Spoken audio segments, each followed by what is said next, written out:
Chapter 1. The Beginning of Things. It was really most extraordinary. There was Philip Mannering, doing his best to puzzle out algebra problems, lying full length under a tree with nobody near him at all, and yet he could hear a voice speaking to him most distinctly. "Can't you shut the door, idiot?" said the voice, in a most impatient tone. "And how many times have I told you to wipe your feet?" Philip sat up straight and took a good look round for the third time, but the hillside stretched above and below him, completely empty of any boy, girl, man or woman. "It's so silly," said Philip to himself, "because there is no door to shut and no mat to wipe my feet on. Whoever is speaking must be perfectly mad. Anyway, I don't like it. A voice without a body is too odd for anything." A small brown nose poked up out of Philip's jersey collar. It belonged to a little brown mouse, one of the boy's many pets. Philip put up a gentle hand and rubbed the tiny creature's head. Its nose twitched in delight. "Shut the door, idiot!" roared the voice from nowhere. "And don't sniff! Where's your handkerchief?" This was too much for Philip. He roared back. "Shut up! I'm not sniffing! Who are you, anyway?" There was no answer. Philip felt very puzzled. It was uncanny and peculiar. Where did that extraordinary voice with its rude commands come from, on this bright, sunny, but completely empty hillside? He shouted again. "I'm working. If you want to talk, come out and show yourself." "All right, Uncle," said the voice, speaking unexpectedly in a very different tone, apologetic and quiet. "Gosh," said Philip, "I can't stand this. I'll have to solve the mystery. If I can find out where the voice comes from, I may find its owner." He shouted again. "Where are you? Come out and let me see you." "If I've told you once, I've told you a dozen times not to whistle," answered the voice fiercely. Philip was silent with astonishment. He hadn't been whistling. Evidently the owner of the voice must be completely mad. Philip suddenly felt that he didn't want to meet this strange person. He would rather go home without seeing him. He looked carefully round. He had no idea at all where the voice came from, but he rather thought it must be somewhere to the left of him.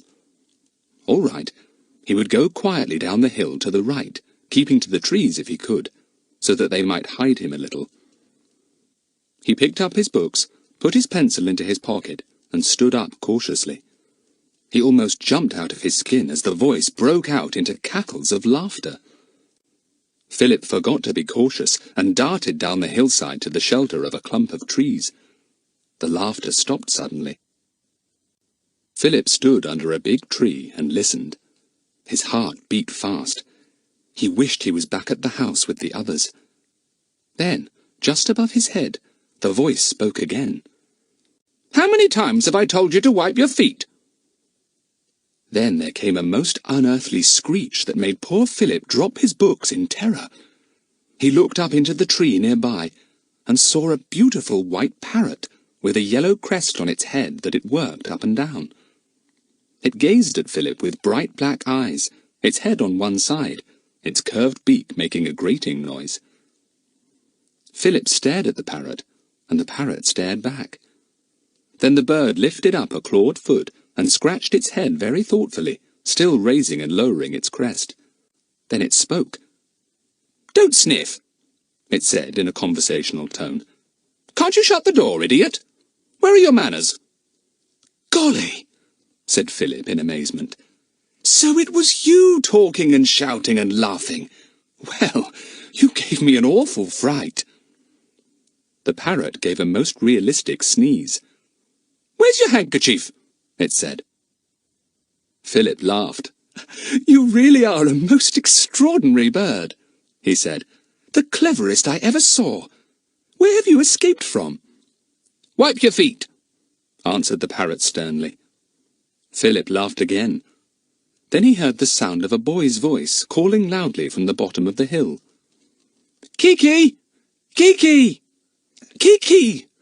Where have you got to?" The parrot spread out its wings, gave a hideous screech, and sailed away down the hillside towards a house set at the foot. Philip watched it go. "That was a boy calling it," he thought. "And he was in the garden of Hillfoot House, where I'm staying. I wonder if he's come to be crammed too. I jolly well hope he has. It would be fine to have a parrot like that living with us. It's dull enough having to do the lessons in the halls. A parrot would liven things up a bit." Philip had had scarlet fever the term before, and measles immediately afterwards, so that he had missed most of his schoolwork. His headmaster had written to his uncle and aunt, suggesting that he should go and stay at the home of one of the teachers for a few weeks, to make up a little of what he had missed.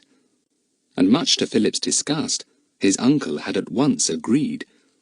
So there was Philip, in the summer holidays, having to work at algebra and geography and history, instead of having a fine time with his sister Dinah at his home, Craggy Tops, by the sea. He liked the master, Mr. Roy, but he was bored with the other two boys there, who, also owing to illness, were being crammed or coached by Mr. Roy. One was much older than Philip. The other was a poor, whining creature who was simply terrified of the various insects and animals that Philip always seemed to be collecting or rescuing.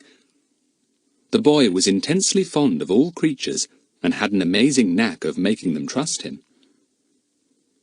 Now he hurried down the hillside, eager to see if another pupil had joined the little holiday collection of boys to be coached. If the new boy owned the parrot, he would be somebody interesting. More interesting than that big lout of a Sam, and better fun than poor whining Oliver. He opened the garden gate, and then stared in surprise. A girl was in the garden, not a very big girl, perhaps about 11. She had red hair, rather curly, and green eyes, a fair skin, and hundreds of freckles. She stared at Philip. "Hello," said Philip, rather liking the look of the girl, who was dressed in shorts and a jersey. "Have you come here?" "Looks like it," said the girl with a grin. "But I haven't come to work, only to be with Jack." "Who's Jack?" asked Philip. "My brother," said the girl. "He's got to be coached. You should have seen his report last term. He was bottom in everything. He's very clever, really, but he just doesn't bother. He says he's going to be an ornithologist, so what's the good of learning dates and capes and poems and things?" "What's whatever it was you said," said Philip, wondering how anyone could possibly have so many freckles on her nose as this girl had. "Ornithologist? Oh, it's someone who loves and studies birds," said the girl. "Didn't you know that? Jack's mad on birds." "He ought to come and live where I live, then," said Philip at once. "I live on a very wild, lonely part of the sea coast, and there are heaps of rare seabirds there. I like birds too, but I don't know much about them. I say, does that parrot belong to Jack?" "Yes," said the girl. "He's had her for 4 years. Her name is Kiki." "Did he teach it to say all those things?" said Philip, thinking that though Jack might be bottom in all school subjects, he would certainly get top marks for teaching parrots to talk. "Oh, no," said the girl, smiling so that her green eyes twinkled and crinkled. "Kiki just picked up those sayings of hers.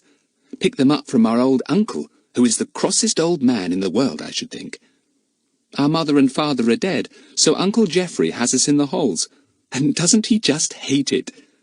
His housekeeper hates us too, so we don't have much of a time. But so long as I have Jack, and so long as Jack has his beloved birds, we are happy enough." "I suppose Jack got sent here to learn a few things like me," said Philip. "You'll be lucky. You'll be able to play, go for walks, do what you like, whilst we are stewing in lessons."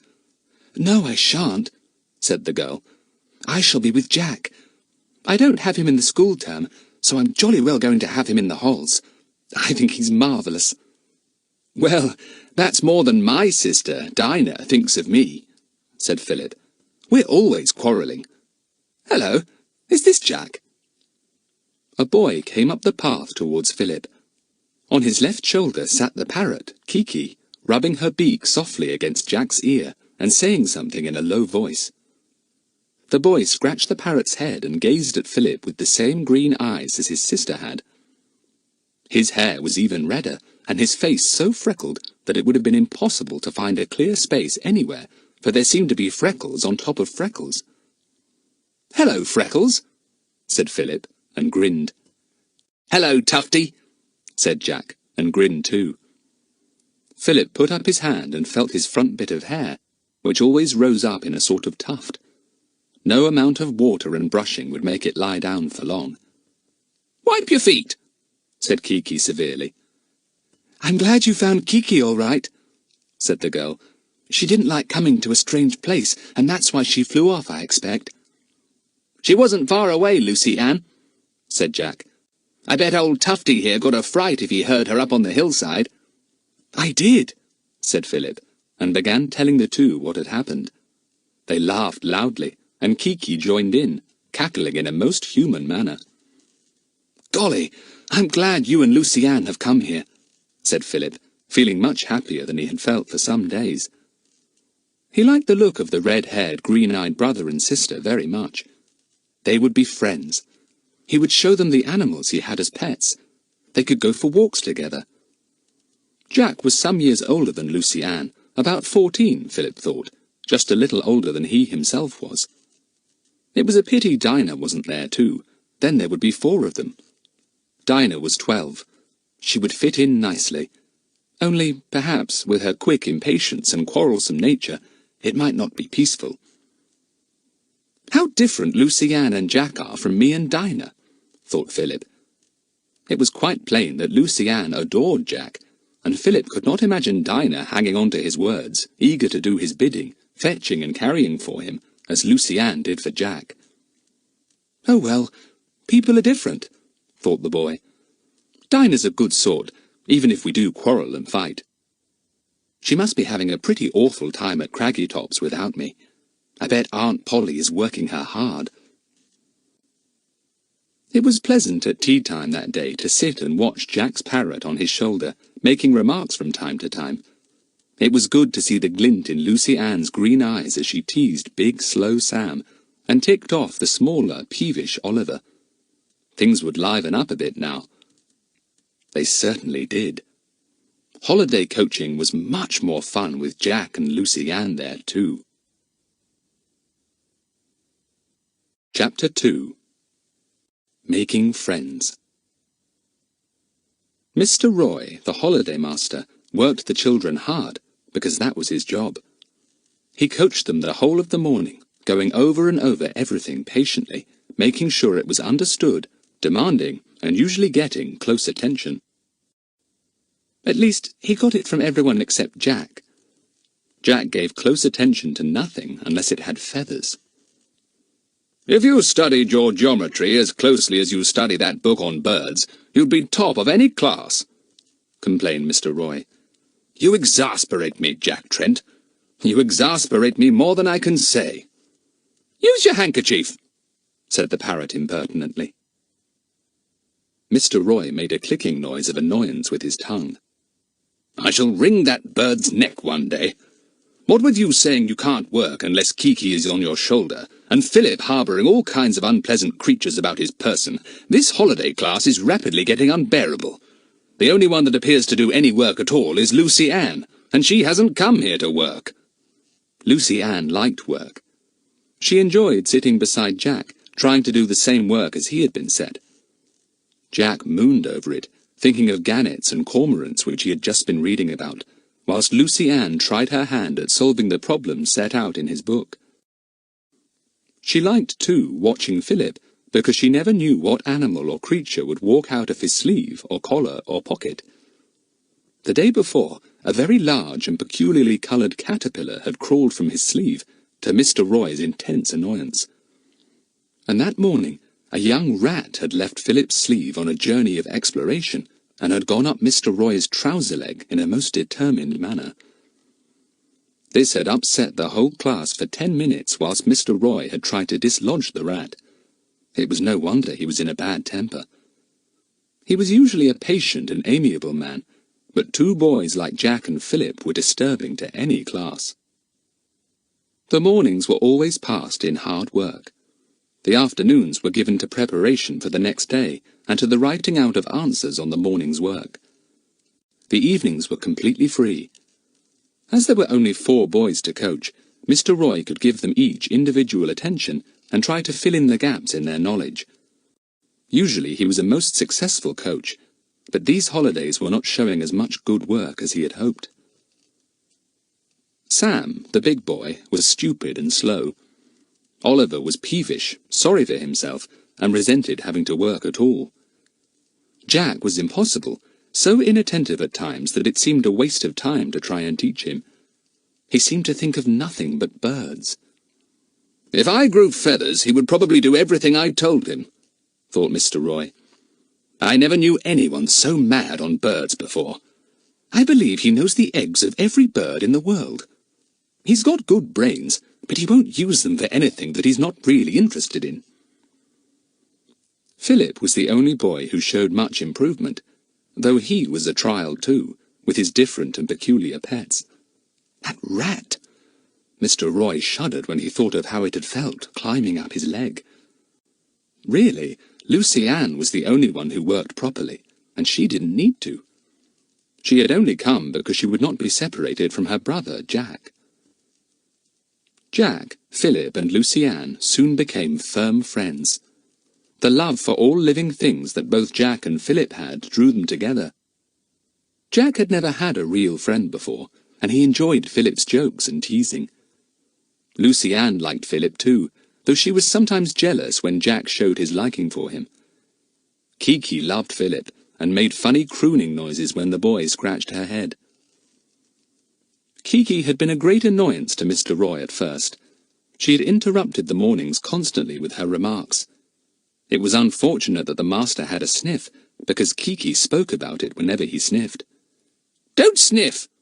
the parrot would say in a reproving tone, and the 5 children would begin to giggle. So Mr. Roy forbade Kiki to be brought into the classroom. But matters only became worse, because Kiki, furious at being shut away outside in the garden, unable to sit on her beloved master's shoulder, sat in a bush outside the half-open window, and made loud and piercing remarks that seemed to be directed at poor Mr. Roy. "Don't talk nonsense," said the parrot when Mr. Roy was in the middle of explaining some fact of history. Mr. Roy sniffed in exasperation. "Where's your handkerchief?" asked Kiki at once. Mr. Roy went to the window and shouted and waved at Kiki to frighten her away. "Naughty boy," said Kiki, not budging an inch. "I'll send you to bed. You're a naughty boy." You couldn't do anything with a bird like that. So Mr. Roy gave it up and allowed the parrot to sit on Jack's shoulder once more. Jack worked better with the bird near him, and Kiki was not so disturbing indoors as out of doors. All the same, Mr. Roy felt he would be very glad when the little holiday school came to an end and the 4 boys and 1 girl went home, together with the parrot and the various creatures owned by Philip. Philip, Jack, and Lucy Ann left the big, slow-witted Sam and the peevish little Oliver to be company for one another each day after tea, and went off on their own together. The boys talked of all the birds and animals they had known, and Lucy Ann listened, stumbling to keep up with them as they walked. No matter how far they walked, or what steep hills they climbed, the little girl followed. She did not mean to let her beloved brother out of sight. Philip felt impatient with Lucy Ann sometimes. "Golly, I'm glad Dinah doesn't tag after me like Lucy Ann tags after Jack," he thought. "I wonder Jack puts up with it." But Jack did. Although he often did not appear to notice Lucy Ann, and did not even speak to her for some time, he was never impatient with her, never irritable or cross. Next to his birds, he cared for Lucy Ann, thought Philip. Well, it was a good thing somebody cared for her. She didn't seem to have much of a life. The 3 children had exchanged news about themselves. "Our mother and father are both dead," Jack said. "We don't remember them. They were killed in an aeroplane crash. We were sent to live with our only relation, Uncle Geoffrey. He's old and cross, always nagging at us. His housekeeper, Mrs. Miggles, hates us to go home for the holidays, and you can tell what our life is like by listening to old Kiki. Wipe your feet, don't sniff. Change your shoes at once. Where's your handkerchief? How many times have I told you not to whistle? Can't you shut the door, idiot?" Philip laughed. "Well, if Kiki echoes what she hears in your home, you must have a pretty mouldy time," he said. "We don't have too grand a time either, but it's better than you and Lucy Ann have." "Are your father and mother dead too?" asked Lucy Ann, her green eyes staring at Philip as unblinkingly as a cat's. "Our father's dead, and he left no money," said Philip. "But we've got a mother. She doesn't live with us, though." "Why not?" asked Lucy Ann in surprise. "Well, she has a job," said Philip. "She makes enough money at her job for our schooling and our keep in the halls. She runs an art agency. You know, takes orders for posters and pictures and things, gets artists to do them for her, and then takes a commission on the sales. She's a very good businesswoman, but we don't see much of her." "Is she nice?" asked Jack. Never having had a mother that he could remember, he was always interested in other people's. Philip nodded. "She's fine," he said, thinking of his keen-eyed, pretty mother, feeling proud of her cleverness, but secretly sad when he remembered how tired she had seemed sometimes when she had paid them a flying visit. One day, thought Philip, one day he would be the clever one, earn the money, keep things going, and make things easy for his hard-working mother. "And you live with an uncle like we do?" said Lucy Ann, stroking a tiny grey squirrel that had suddenly popped its head out of one of Philip's pockets. "Yes, Dinah and I spend all our holidays with Uncle Jocelyn and Aunt Polly," said Philip. "Uncle Jocelyn is quite impossible. He's always buying old papers and books and documents, studying them and filing them. He's making it his life work to work out the history of the part of the coast where we live. There were battles there in the old days, and burnings and killings, all most exciting. He's writing a whole history, but as it seems to take him a year to make certain of a fact or two, he'll have to live to be 400 or 500 years old before he gets a quarter of the book done, it seems to me." The others laughed. They pictured a cross and learned old man poring over yellow, musty papers. "What a waste of time," thought Lucy Ann. She wondered what Aunt Polly was like. "What's your aunt like?" she said. Philip screwed up his nose. "A bit sour," he said. "Not too bad, really. Too hard-worked, no money, no help in the old house except for old Joe, the sort of handyman helper we've got. She makes poor Dinah slave. I won't, so she's given me up, but Dinah's afraid of her and does what she is told more than I do." "What's your home like?" asked Lucy Ann. "A funny old place. Hundreds of years old, half in ruins, awfully big and draughty, set halfway up a steep cliff, and almost drowned in spray in a storm," said Philip. "But I love it. It's wild and lonely and strange, and there's the cry of the seabirds always round it. You'd love it, Freckles." Jack thought he would. It sounded exciting to him. His home was ordinary, a house in a row in a small-sized town. But Philip's house sounded really exciting. The wind and the waves and the seabirds. He felt as if he could almost hear them clamouring together when he shut his eyes. Wake up, sleepyhead," said Kiki, pecking gently at Jack's ear. He opened his eyes and laughed. The parrot had an extraordinary way of saying the right thing sometimes. "I wish I could see that home of yours, Craggy Tops," he said to Philip. "It sounds as if things could happen there. Real, live, exciting things. Thrilling adventures. Nothing ever happens in Lippington, where we live." "Well, nothing much happens at Craggy Tops either," said Philip, putting the little squirrel back into his pocket and taking a hedgehog out of another pocket. It was a baby one, whose prickles were not yet hardened and set. It seemed quite happy to live in Philip's pocket, along with a very large snail, who was careful to keep inside his shell. "I wish we were all going home together," said Jack. "I'd like to see your sister, Dinah, though she does sound a bit of a wildcat to me. And I'd love to see all those rare seabirds on the coast. I'd like to see your old half-ruined house, too. Fancy living in a house so old that it's almost a ruin. You don't know how lucky you are." "Not so lucky when you have to carry hot water for miles to the only bath in the house," said Philip, getting up from the grass where he had been sitting with the others. "Come on, it's time to get back. You're never likely to see Craggy Tops, and you wouldn't like it if you did. So what's the good of talking about it?"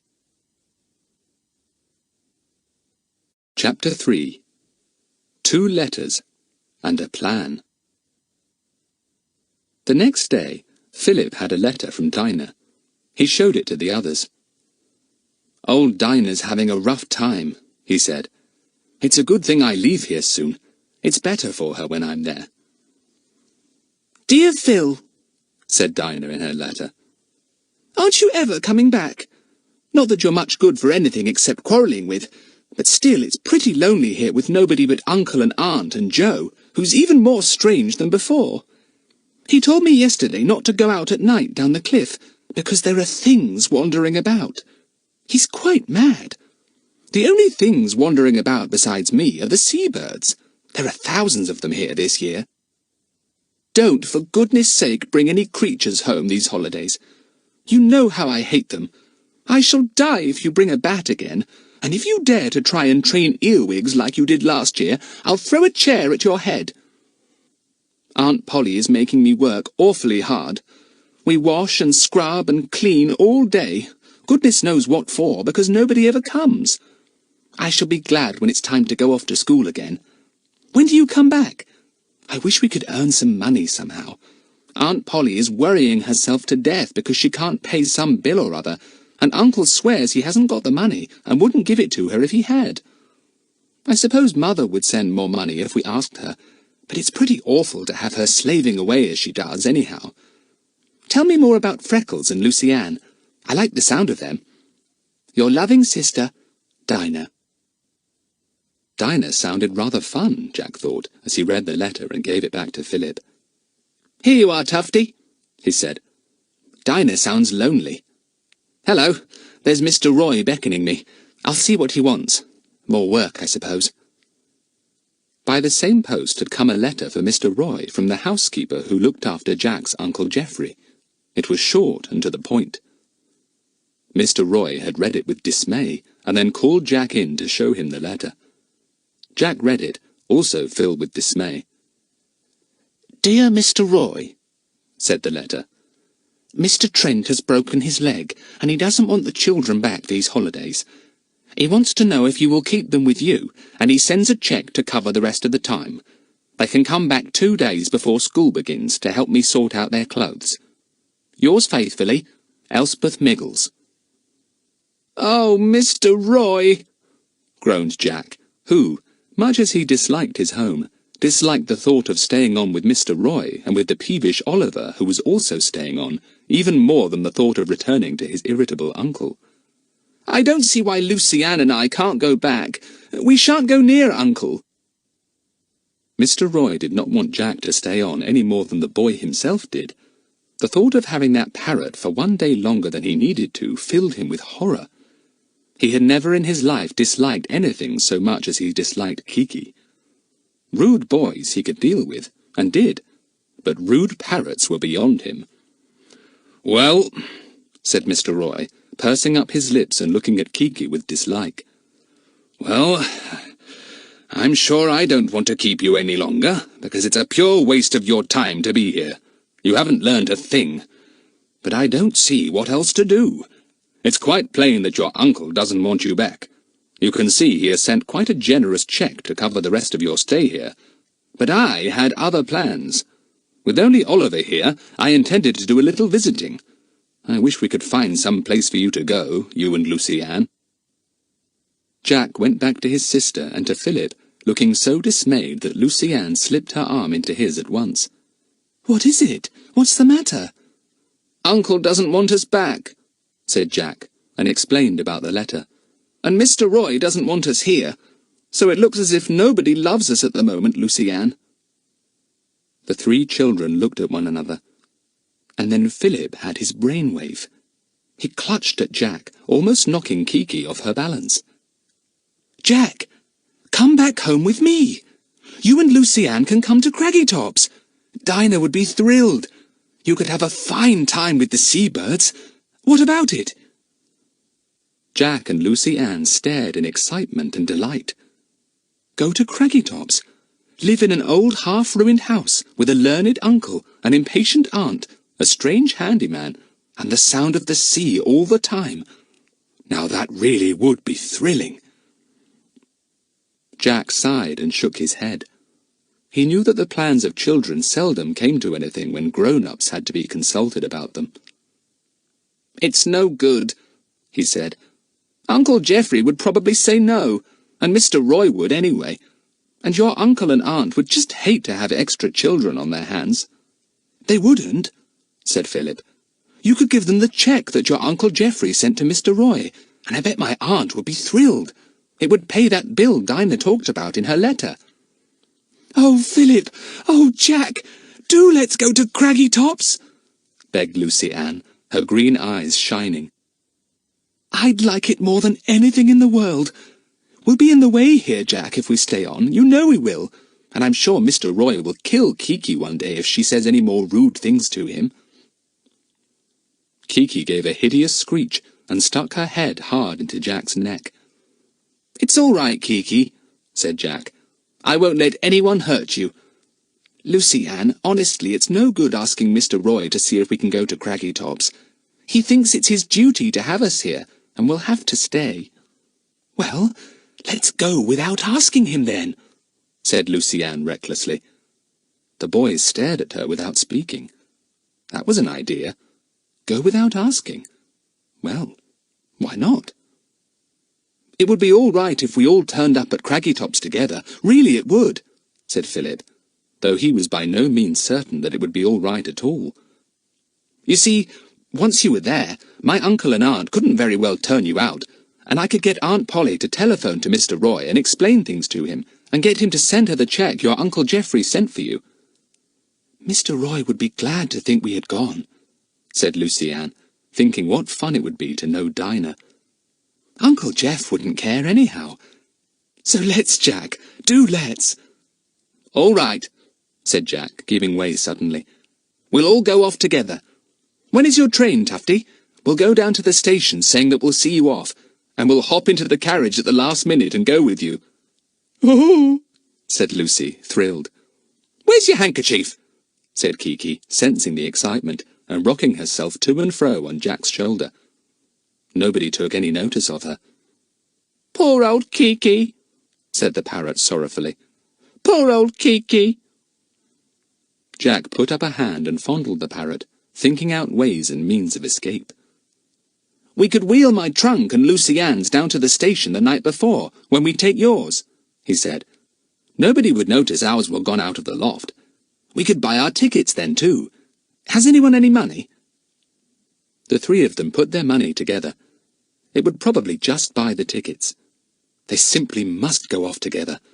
Now that they had made up their minds, it was quite unthinkable that anything should be allowed to prevent it. So they made their plans. The day before Philip was due to leave, his trunk was taken from the loft, and Jack managed to get his down unobserved too. He pushed it into a big cupboard in his room, and Lucy Ann helped him pack it when no one was about. "I'll wheel my trunk down to the station on the barrow, sir," said Philip to Mr. Roy. It was the custom to do this, and the master nodded, not taking much notice. He wished Jack and that parrot were going too. The boys managed to get both trunks onto the barrow without being seen, and set off to the station in great spirits. Escape seemed quite easy after all. Sam and Oliver did not seem to notice anything. Sam was too excited at leaving for home himself, and Oliver too miserable at the idea of being left behind to bother about anyone else. The next morning, Philip said a polite goodbye to Mr. Roy. "Thank you for all your help and coaching, sir," he said. "I think I shall get on well next term now. Goodbye, sir." "Goodbye, Philip. You've not done badly," said Mr. Roy. Philip shook hands with Mr. Roy, who drew back a little as a mouse ran out of the boy's sleeve. Philip tucked it back again. "How can you have those creatures running about you like that?" said Mr. Roy, and sniffed loudly. "Where's your handkerchief?" said the parrot at once, and Mr. Roy glared at it. As usual, it was on Jack's shoulder. "Could I go down to the station with Lucy Ann and see Philip off?" asked Jack. Kiki gave a squawk of laughter, and Jack gave her a little slap. "Be quiet. There's nothing to laugh at." "Naughty boy," said Kiki, just as if she knew what mischief was in Jack's mind. "Yes, you can go down and see Philip off," said Mr. Roy, thinking that it would be nice to get rid of the parrot for a little while. So the children went off together, grinning secretly at each other. Kiki had the last word with Mr. Roy. "Can't you shut the door?" she bawled. Mr. Roy gave an exasperated click and banged the door. He heard the parrot's cackle of laughter as the children went down the road. "If only I need never see that bird again," he thought to himself, little knowing that his wish was about to come true. Jack, Lucy Ann, and Philip arrived at the station in plenty of time. They found their luggage and gave it to the porter to put on the train. When the engine steamed in, they found an empty carriage and got in. No one stopped them. No one guessed that 2 of the children were running away. They all felt thrilled and rather nervous. "I do hope your uncle and aunt won't send us back," said Jack, stroking Kiki to quieten her. She did not like the noise of the trains, and had already told one to stop whistling. An old lady looked as if she were about to get into their carriage, but when Kiki gave one of her appalling screeches, she thought again, and hurried a good way up the train. At last the train moved off, with many snorts that caused the excited parrot to tell it to use its handkerchief, much to the children's amusement. It steamed out of the station, and, in the distance, the children saw the house where they had lived for the past few weeks, sitting at the bottom of the hill. "Well, we're off," said Philip, pleased. "And it was perfectly easy for you to escape, wasn't it? Golly, what fun it will be to have you and Lucy Ann at Craggytops. Dinah will be thrilled to bits when we arrive." "Off to Craggytops," sang Lucy Ann. "Off to the sea and the wind and the waves. Off to Craggytops." Yes, off to Craggytops, and to a wild and astonishing time that not one of the children could possibly have imagined. Off to Craggytops, and off to adventure. Chapter 4. Craggytops. The train sped on through the countryside, passing many stations and stopping at very few. On towards the coast it went, through high mountains that towered up, over silver rivers, through big straggling towns. And then it came to wilder country. The sea wind came in at the window. "I can smell the sea already," said Jack, who had only once before been to the sea, and scarcely remembered it. The train stopped at last at a lonely little station. "Here we are," said Philip. "Tumble out. Hi, Joe, here I am. Have you got the old car handy?" Jack and Lucy Ann saw a strange man coming towards them. His skin was lined, his teeth were very white, and his eyes darted from side to side as he looked at them. Running behind him was a girl a little older than Lucy Ann, but tall for her age. She had the same brown, wavy hair that Philip had, and the same tuft in front. "Another tufty," thought Jack, "but a fiercer one. It must be Dinah." It was Dinah. She had come with Joe to meet Philip in the ramshackle old car. She stopped short in the greatest surprise when she saw Lucy Ann and Jack. Jack grinned, but Lucy Ann, suddenly feeling shy of this strapping, confident-looking girl, hid behind her brother. Dinah stared in even greater amazement at Kiki, who was telling Joe to wipe his feet at once. "You mind your manners," said Joe roughly, talking to the bird as if it was a human being. Kiki put up her crest and growled angrily, like a dog. Joe looked startled. "That a bird?" he inquired of Philip. "Yes," said Philip. "Joe, that trunk should go in the car too. It belongs to my 2 friends."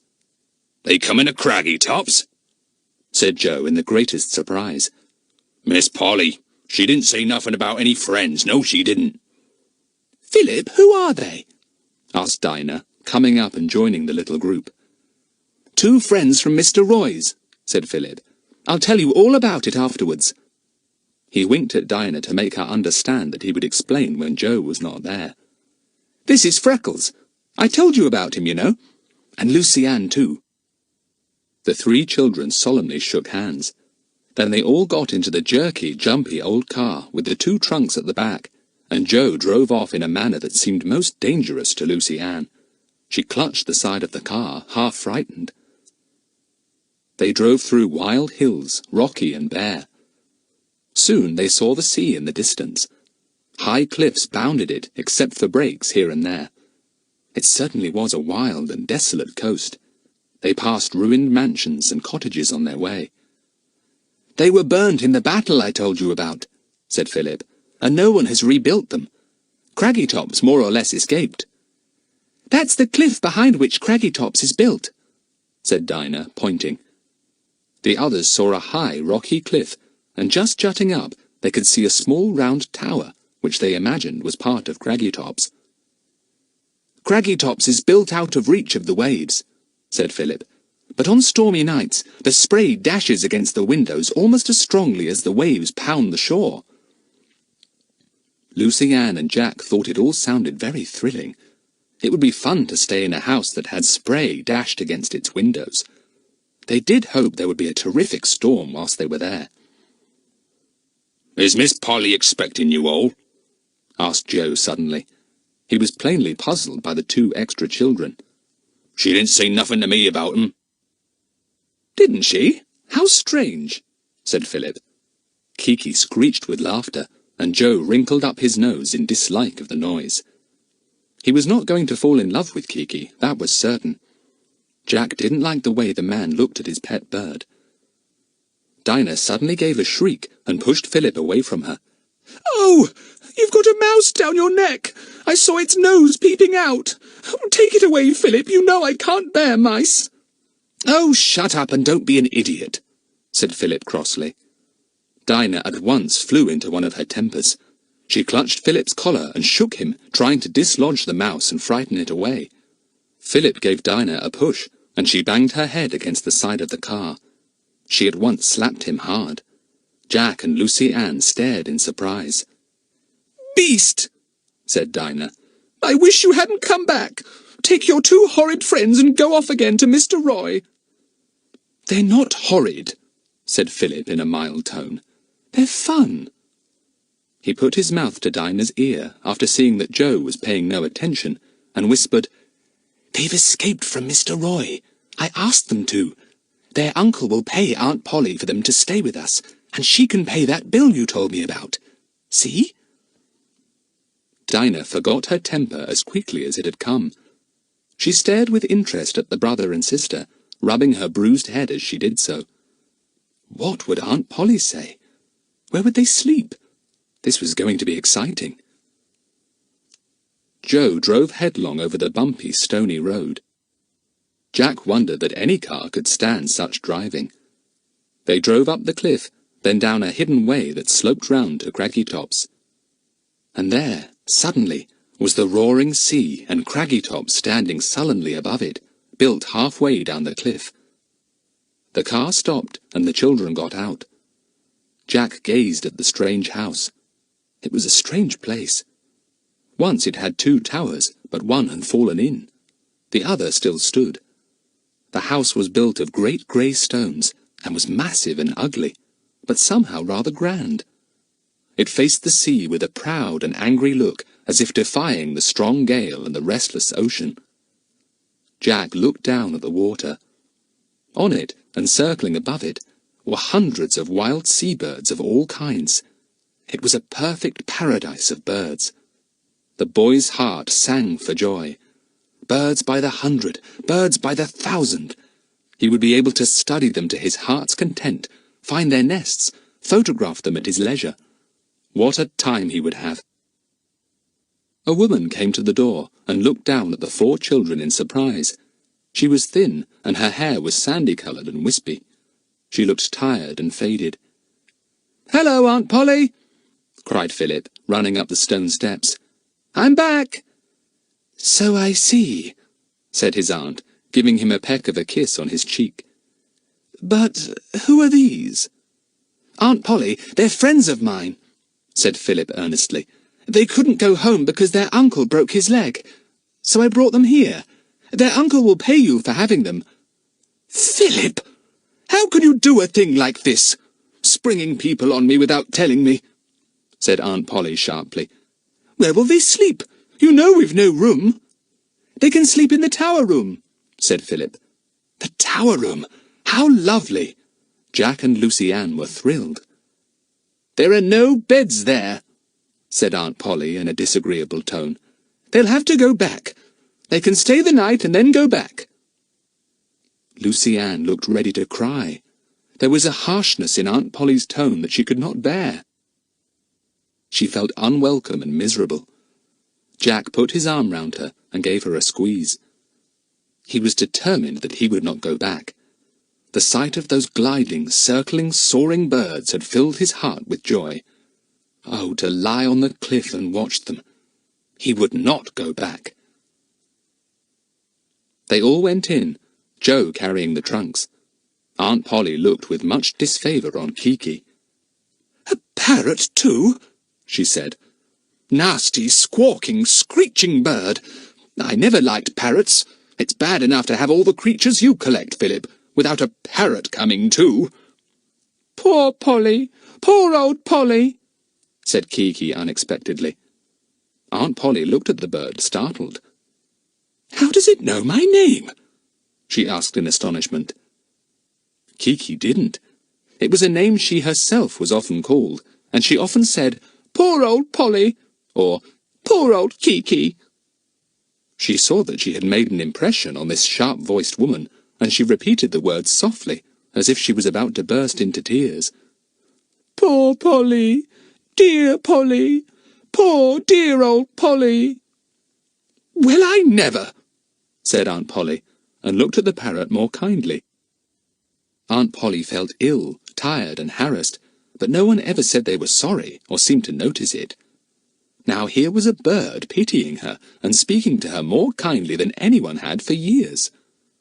Aunt Polly felt strange about it, but quite pleased. "You can take a mattress up to the tower room, and sleep there tonight with the boy. What's his name?" said Aunt Polly to Philip. "The girl can sleep with Dinah. It's a small bed, but I can't help that. If you bring people here without telling me, I can't prepare for them." The children sat down to a good meal. Aunt Polly was a good cook. It was a mixture of tea and supper, and the children tucked into it well. All they had had that day, since their breakfast, were the sandwiches that Mr. Roy had packed for Philip, and one packet of sandwiches did not go far between 3 hungry children. Dinah gave a sneeze, and the parrot spoke to her sternly. "Where's your handkerchief?" Aunt Polly looked at the bird in surprised admiration. "Well, I'm always saying that to Dinah," she said. "That bird seems to be a most sensible creature."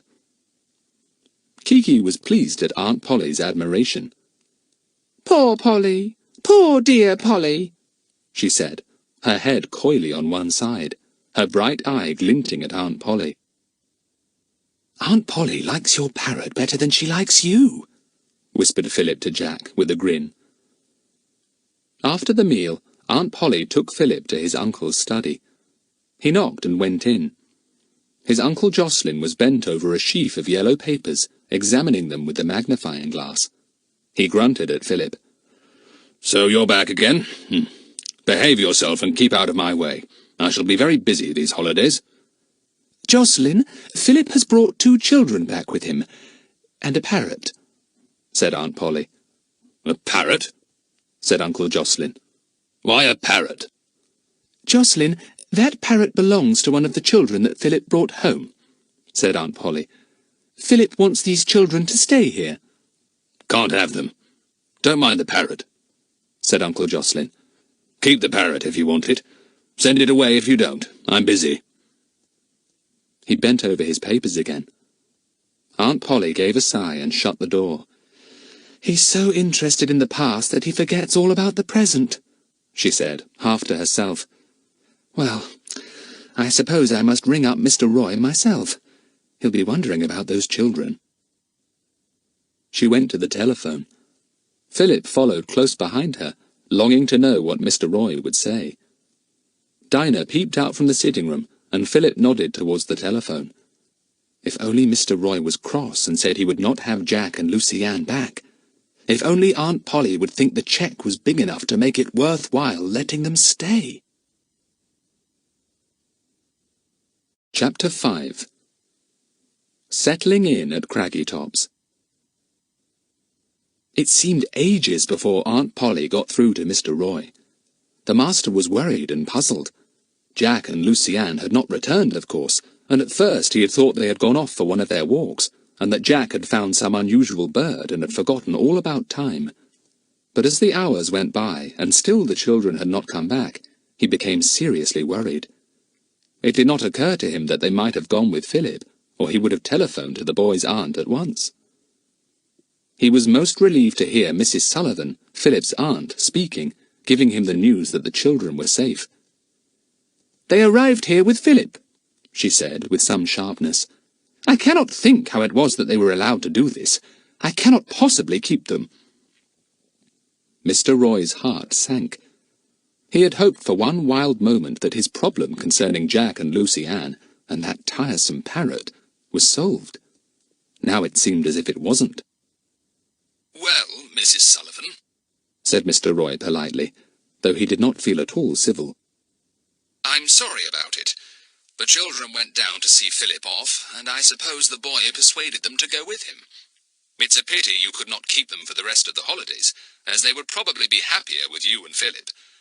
No doubt they have told you that their uncle cannot have them back these holidays. He sent me a cheque for a large sum of money, hoping that I could have them. But I should be pleased to hand this over to you if you felt that you could take charge of them, and we could get Mr. Trent's consent to it." There was a pause. "How much was the cheque?" asked Mrs. Sullivan. There was another pause after Mr. Roy told her the sum of money that had been sent. It certainly was a very generous amount. Mrs. Sullivan thought quickly. The children would not cost much to keep. She could see that they kept out of Jocelyn's way. That girl Lucy Ann could help Dinah with the housework, and she would be able to pay off a few bills, which would be a great relief to her. Mr. Roy waited hopefully at the other end of the wire. He could not bear the thought of having the parrot back again. Jack was bearable, Lucy Ann was nice, but Kiki was impossible.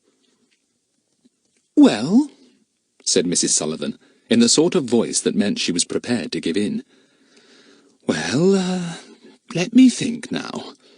It's going to be difficult, because we've so little room here. I mean, though the house is enormous, half of it is in ruins, and most of it is too draughty to live in.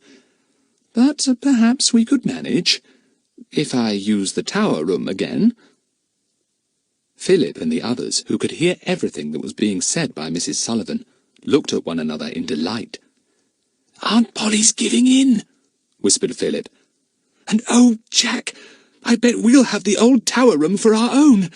I've always wanted to sleep there and have it for my room, but Aunt Polly would never let me."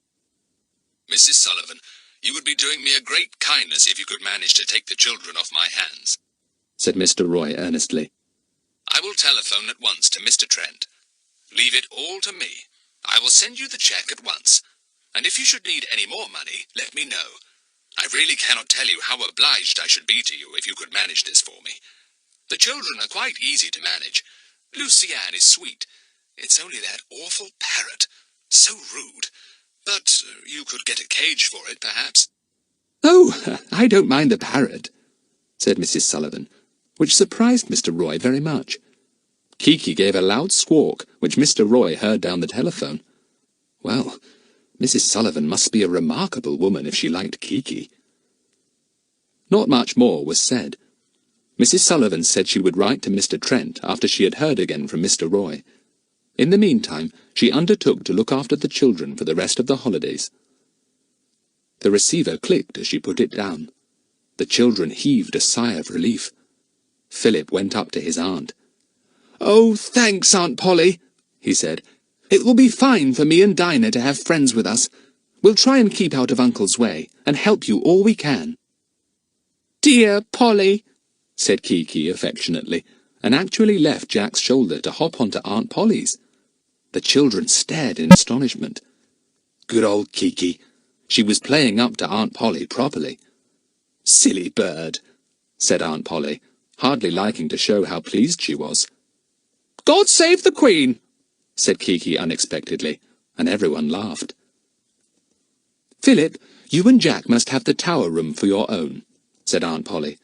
Come with me and I'll see what can be arranged. Dinah, go to your room and see if you would rather share it with Lucy Ann, or whether she would rather have Philip's old room. They open out of one another, so perhaps you would like to have the two rooms. Dinah went off happily with Lucy Ann to examine the room.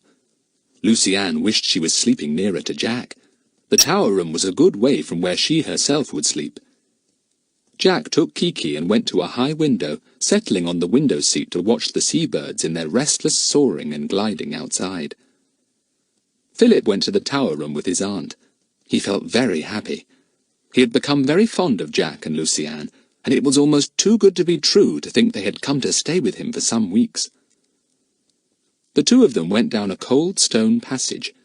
They came to a narrow, winding stone stairway and climbed up the steep steps.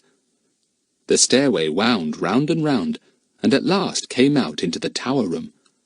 This was a perfectly round room whose walls were very thick. It had 3 narrow windows, one facing the sea. There was no glass in it at all, and the room was draughty, and full of the sound of the crying of birds and the roaring of the waves below. I am afraid this room will be cold for you two boys, said Aunt Polly, but Philip shook his head at once. We shan't mind that. We should have the windows wide open if there was any glass, Aunt Polly. We'll be all right. We shall love it up here. Look, there's an old oak chest to put our things in, and a wooden stool, and we can bring a rug up from downstairs. We only need a mattress. Well, we can't possibly get a bed up those narrow stairs, said Aunt Polly. So you will have to have a mattress to sleep on. I've got an old double one that must do for you. I will send Dinah up with a broom and a cloth to clean the room a bit. Aunt Polly, thanks awfully again for arranging all this, said Philip, half shyly, for he was afraid of his hard-working aunt, and although he spent all his holidays with her, he felt that he did not really know her very well. I hope Mr. Trent's cheque will cover all your expenses, but I'm sure Jack and Lucy Ann won't cost much. Well, Philip, said Aunt Polly, shutting the lid of the old chest and turning to the boy with a troubled face. Well, my boy, you mustn't think that I am making too much fuss, but the fact is, your mother hasn't been at all well, and hasn't been able to send nearly as much money for you as usual. And you see, your school fees are rather high, and I've been a bit worried to know what to do. You are old enough now to realize that dear old Uncle Jocelyn is not much use in bearing responsibility for a household, and the bit of money I have soon goes. Philip listened in alarm. His mother was ill. Aunt Polly hadn't been getting the money as usual. It all sounded very worrying to him. What's the matter with Mother? He asked. Well, she's very thin and run down, and she's got a dreadful cough, she says, answered Aunt Polly. The doctors say she must have a long rest, by the sea if possible, but how can she give up her job? I shan't go back to school, said Philip at once. I shall find a job myself somehow. I can't have Mother working herself to death for us. You can't do that, said Aunt Polly. Why, you are not even 14 yet. No. Now that I have a little money coming in from Mr. Trent for these 2 children, it will ease things a good deal. This house is too big for you, said Philip, suddenly noticing how tired his aunt looked. Aunt Polly, why do we have to live here? Why can't we leave and take a nice little house somewhere where you wouldn't have to work so hard, and which wouldn't be so lonely?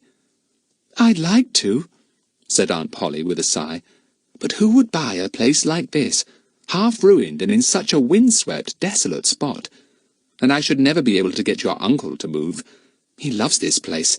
He loves this whole coast, and knows more about it than anyone else in the world. Well, well, it's no good wishing this and that. We must just go on until you and Dinah are old enough to earn your living. Then I shall make a home for Mother, and she and Dinah and I will live together happily, thought Philip, as he followed his aunt downstairs to fetch the old mattress. He called to Jack, and the two boys, with much puffing and panting, got the awkward mattress up the narrow stairway. Kiki encouraged them with shrieks and squawks. Joe, the handyman, frowned at the noise. He seemed to think Kiki was directing her screeches at him, and when she found that her noises annoyed him, she did her best to make him jump by unexpected squawks in his ear. Joe was taking up a small table and Jack's trunk. He set them down in the tower room and looked out of the window. He seemed very bad-tempered, Philip thought. Not that he was good-tempered at any time, but he looked even sulkier than usual. "What's up, Joe?" said Philip, who was not in the least afraid of the sullen man. "Seeing things?" The children had laughed over Joe's idea that there were things wandering about at night. Joe frowned. "Miss Polly shouldn't use this room," he said. "No, that she shouldn't, and I've told her so. It's a bad room, and you can see the Isle of Gloom from it too, when the mists lift, and it's bad to look on the Isle of Gloom." "Don't be silly, Joe," said Philip, laughing. "Don't be silly, Joe," repeated Kiki, in an exact imitation of Philip's voice.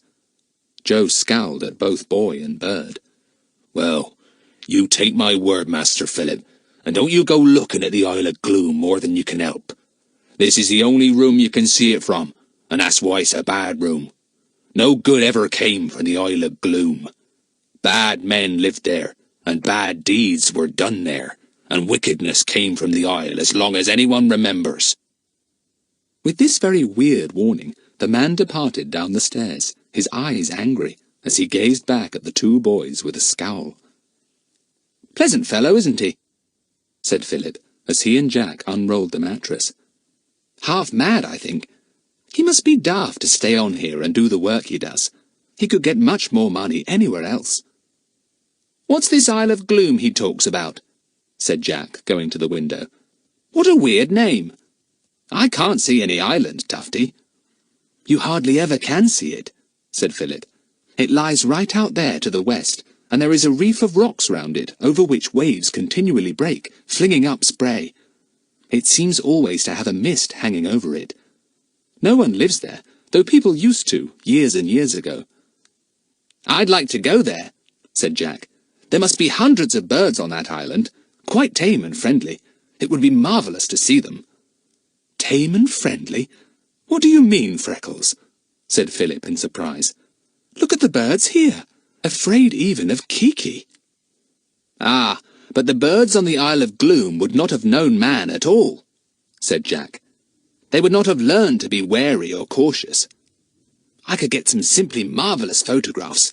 Gosh, I'd like to go there." "Well, you can't," said Philip. "I've never been myself, and no one has, as far as I know. Look, will this be the best place for the mattress? We don't want it too near the window, because the rain would wet it, and it often rains here." "Put it where you like," said Jack, lost in dreams about the misty island and its unknown birds. He might see birds there that he had never seen at all. He might find rare nests and eggs. He might take the most wonderful bird photographs in the world. Jack was quite determined to go to the Isle of Gloom if he could, in spite of all Joe's frightening tales. "Come on down to the others," said Philip at last, putting the last of their clothes into the chest. "I can't say you've been much help, Jack. Come on, Kiki." They went down the narrow, winding stair to find the others. It was good to think of the weeks ahead, with no work, no lessons, just bathing, climbing, rowing. They certainly would have fun. Chapter 6. The Days Go By. The girls had decided to have the 2 rooms. They were such small rooms, and it would be easier to keep 2 rooms tidier than 1 if 2 people were to have them. "There would never be room for anything if we tried to keep all our things in 1 room," said Dinah, and Lucy Ann agreed. She had been up to see the tower room and liked it very much. She would have liked a room without glass panes too. It was almost as good as sleeping out of doors, thought the little girl, as she leaned out of one of the windows and felt the sea breeze streaming through her hair. The girls' 2 rooms looked out over the sea, but in a different direction from the boys'. The Isle of Gloom could never be seen from there. Jack told Lucy Ann what Joe had said, and Lucy Ann looked rather alarmed. "You needn't worry. Joe's full of strange beliefs and strange stories," said Philip with a laugh. "There's nothing in his stories, really. I believe he just likes frightening people." It was strange to sleep for the first time at Craggytops. Lucy Ann lay awake for a long time, listening to the muffled roar of the waves breaking on the rocks below. She heard the wind whistling too, and liked it. How different it all was from the quiet little town Uncle Geoffrey lived in. There, everything seemed half dead, but here there was noise and movement, the taste of salt on her lips, the feel of the wind through her hair. It was exciting. Anything might happen at lonely Craggytops. Jack lay awake in the tower room too. Philip was asleep on the mattress beside him. Jack got up and went to the window. The room was full of the wind, sweeping in at the sea windows. Jack put his head out and looked down. There was a little moon rushing through the clouds. Down below was the swirling water, for the tide was in, beating over the black rocks. Spray flew up on the wind, and Jack felt sure he could feel a little on his cheek, high though his room was. He licked his lips. They tasted deliciously salty. A bird cried in the night. It sounded sad and mournful, but Jack liked it. What bird was it? One he didn't know. The sea pounded away below, and the wind swept up in gusts. Jack shivered. It was summertime, but Craggytops was built in such a wind-driven spot that there were always draughts blowing around. Then he jumped violently, for something touched his shoulder. His heart thumped, and then he laughed. It was only Kiki. Kiki always slept with Jack, wherever he was. Usually she sat on the rail at the head of his bed, her big head tucked under her wing. But there was no rail this time, only a flat mattress laid on the floor. So Kiki had found an uncomfortable perch on the edge of the chest, but when she heard Jack at the window, she had flown to her usual perch, on his shoulder, making him jump violently. She nestled against him. "Go to bed, naughty boy," she said. "Go to bed." Jack grinned. It was funny when Kiki by chance hit on the right sentences. He scratched her poll, talking in a low voice to her, so as not to wake Philip. "I'll rig you up a perch of some sort tomorrow, Kiki," he said. "You can't sleep properly on the edge of that chest, I know. Now I'm going to bed. It's a wild night, isn't it? But I like it." He went back to bed, cold and shivering. But he soon got warm, cuddled up against Philip's back, and fell asleep to dream of thousands of seabirds walking tamely up to be photographed. Life at Craggytops was strange to Jack and Lucy Ann at first, after all the years they had spent in an ordinary little house in an ordinary little town. There was no electric light. There was no hot or cold water coming out of taps. There were no shops round the corner. There was no garden. There were oil lamps to clean and trim each day, and candles to be put into candlesticks. There was water to be pumped up from a deep, deep well. Jack was interested in the well. There was a small yard behind the house, backing onto the rocky cliff, and in it was the well that gave the household their water. Jack and Lucy Ann were surprised that the water was not salty. "No, it's pure drinking water, all right," said Dinah, lifting a heavy bucket from the chain. "The well goes right down in the rocks, far below the seabed, to pure water, crystal clear and icy cold. Taste it." It was good to drink, as good as any iced water the children had drunk on hot summer days. Jack peered down the dark, deep well. "I'd like to go down in that bucket and find out how deep the well bottom is," he said. "You'd feel funny if you got stuck and couldn't get up again," said Dinah with a giggle. "Come on, help me, Jack. Don't stand dreaming there. You're always dreaming." "And you're always so quick and impatient," said Philip nearby. Dinah gave him an angry look. She flared up very quickly, and it was easy to provoke her. "Well, if you had to do as much as Lucy Ann and I have been told to do, you'd be a bit quicker too," she snapped back. "Come on, Lucy Ann, let's leave the boys to get on with their jobs. Boys aren't much good anyway." "Yes, You'd better go before I slap you," yelled Philip after her, and then darted away before the angry Dinah could come after him.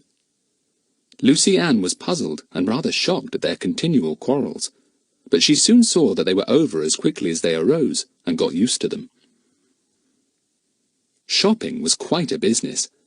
It meant that Joe had to get out the old car and go off with a long list to the nearest village twice a week. If anything was forgotten, it had to be done without till the next visit. Vegetables were got from a small allotment that Joe worked at himself, in a sheltered dip of the cliff away behind the house.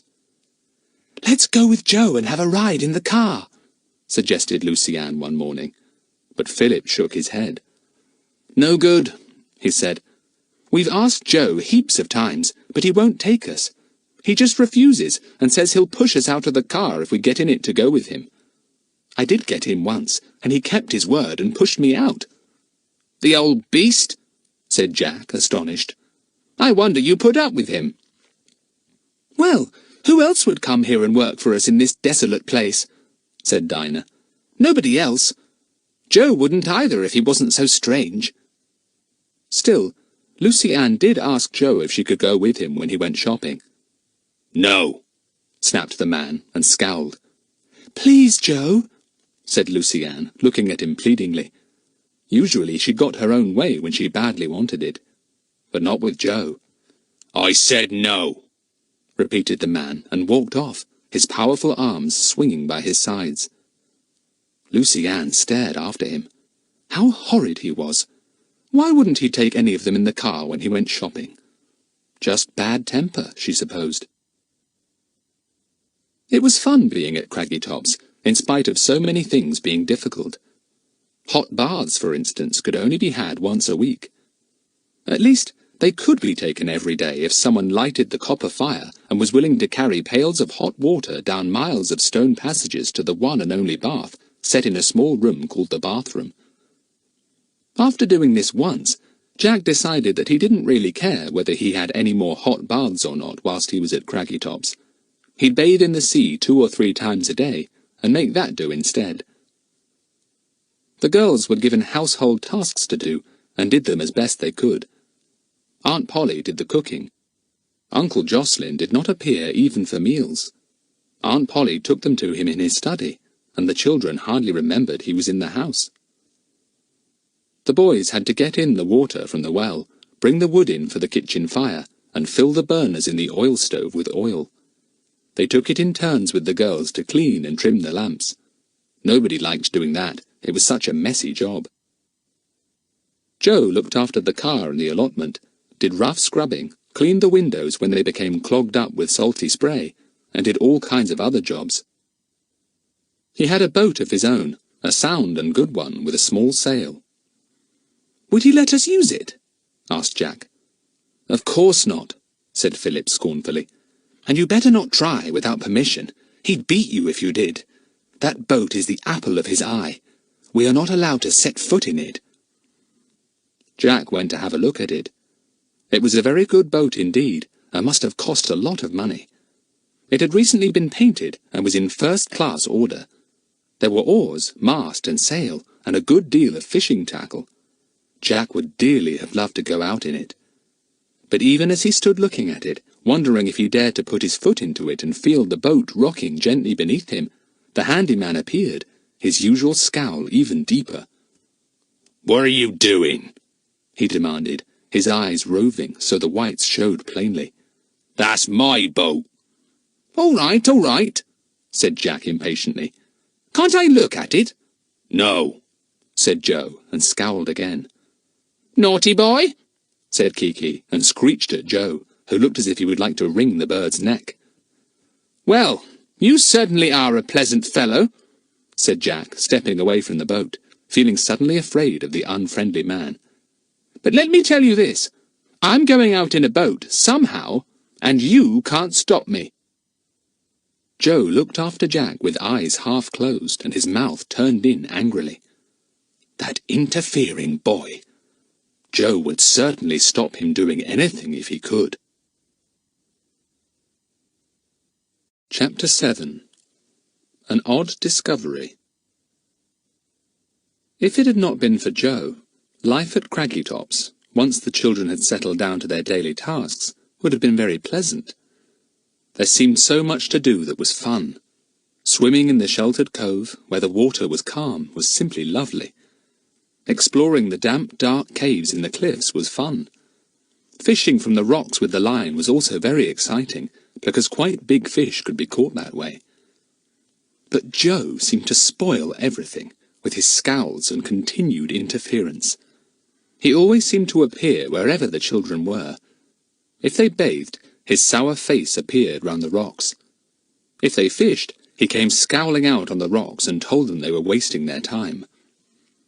"Oh, leave us alone, Joe," said Philip impatiently. "You act as if you were our keeper. For goodness sake, leave us to do what we want to do. We're not doing any harm." "Miss Polly said to me to keep an eye on you all," said Joe sulkily. "She said to me not to let you get into danger, see?" "No, I don't see," said Philip crossly. "All I can see is that you keep popping up wherever we are and spoiling things for us. Don't keep prying on us. We don't like it." Lucy Ann giggled. She thought it was brave of Philip to talk to the big man like that. He certainly was a nuisance. What fun they would have if he had been jolly and good-tempered. They could have gone fishing and sailing in his boat. They could have fished properly with him.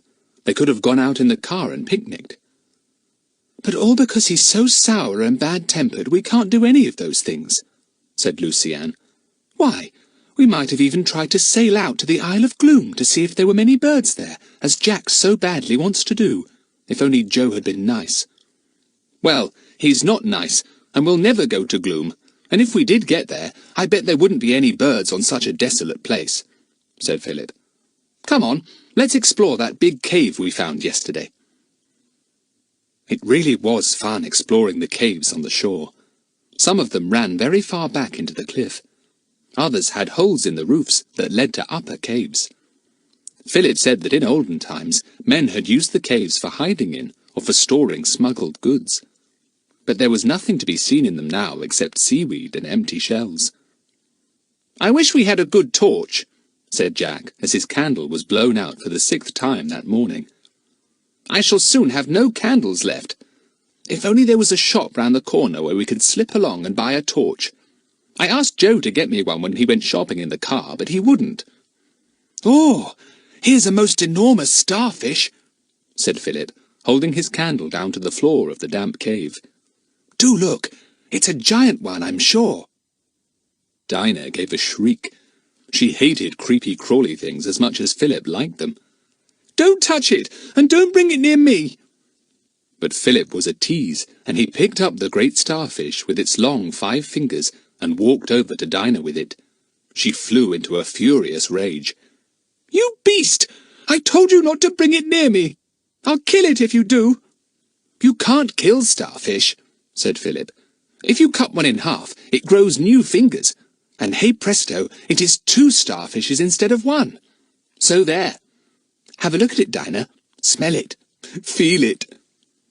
Philip pushed the great clammy thing near to his sister's face. Really alarmed, Dinah hit out and gave Philip such a push that he reeled, overbalanced, and fell headlong to the floor of the cave. His candle went out. There was a shout from Philip, then a curious slithering noise, and silence. "Hi, Tufty! Are you all right?" called Jack, and held his candle high. To his enormous astonishment, Philip had completely disappeared. There was the starfish on the seaweedy ground, but no Philip was beside it. The 3 children stared in the greatest amazement at clumps of seaweed hanging from the walls of the cave, spreading over the ground. Wherever had Philip gone? Dinah was scared. She had certainly meant to give Philip a hard blow, but she hadn't meant him to disappear off the face of the earth. She gave a yell. "Philip! Are you hiding? Come out, idiot!" A muffled voice came from somewhere. "Hi! Where am I?" "That's Tufty's voice," said Jack. "But where is he? He's nowhere in this cave." The children put their 3 candles together and looked round the small, low-roofed, seaweedy cave. It smelt very dank and musty. Philip's voice came again from somewhere, sounding rather frightened. I say, where am I? Jack advanced cautiously over the slippery seaweed to where Philip had fallen when Dinah had struck him. Then suddenly he seemed to lose his footing, and, to the surprise of the watching girls, he too disappeared, seeming to sink down into the floor of the seaweedy cave. By the wavering light of their 2 candles, the girls tried to see what had happened to Jack. Then they saw the explanation of the mystery. The fronds of seaweed hid an opening in the floor of the cave, and when the boys had put their weight onto the seaweed covering the hole, they had slipped between the fronds down into some cave below. How strange! That's where they went, said Dinah, pointing to a dark space between the seaweed covering that part of the floor. I hope they haven't broken their legs. However shall we get them out? Jack had fallen on top of poor Philip, almost squashing him. Kiki, left behind in the cave above, let out an ear-piercing screech.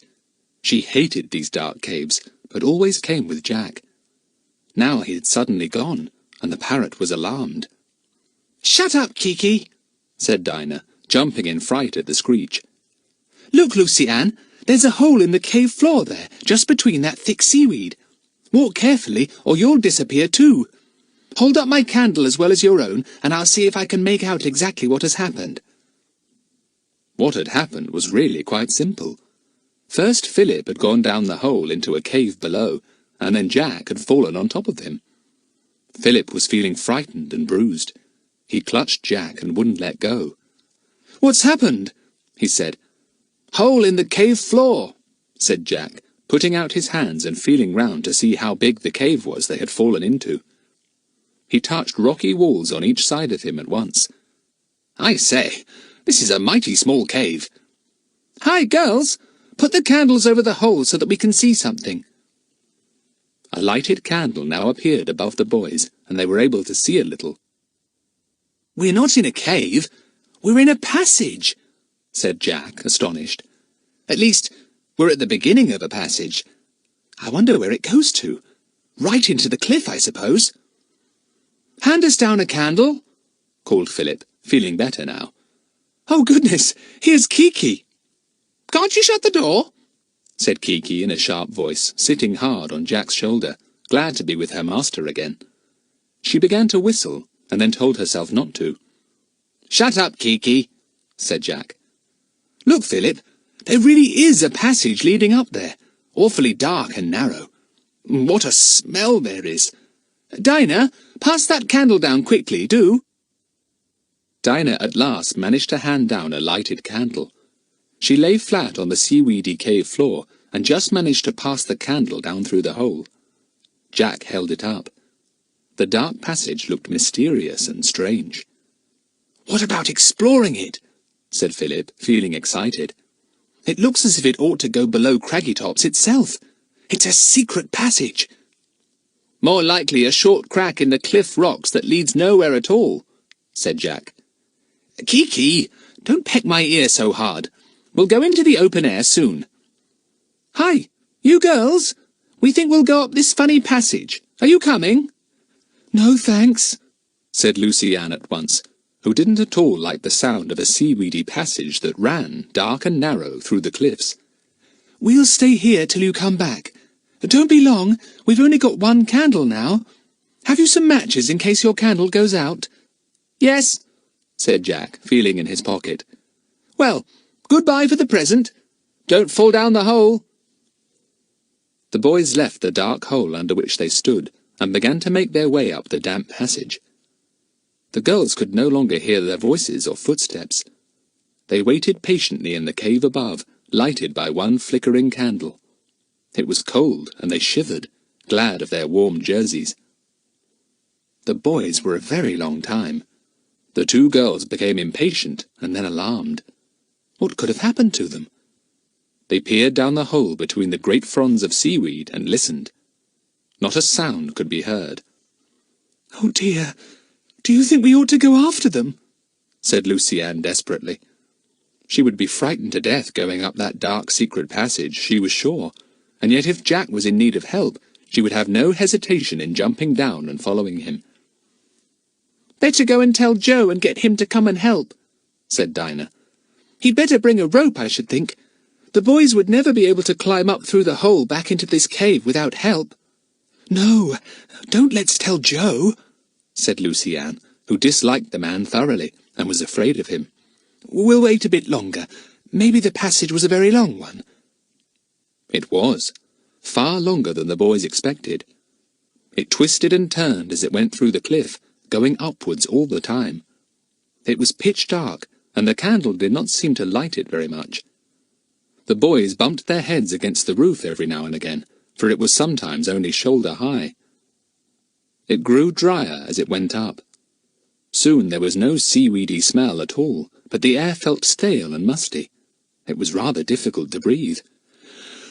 "I believe the air is bad here," panted Philip as they went on.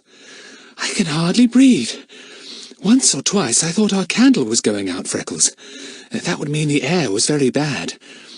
Surely we shall come to the end of this passage soon." As he spoke, the passage went steeply upwards and was cut into rough steps. It ended abruptly in a rocky wall. The boys were puzzled. "It's not a real passage, then," said Philip, disappointed. "Just a crack in the cliff rocks, as you said. But these do look like rough steps, don't they?" The light of the candle shone down onto the steps. Yes, someone had hewn out those steps at one time. But why? Jack held the candle above his head and gave a shout. "Look! Isn't that a trapdoor above our heads? That's where the passage led to, that trapdoor! I say, let's get it open if we can." Sure enough, there was an old wooden trapdoor closing the exit of the passage above their heads. If only they could lift it. Wherever would they find themselves? Chapter 8. In the Cellars. "Let's push at it together," said Philip in excitement. "I'll put the candle down on this ledge." He stuck the candle firmly into a crack on the ledge. Then he and Jack pushed hard at the trapdoor just above their heads. A shower of dust fell down, and Philip blinked his eyes, half blinded. Jack had closed his. "Blow," said Philip, rubbing his eyes. "Come on, let's try again. I felt it move." They tried again, and this time the trapdoor suddenly gave way. It lifted a few inches, and then fell back again, setting free another cloud of dust. "Get a rock or big stone and we'll stand on it," said Jack, red with excitement. "A bit more of a push and we'll get the thing right open." They found 3 or 4 flattish stones, put them in a stout pile, and stood on them. They pushed against the trapdoor, and to their delight it lifted right up and fell backwards with a thud on the floor above, leaving a square opening above the heads of the boys. "Give me a heave up, Jack," said Philip. He got such a shove that he shot out through the trapdoor opening and landed on a rocky floor above. It was dark there, and he could see nothing. "Hand up the candle, Freckles, and then I'll haul you up," said Philip. The candle was handed up, but went out suddenly. "Blow," said Philip. "Oh, glory, what's that?" "Kiki, I expect," said Jack. "She's flown up." Kiki had not made a sound or said a word all through the secret passage. She had been alarmed at the dark, strange place, and had clung hard to Jack all the way. Philip hauled Jack up, and then groped in his pocket for the matches to light the candle again. "Where do you suppose we are?" he said. "I simply can't imagine." "Feels like the other end of the world," said Jack. "Ah, that's better, now we can see." He held up the lighted candle, and the 2 boys looked round. "I know where we are," said Philip suddenly. "In one of the cellars at Craggy Tops. Look, there are boxes of stores over there, tins of food and stuff." "So there are," said Jack. "My word, what a fine store your aunt keeps down here. Golly, this is quite an adventure. Do you suppose your aunt and uncle know about the secret passage?" "I shouldn't think so," said Philip. "Aunt Polly would be sure to have mentioned it to us, I should think." "I don't seem to know this part of the cellars very well. Let me see. Where is the cellar door now? The boys wandered down the cellar, trying to find the way out. They came to a stout wooden door, but to their surprise, it was locked. Blow, said Philip, annoyed. Now we shall have to creep all the way back down that passage again. I don't feel like doing that somehow. Anyway, this isn't the door that leads out of the cellars and into the kitchen. You have to go up steps to that one. This must be a door that shuts off one part of the cellars from the other. I don't remember seeing it before. Listen! Isn't that somebody coming? Said Jack suddenly, his sharp ears hearing footsteps. Yes, it's Joe, said Philip, hearing the familiar cough he knew so well. Let's hide. I'm not going to tell Joe about that passage. We'll keep it to ourselves. Shut the trapdoor down quickly, Jack, and then we'll hide behind this archway here. We could slip out quietly when Joe opens the door. Blow out the candle. They shut the trapdoor quietly, and then, in the pitch darkness, hid behind the stone archway near the door. They heard Joe putting a key into the lock. The door swung open, and the man appeared, looking huge in the flickering light of his lantern. He left the door open and went towards the back of the cellar where the stores lay. The boys had on rubber shoes and could have slipped out without Joe knowing anything at all. But Kiki chose that moment to imitate Joe's hollow cough. It filled the cellar with mournful echoes, and Joe dropped his lantern with a crash. The glass splintered, and the light went out. Joe gave a howl of terror and fled out of the door at once, not even pausing to lock it. He brushed against the two boys as he went, and gave another screech of fright, feeling their warm bodies as he passed. Kiki, thrilled at the result of her coughing imitation, gave an unearthly screech that sent Joe headlong through the other part of the cellar, up the steps, and through the cellar door. He almost fell as he appeared in the kitchen, and Aunt Polly jumped in astonishment. What's the matter? What has happened? There's things down there, panted Joe, his face looking as scared as it ever could look. Things? What do you mean? Said Aunt Polly severely. Things that screech and yell and clutch at me, said Joe, sinking into a chair and closing his eyes till nothing but the thinnest slits could be seen. Nonsense, said Aunt Polly, stirring a saucepan vigorously. I don't know why you wanted to go down there anyway. We don't need anything from the cellars this morning. I've plenty of potatoes up here. Pull yourself together, Joe. You'll frighten the children if you behave like this. The two boys had collapsed into helpless laughter when they had seen poor Joe running in alarm from the cellar, yelling for all he was worth. They clutched each other and laughed till they ached. Well, Joe is always trying to frighten us by tales of peculiar things that wander about at night, said Jack. And now he's been caught by his own silly stories, and been almost frightened out of his wits. I say, he's left the key in the door, said Philip, who had now lighted his candle again. Let's take it. Then, if ever we want to use that passage again, we can always get out this way if we want to by unlocking the door. He put the big key into his pocket, grinning. Maybe the jumpy man would think one of the things he was always talking about had gone off with his key.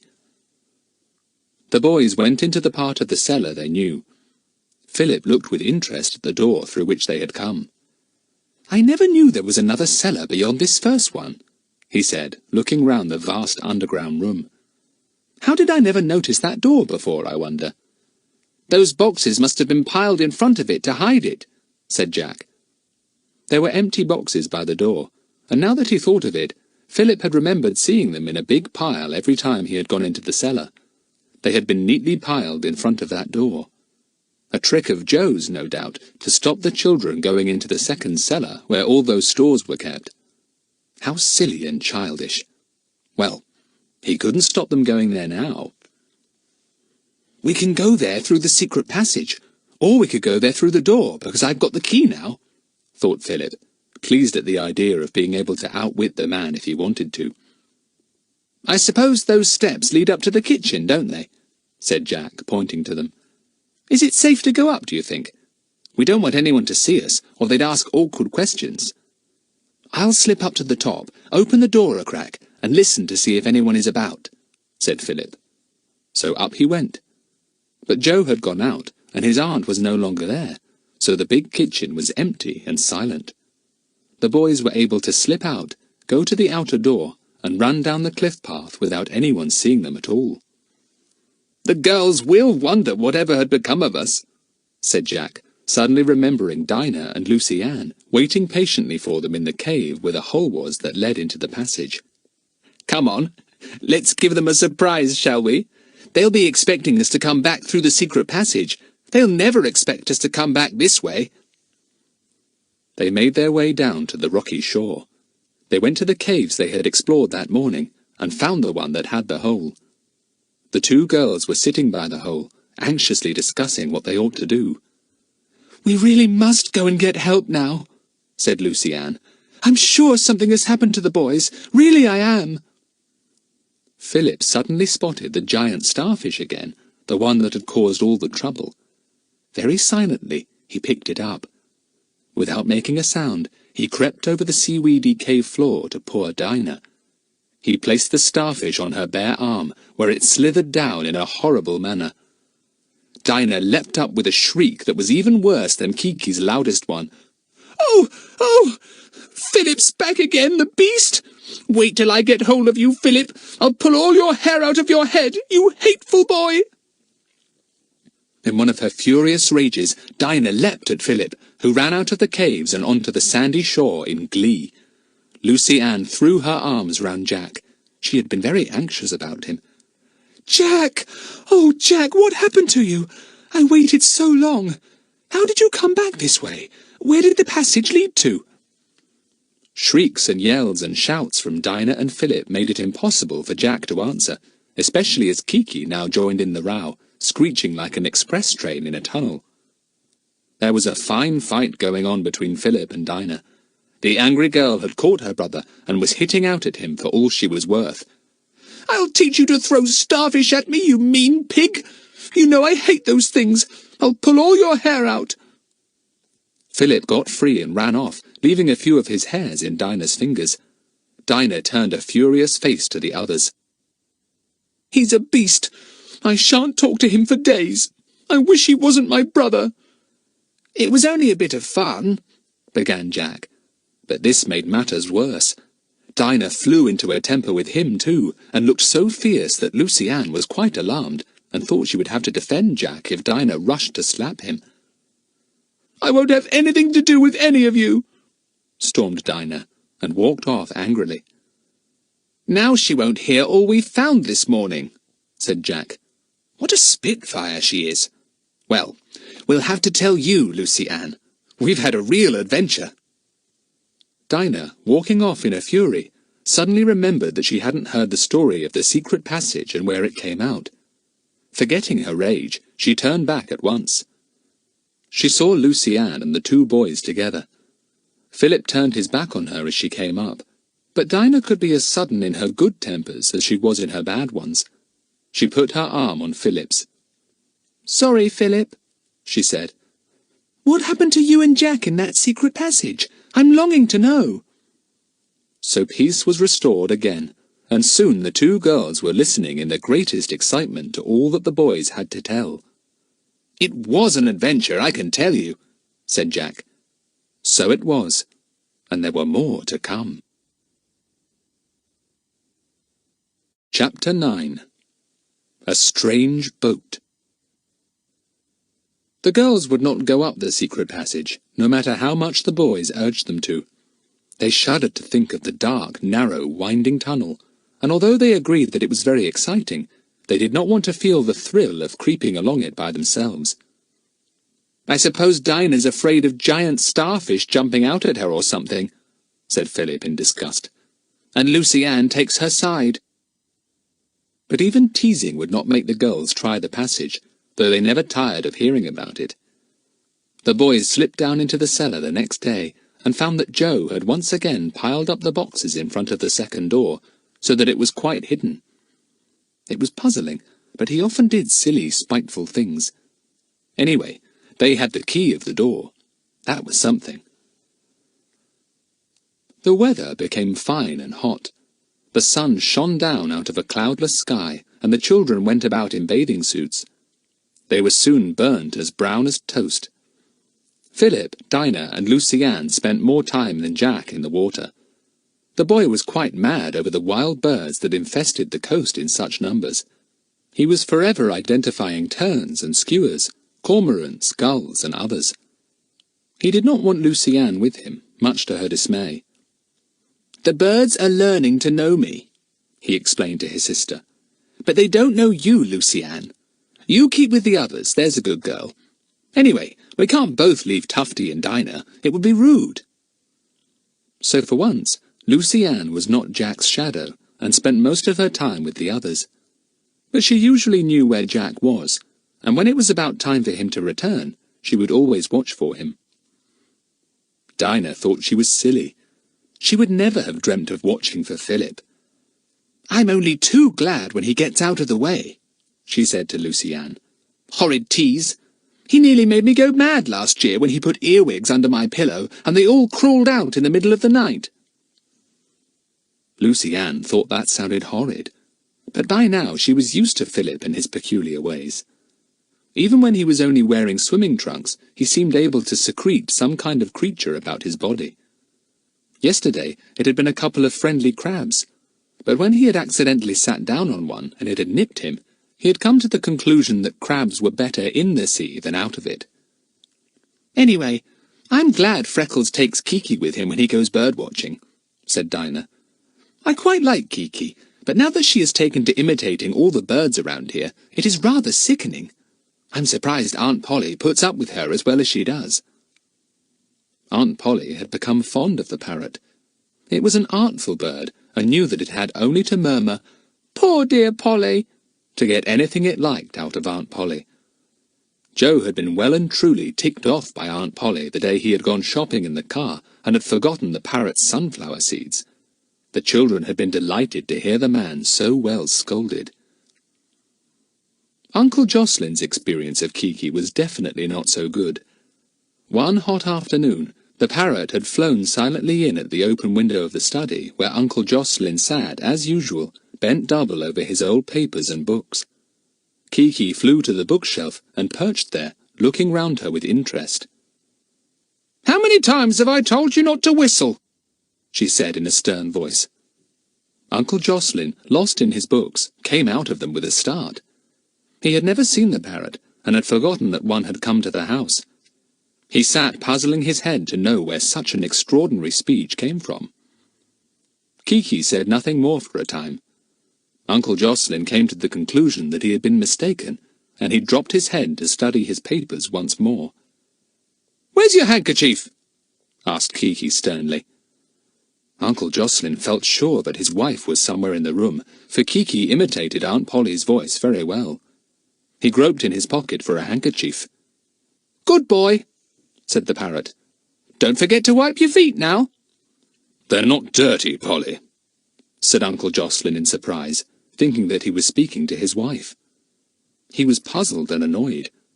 Aunt Polly did not usually come and disturb him like this by giving him unnecessary orders. He turned round to tell her to go, but could not see her. Kiki gave a hollow cough, exactly like Joe's. Uncle Jocelyn, now certain that the man was also in the room, felt most irritable. Why must everyone walk in and disturb him today? Really, it was unbearable. "Get out," he said, thinking that he was speaking to Joe. "I'm busy." "Oh, you naughty boy," said the parrot in a reproving tone. Then it coughed again and gave a realistic sneeze. Then, for a while, there was complete silence.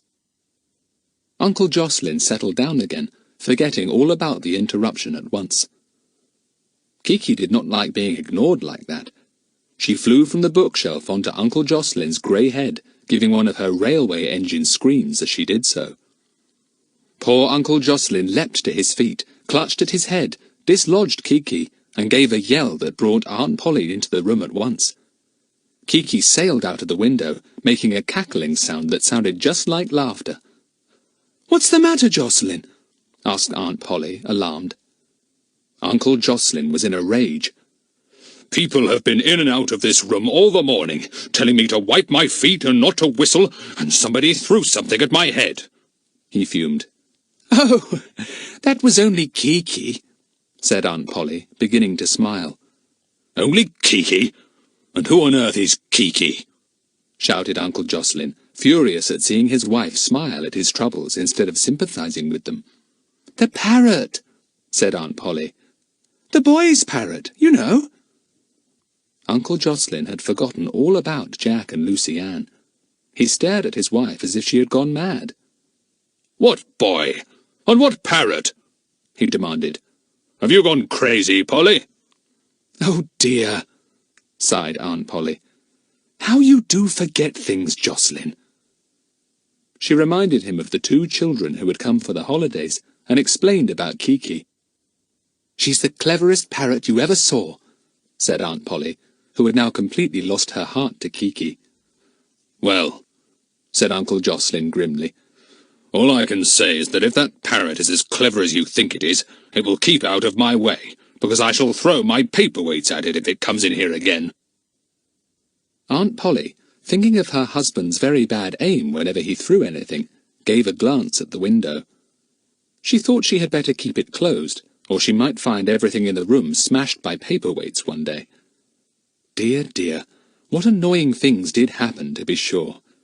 If it wasn't children clamouring for more to eat, it was Joe worrying her, and if it wasn't Joe, it was the parrot, and if it wasn't the parrot, it was Uncle Jocelyn threatening to throw his paperweights about. Aunt Polly closed the window firmly, went out of the room, and shut the door sharply. Don't slam the door, came Kiki's voice from the passage. And how many times have I... But for once, Aunt Polly had no kind word for Kiki. You're a bad bird, she said sternly to the parrot. A very bad bird. Kiki sailed down the passage with an indignant screech. She would find Jack.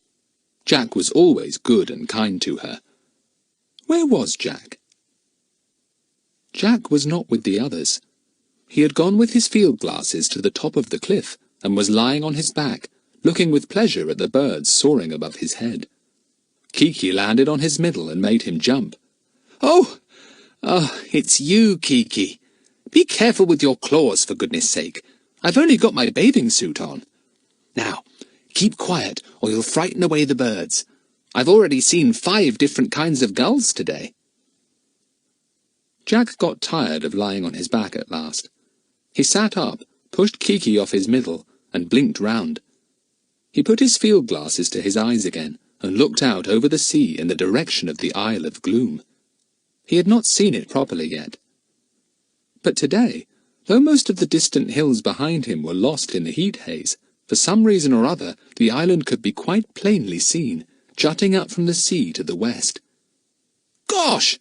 Said Jack in surprise.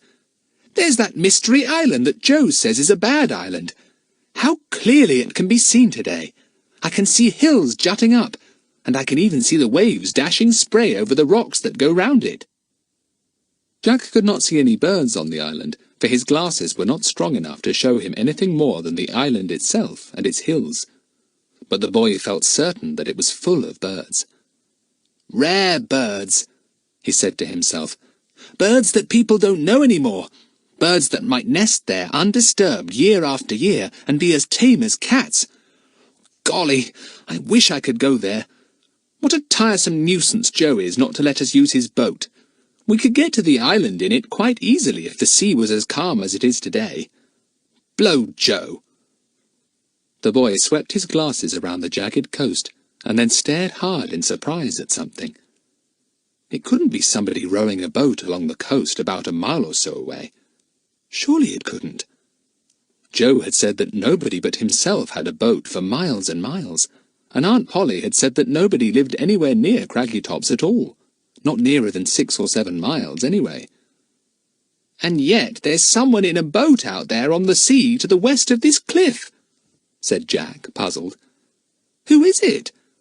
I suppose it must be Joe. The man in the boat was too far away to make out. It might be Joe, and it might not. Jack came to the conclusion that it must be. He glanced at the sun. It was pretty high, so it must be dinner time. He'd go back, and on the way he would look and see if Joe's boat was tied up in the usual place. If it was gone, Then the man in the boat must be Joe. But the boat was not gone. It was in its usual place, firmly tied to its post, rocking gently in the little harbour near the house. And there was Joe, too, collecting driftwood from the beach for the kitchen fire. Then there must be someone else not far away who had a boat of his own. Jack ran to tell the others. They were surprised and pleased. "We'll go and find out who he is, and pal up with him, and maybe he'll take us out fishing in the boat," said Philip at once. "Good for you, Freckles. Your old field glasses have found out something besides birds for you." "We'll go and see him tomorrow," said Jack. "What I really want is a chance to go out to the Isle of Gloom and see if there are any rare birds there.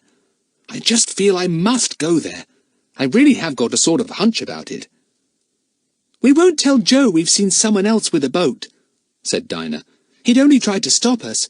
He hates us doing anything we like." So nothing was said to Joe or to Aunt Polly about the stranger in the boat. The next day they would find him and talk to him. But something was to happen before the next day came. Chapter 10. Night Adventure. That night, Jack could not sleep. The moon was full and shone in at his window. The moonlight fell on his face, and he lay there, staring at the big silvery moon, thinking of the gulls he had seen gliding and circling on the wind, and the big black cormorants that stood on the rocks, their beaks wide open as they digested the fish they had caught. He remembered the Isle of Gloom, as he had seen it that morning. It looked mysterious and exciting, so far away and lonely and desolate. Yet people had lived there once. Why did no one live there now? Was it so desolate that no one could make a living there? What was it like? "I wonder if I could possibly see it tonight, in the light of the full moon," thought Jack. He slipped off the mattress without waking Philip and went to the window. He stared out. The sea was silvery bright in the moonlight. Where rocks cast shadows, deep black patches lay on the sea. The waters were calmer than usual, and the wind had dropped. Only a murmur came up to Jack as he stood at the window. Then he stared in surprise. A sailing boat was coming over the water. It was still a good way out, but it was making for the shore. Whose boat was it? Jack strained his eyes, but could not make it out. A sailing boat making for Craggy Tops in the middle of the night. It was odd. "I'll wake Tufty," he thought, and went to the mattress. "Tufty! Philip! Wake up and come to the window!" In half a minute, Philip was wide awake, leaning out of the narrow window with Jack.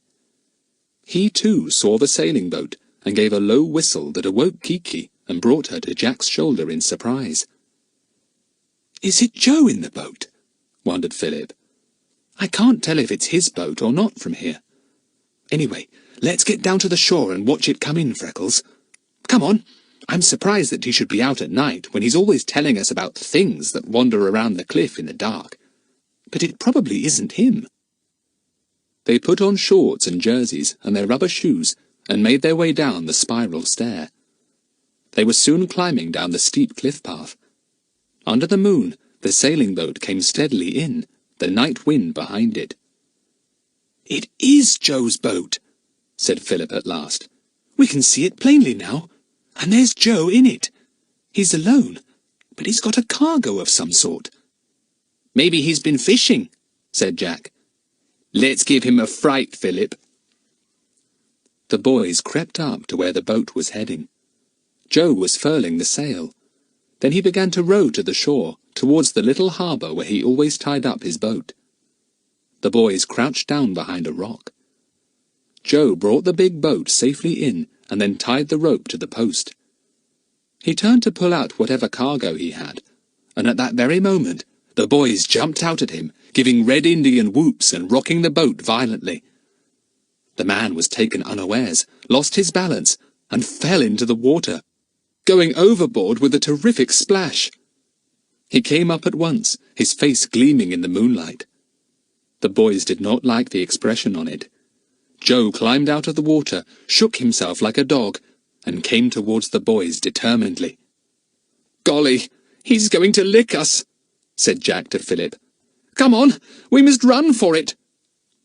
But the way to the house was barred by the big, powerful body of the angry man. "Now I'll show you what happens to boys who come spying around at night," he said between his teeth. Jack tried to dodge by, but Joe caught hold of him. He swung his big fist into the air, and Jack gave a yell. At the same moment, Philip charged Joe full in the middle, and the winded man gasped for breath and let go of Jack. The boys sped off over the beach at once, heading away from the steep cliff path that led to the house. Joe was after them immediately. "The tide's coming in," gasped Jack, as he felt water running over his ankles. "We must turn back. We'll be caught by the tide and pounded against the rocks." "We can't turn back. We shall be licked black and blue by Joe," panted Philip. "Jack, make for that cave. We can perhaps creep up that secret passage. We simply must. I really don't know what he mightn't do if he was in a rage. He might even kill us." Quite terrified now, the boys floundered into the cave, the waves running round their ankles. Joe came splashing behind them. Ah, he had got those boys now. Wait till he had done with them. They wouldn't leave their beds again at night. The boys found the hole in the floor of the cave they were looking for, and disappeared down it into the darkness of the secret passage. They heard Joe breathing heavily outside in the upper cave. They hoped and prayed he would not slip down the hole too. He didn't. He stood outside by the entrance, waiting for the boys to come out. He had no idea there was a secret passage there. He stood, panting heavily, clenching his fist hard. A big wave covered his knees. Joe muttered something. The tide was coming in rapidly. If those boys didn't come out immediately, they would be trapped there for the night. Another wave ran up, almost as high as the angry man's waist. It was such a powerful wave that he at once left the cave entrance and tried to make his way back across the beach. He could not risk being dashed to pieces against the cliff by the incoming tide. "Those boys can spend the night in the caves, and I'll deal with them tomorrow morning early," thought Joe grimly. "As soon as the tide goes down in the morning, I'll be there, and they'll be mighty sorry for themselves when I've finished with them." But the boys were not shivering inside the cave. They were once more climbing up the secret passage, this time in complete darkness. The passage was terrifying enough, but not nearly so alarming as Joe. They came at last to the trapdoor and pushed it open. They clambered out onto the rocky cellar floor and shut the trapdoor. "Take my hand," said Jack, shivering as much with cold as with fright. "We'll make our way towards the door as best we can. Come on, you know the direction, don't you? I don't." Philip thought he did, but he found that he didn't. It took the boys some time to find the cellar door. They felt all round the rocky walls of the cellar, and at long last, after falling over boxes of all kinds, they came to the door. It was not locked. Thank goodness they had taken away the key. Philip pushed at the door, and it opened. The pile of boxes on the other side fell over with a terrific crash that echoed all round the cellar. The boys stood listening to see if anyone would hear and come, but nobody did. They piled up the boxes again as best they could, and crept up the cellar steps and into the moonlit kitchen. They wondered where Joe was. Was he still waiting for them at the entrance to the caves? He was not. He had made fast his boat, removed several things from it, and then had climbed the cliff path to the house. He had gone to his bedroom, just off the kitchen, gloating over the thought of the two boys shivering in the caves, when a terrific noise came to his ears. It was the pile of boxes overturning down in the cellar, but Joe did not know that. He stood in his bedroom, rooted to the ground. What was that noise? He did not dare go and find out. If he had, he would have seen two figures stealing through the moonlit kitchen towards the hall. He would have seen them scurrying up the stairs as quietly as mice. Soon the boys were on their mattress, glad to be there safe and sound. They chuckled when they thought of Joe waiting in vain for them. and, down in his bedroom, Joe chuckled to think of how he would wait outside the cave the next morning, armed with a rope, and give those two boys a good hiding. They all fell asleep at last. Joe was up first, piling driftwood on the kitchen fire. He did his jobs, and then tied the rope end round his waist. It was time he went down to the beach and caught those boys. The tide would soon be down low enough for them to come out. Then he stopped still in the greatest astonishment, for into the kitchen, as bold as brass, came all 4 children, chattering away loudly. "What's for breakfast? Golly, I'm hungry. Did you have a good night, boys? We did." "Fine. We must have slept all the night through." These words were from Philip. Jack joined in, delighted to see amazement and wonder appear on Joe's face. "Yes, we slept like logs. Even if Kiki had done her imitation of a railway express, I don't think we'd have woken up." "What's for breakfast, Joe?" asked Dinah. Both the girls knew about the boys' adventure the night before, and were entering into the fun of teasing Joe. He evidently still thought the boys were down in the caves. "You 2 boys been asleep in your room all night?" asked Joe at last, hardly able to believe his eyes and ears. "Where else should we sleep?" said Philip impudently. "On the Isle of Gloom?" Joe turned away, puzzled and taken aback. It couldn't have been these 2 boys last night. It was true he had not seen their faces clearly, but he had felt certain they were Philip and Jack. But now that was plainly impossible. No one could have got out of those caves at high tide. And yet here were the boys. It was disturbing and puzzling. Joe didn't like it. "I'll go down to those caves now and watch to see who comes out," he thought at last. "Then I'll know who it was spying on me last night." So down he went. But though he watched for 2 hours, nobody came from the caves, which was not very surprising, because there was nobody there. "He just simply can't understand it," said Jack, grinning as he watched the tall man from the cliff path. "What a good thing we didn't tell anyone about the secret passage. It came in mighty useful last night." "He'll think you and Philip were 2 of the things he's always trying to frighten us with," said Dinah. "Silly old Joe. He must think we are babies to be frightened of anything he would say." "What are we going to do today when we've finished our jobs?" asked Lucy Ann, polishing the lamp she had been cleaning. "It's such a fine day. Can't we go for a picnic? Walk over the cliff and along the coast?" "Oh, yes, and we'll see if we can find that man I saw in a boat yesterday," said Jack, remembering. "That would be fine. Maybe he'll let us go in his boat. Dinah, ask your Aunt Polly if we can take our dinner with us." Aunt Polly said yes, and in about half an hour they set off, passing Joe on the way. He was now working on his allotment over the edge of the cliff behind the house. "Did you have a good night, Joe?" yelled Philip. "Did you sleep all night long like a good boy?" The man scowled and made a threatening noise. Kiki imitated him, and he bent down to pick up a stone to throw at her. "Naughty boy!" screeched Kiki, flying high into the air. "Naughty, naughty boy! Go to bed at once, naughty boy!" Chapter 11. Bill Smuggs. "Whereabouts did you see the strange boat, Freckles?" asked Philip as they went over the cliffs. "Over there, beyond those rocks that jut out," said Jack, pointing. "Quite a big boat, really.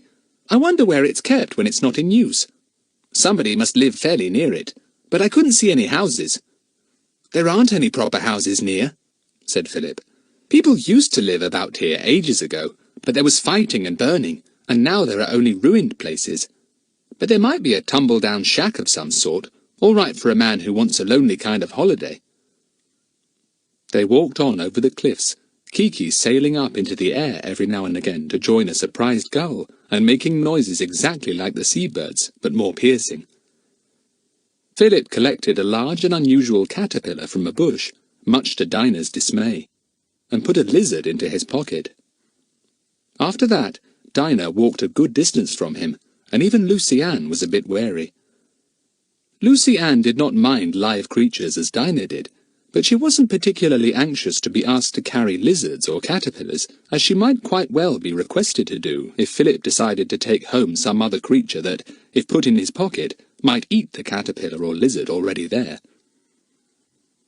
They all walked on happily, enjoying the rough sea breeze, the salty smell of the sea, and the sound of the waves against the rocks below. The grass was springy beneath their feet, and the air was full of gliding birds. This was a lovely holiday. Lovely, lovely. They came to a jutting part of the cliff and walked out almost to the edge. "I can't see signs of any boat on the water at all," said Jack. "You're sure you didn't imagine it?" said Philip. "It's funny there's not a thing to be seen today. A boat is not an easy thing to hide." "There's a sort of cove down there," said Lucy Ann, pointing to where the cliff turned in a little, and there was a small beach of shining sand. "Let's go down and picnic there, shall we? We can bathe first. It's awfully windy up here. I can hardly get my breath to talk." They began to climb down the steep and rocky cliff. The boys went first, and the girls followed, slipping a little now and again. But they were all good climbers, and reached the bottom of the cliff in safety. Here it was sheltered from the rushing wind, and was warm and quiet. The children slipped off their jerseys and shorts, and went into the water to bathe. Philip, who was a good swimmer, swam right out to some black rocks that stuck out from the water, high and forbidding. He reached them, and climbed up to rest for a while.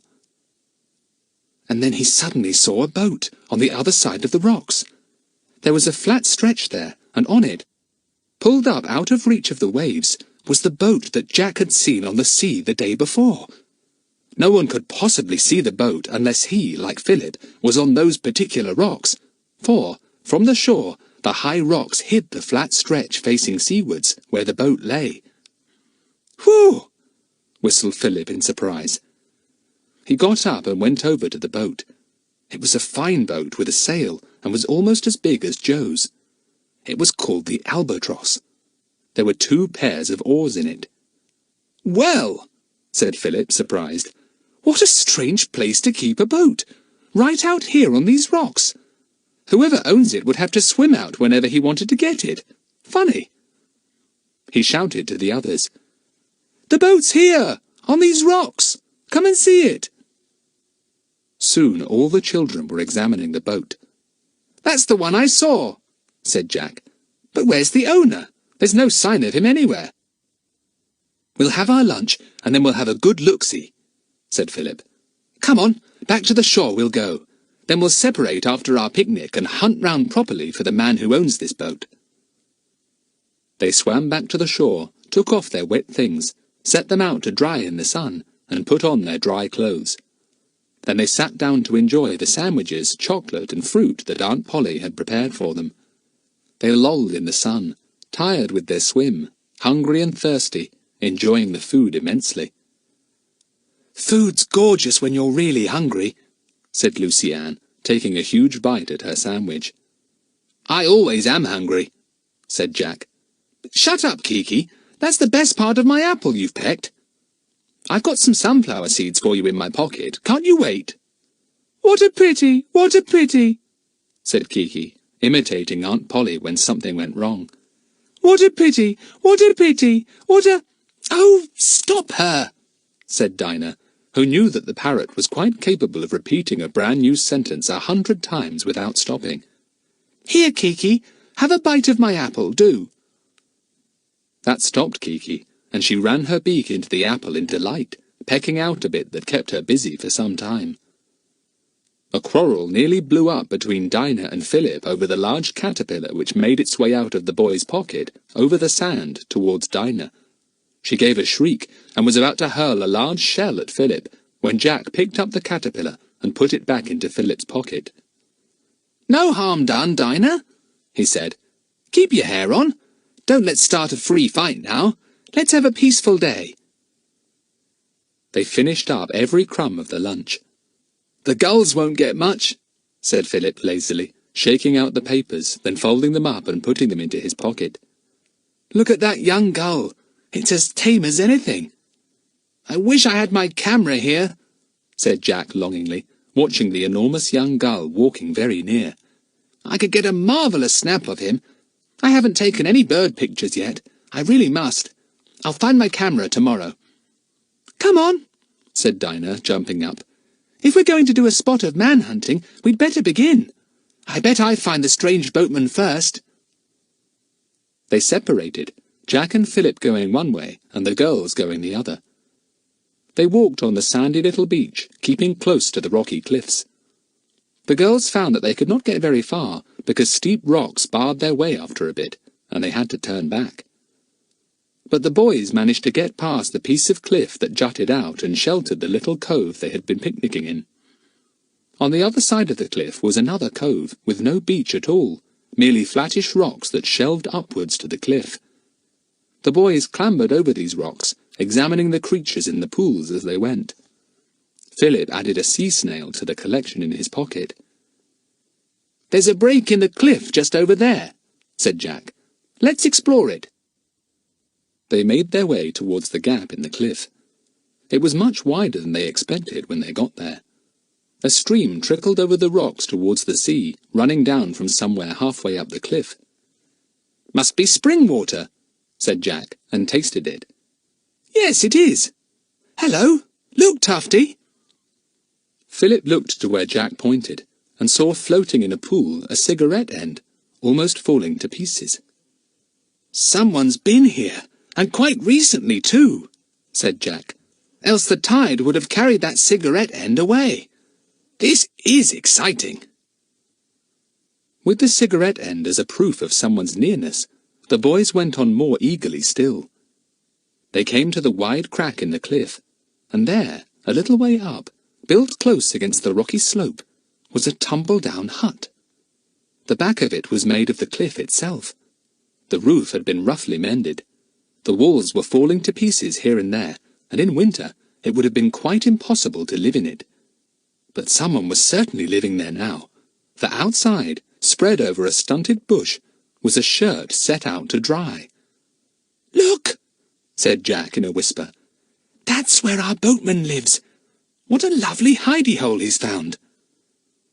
The boys went up quietly to the tumble-down hut. It was very, very old, and had probably once belonged to a lonely fisherman. A whistling came from inside the hut. "Do we knock at the door?" said Philip with a nervous giggle. But at that moment, someone came out of the open doorway and caught sight of the boys. He stood gaping in great surprise. The boys stared back without a word. They rather liked the look of the stranger. He wore shorts and a rough shirt, open at the neck. He had a red, jolly face, twinkling eyes, and a head that was bald on the top, but had plenty of hair round the sides. He was tall and strong-looking, and his chin jutted out below his clean-shaven mouth. "Hello," he said. "Come visiting? How nice." "I saw you out in your boat yesterday," said Jack. "So we came to see if we could find you." "Very friendly of you," said the man. "Who are you?" "We're from Craggytops, the house about 1.5 miles away," said Philip. "I don't expect you know it." "Yes, I do," said the man unexpectedly. "But I thought only grown-ups lived there. A man and a woman, and an odd-job man." "Well, usually only grown-ups do live there," said Philip. "But in the Halls, my sister and I come there too, to stay with our Aunt Polly and Uncle Jocelyn. And these Halls, 2 friends of ours came too. This is one of them, Jack Trent. His sister Lucy-Ann is somewhere about. I'm Philip Mannering, and my sister is Dinah. She's with Lucy-Ann." "I'm Bill Smuggs," said the man, smiling at all this sudden information. "And I live here alone." "Have you just suddenly come here?" asked Jack in curiosity. "Quite suddenly," said the man. "Just an idea of mine, you know." "Not much to come for here," said Philip. "Why did you come?" The man hesitated for a moment. "Well," he said, "I'm a bird watcher. Interested in birds, you know. And there are a great many unusual birds here." "Oh!" cried Jack in the greatest delight. "Do you like birds too? I'm mad on them. Always have been. I've seen crowds here that I've only seen in books before." And then the boy plunged into a list of the unusual birds he had seen, making Philip yawn. Bill Smuggs listened, but did not say very much. He seemed amused at Jack's enthusiasm. "What particular bird did you hope to see here, Mr. Smuggs?" asked Jack, stopping at last. Bill Smuggs seemed to consider. "Well," he said, "I rather hoped I might see a great auk." Jack looked at him in astonished silence that changed to awe. "The great auk," he said, in a voice mixed with surprise and wonder. But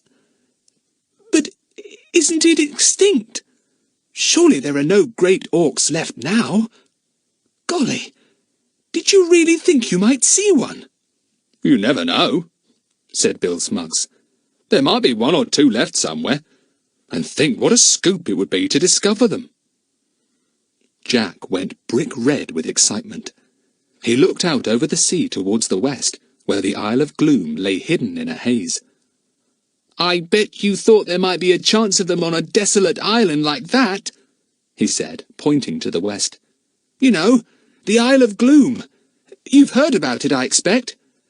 "Yes, I have," said Bill Smuggs. "I certainly have. I'd like to go there, but it's impossible, I believe." "Would you take us out in your boat sometimes?" asked Philip. "Joe, the odd-job man, has a fine boat, but he won't let us use it, and we'd love to go fishing sometimes, and sailing too. Do you think it's awful cheek to ask you? But I expect you find it a bit lonely here, don't you?" "Sometimes," said Bill Smuggs. "Yes, we'll go fishing and sailing together, you and your sisters too. It'll be fun. We'll see how near we can go to the Isle of Gloom too, shall we?" The boys were thrilled. At last they could sail a boat. They went off to call the girls. "Hi, Dinah! Hi, Lucy-Ann!" yelled Jack.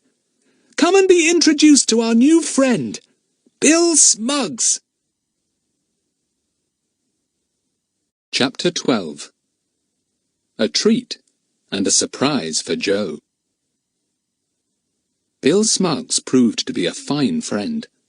He was a jolly fellow, always ready for a joke, patient with Kiki, and even more patient with Philip's ever-changing collection of strange pets.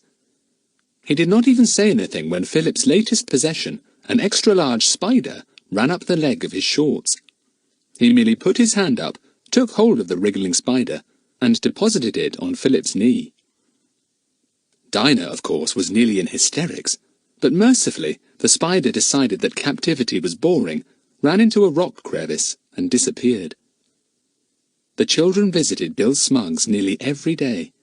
They went fishing in his boat and brought home marvellous catches that made Joe's mouth fall open in amazement. Bill showed them how to sail the boat too, and soon the 4 children could manage it perfectly well themselves. It was great fun sailing about in a good strong breeze. "Almost as fast as a motorboat," said Philip in glee. "Bill, I am glad we found you." To Jack's disappointment, Bill Smuggs did not seem to want to talk endlessly about birds, nor did he want to go off with Jack and watch the birds on the cliffs or on the sea. He was quite willing to listen to Jack raving about birds, though, and produced many fine new bird books for him, which he said Jack could keep for himself. "But they're new," protested Jack. "Look, the pages of this one haven't even been cut. You've not read them yourself, sir. You read them first." "No, you can have them," said Bill Smuggs, lighting his cigarette. "There's a bit about the great auk in one of them. I'm afraid we shall never find that bird after all. No one has seen it for about 100 years. "It might be on the Isle of Gloom, or some equally deserted, desolate island," said Jack hopefully. "I do wish we could go there and see. I bet there would be thousands of frightfully tame birds there, sir." This eternal talk about birds always bored Dinah. She changed the subject. "You should have seen Joe's face when we brought in our catch of fish yesterday," she said with a grin. "He said, 'You never caught those from the rocks. You've been out in a boat.'" "You didn't tell him you had," said Bill Smuggs at once. Dinah shook her head. No, she said. He tried to spoil our pleasure if he knew we used your boat. Do your uncle and aunt know you've met me? Asked Bill. Dinah shook her head again. Why? She asked. Don't you want them to know? What does it matter whether they do or not? Well, said Bill Smuggs, scratching the bald top of his head, I came here to be alone and to watch the birds, and I don't want people coming round spoiling things for me. I don't mind you children, of course. You're fun. Bill Smuggs lived all alone in the tumble-down hut. He had a comfortable car, which he kept under a tarpaulin at the top of the cliff, in as sheltered a place as possible. He went into the nearest town to do his shopping whenever he wanted to. He had brought a mattress and other things to the hut to make it as comfortable as he could. The children were thrilled when they knew he had a car as well as a boat. They begged him to take them out in it next time he went. I want to buy a torch, said Jack. You remember that secret passage we told you about, Bill? Well, it's difficult to go up it carrying a candle. A torch would be much handier. I could buy one if you'd take me in your car. I'd like one too, said Philip. And Jack, you said you wanted some camera film because you'd left yours behind at Mr. Roy's. You can't take photographs of birds unless we get some. You could get that too. The girls wanted things as well, so Bill Smuggs agreed to take them the next day. They all crowded into the car in excitement the following morning. Joe's going into the town as well today, said Dinah with a giggle. It would be funny if we saw him, wouldn't it? He would get a surprise. Bill Smuggs's car was really a beauty. The boys, who knew about cars, examined it in delight. It's new, said Jack. This year's, and a jolly fast one. Bill, are you very rich? This car must have cost a lot of money. You must be awfully well off. Not very, said Bill with a grin. Now, off we go. And off they went, cruising very swiftly once they had left the bad coast road behind. The car was well sprung and seemed to surge along. Golly, isn't it different from Aunt Polly's old car? Said Dinah, enjoying herself. It won't take us any time to get to the town. They were very soon there. Bill Smuggs parked the car and then went off by himself after arranging with the children to meet them for lunch at a very grand hotel. I wonder where he's gone, said Jack, staring after him. We might just as well have kept all together. I wanted to go to that stuffed animal shop with him and see some of the stuffed birds there. Well, you could see he didn't want us, said Dinah, who was disappointed too. She was very fond of Bill Smuggs now, and had saved up some money to buy him an ice cream. I expect he has got business of his own to do. What is his business? Asked Lucy Ann. He must do something besides bird-watching, I should think. Not that he does much of that, now that he knows us. He never said what his work was, said Jack. Anyway, why should he? He's not like us, always wanting to blurt out everything. Grown-ups are different. Come on, let's find a shop that sells torches.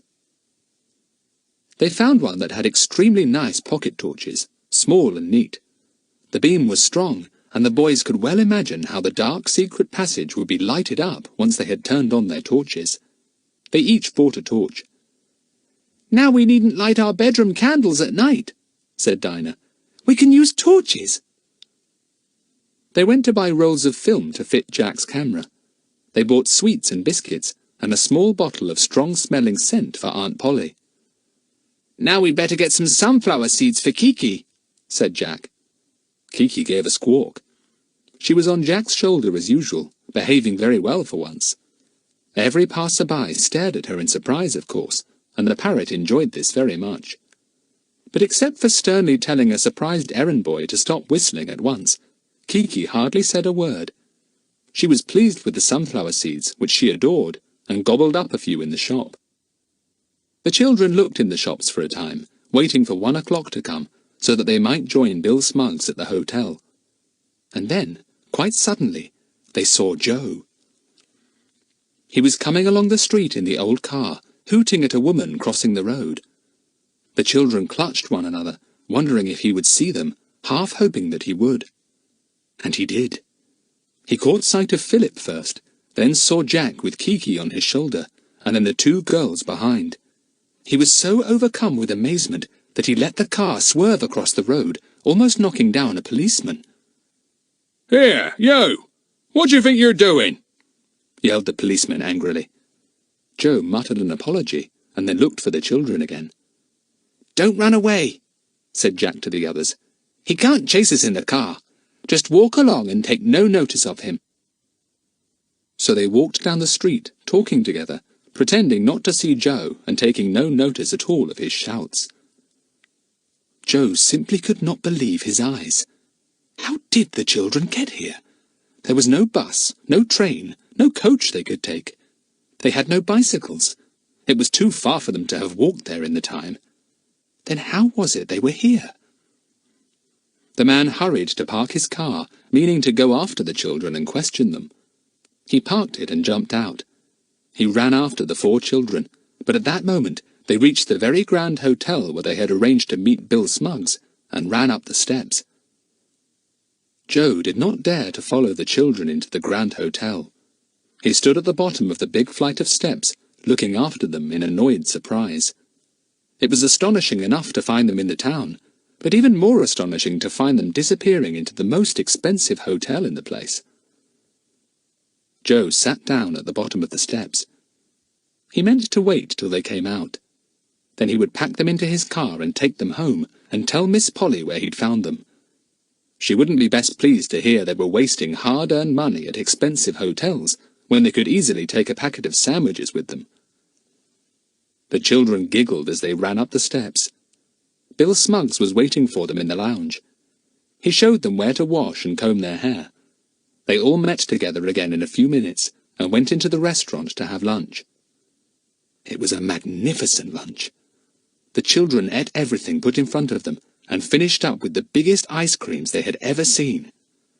"Oh, Bill, that was grand," said Dinah, sinking back into her comfortable chair with a sigh. "Simply marvellous. A real treat. Thanks awfully." "I think you must be a millionaire," said Lucy Ann, watching Bill count out notes to the waiter in payment of the bill. "Golly, I've eaten so much that I feel I really can't get up and walk." Jack remembered Joe and wondered if the man was watching for them. He got up to see. He peeped out of a window that looked onto the hotel's main entrance. He saw Joe sitting patiently down at the bottom of the steps. Jack went back to the others, grinning. "Is there a back entrance to this hotel?" he asked Bill Smuggs.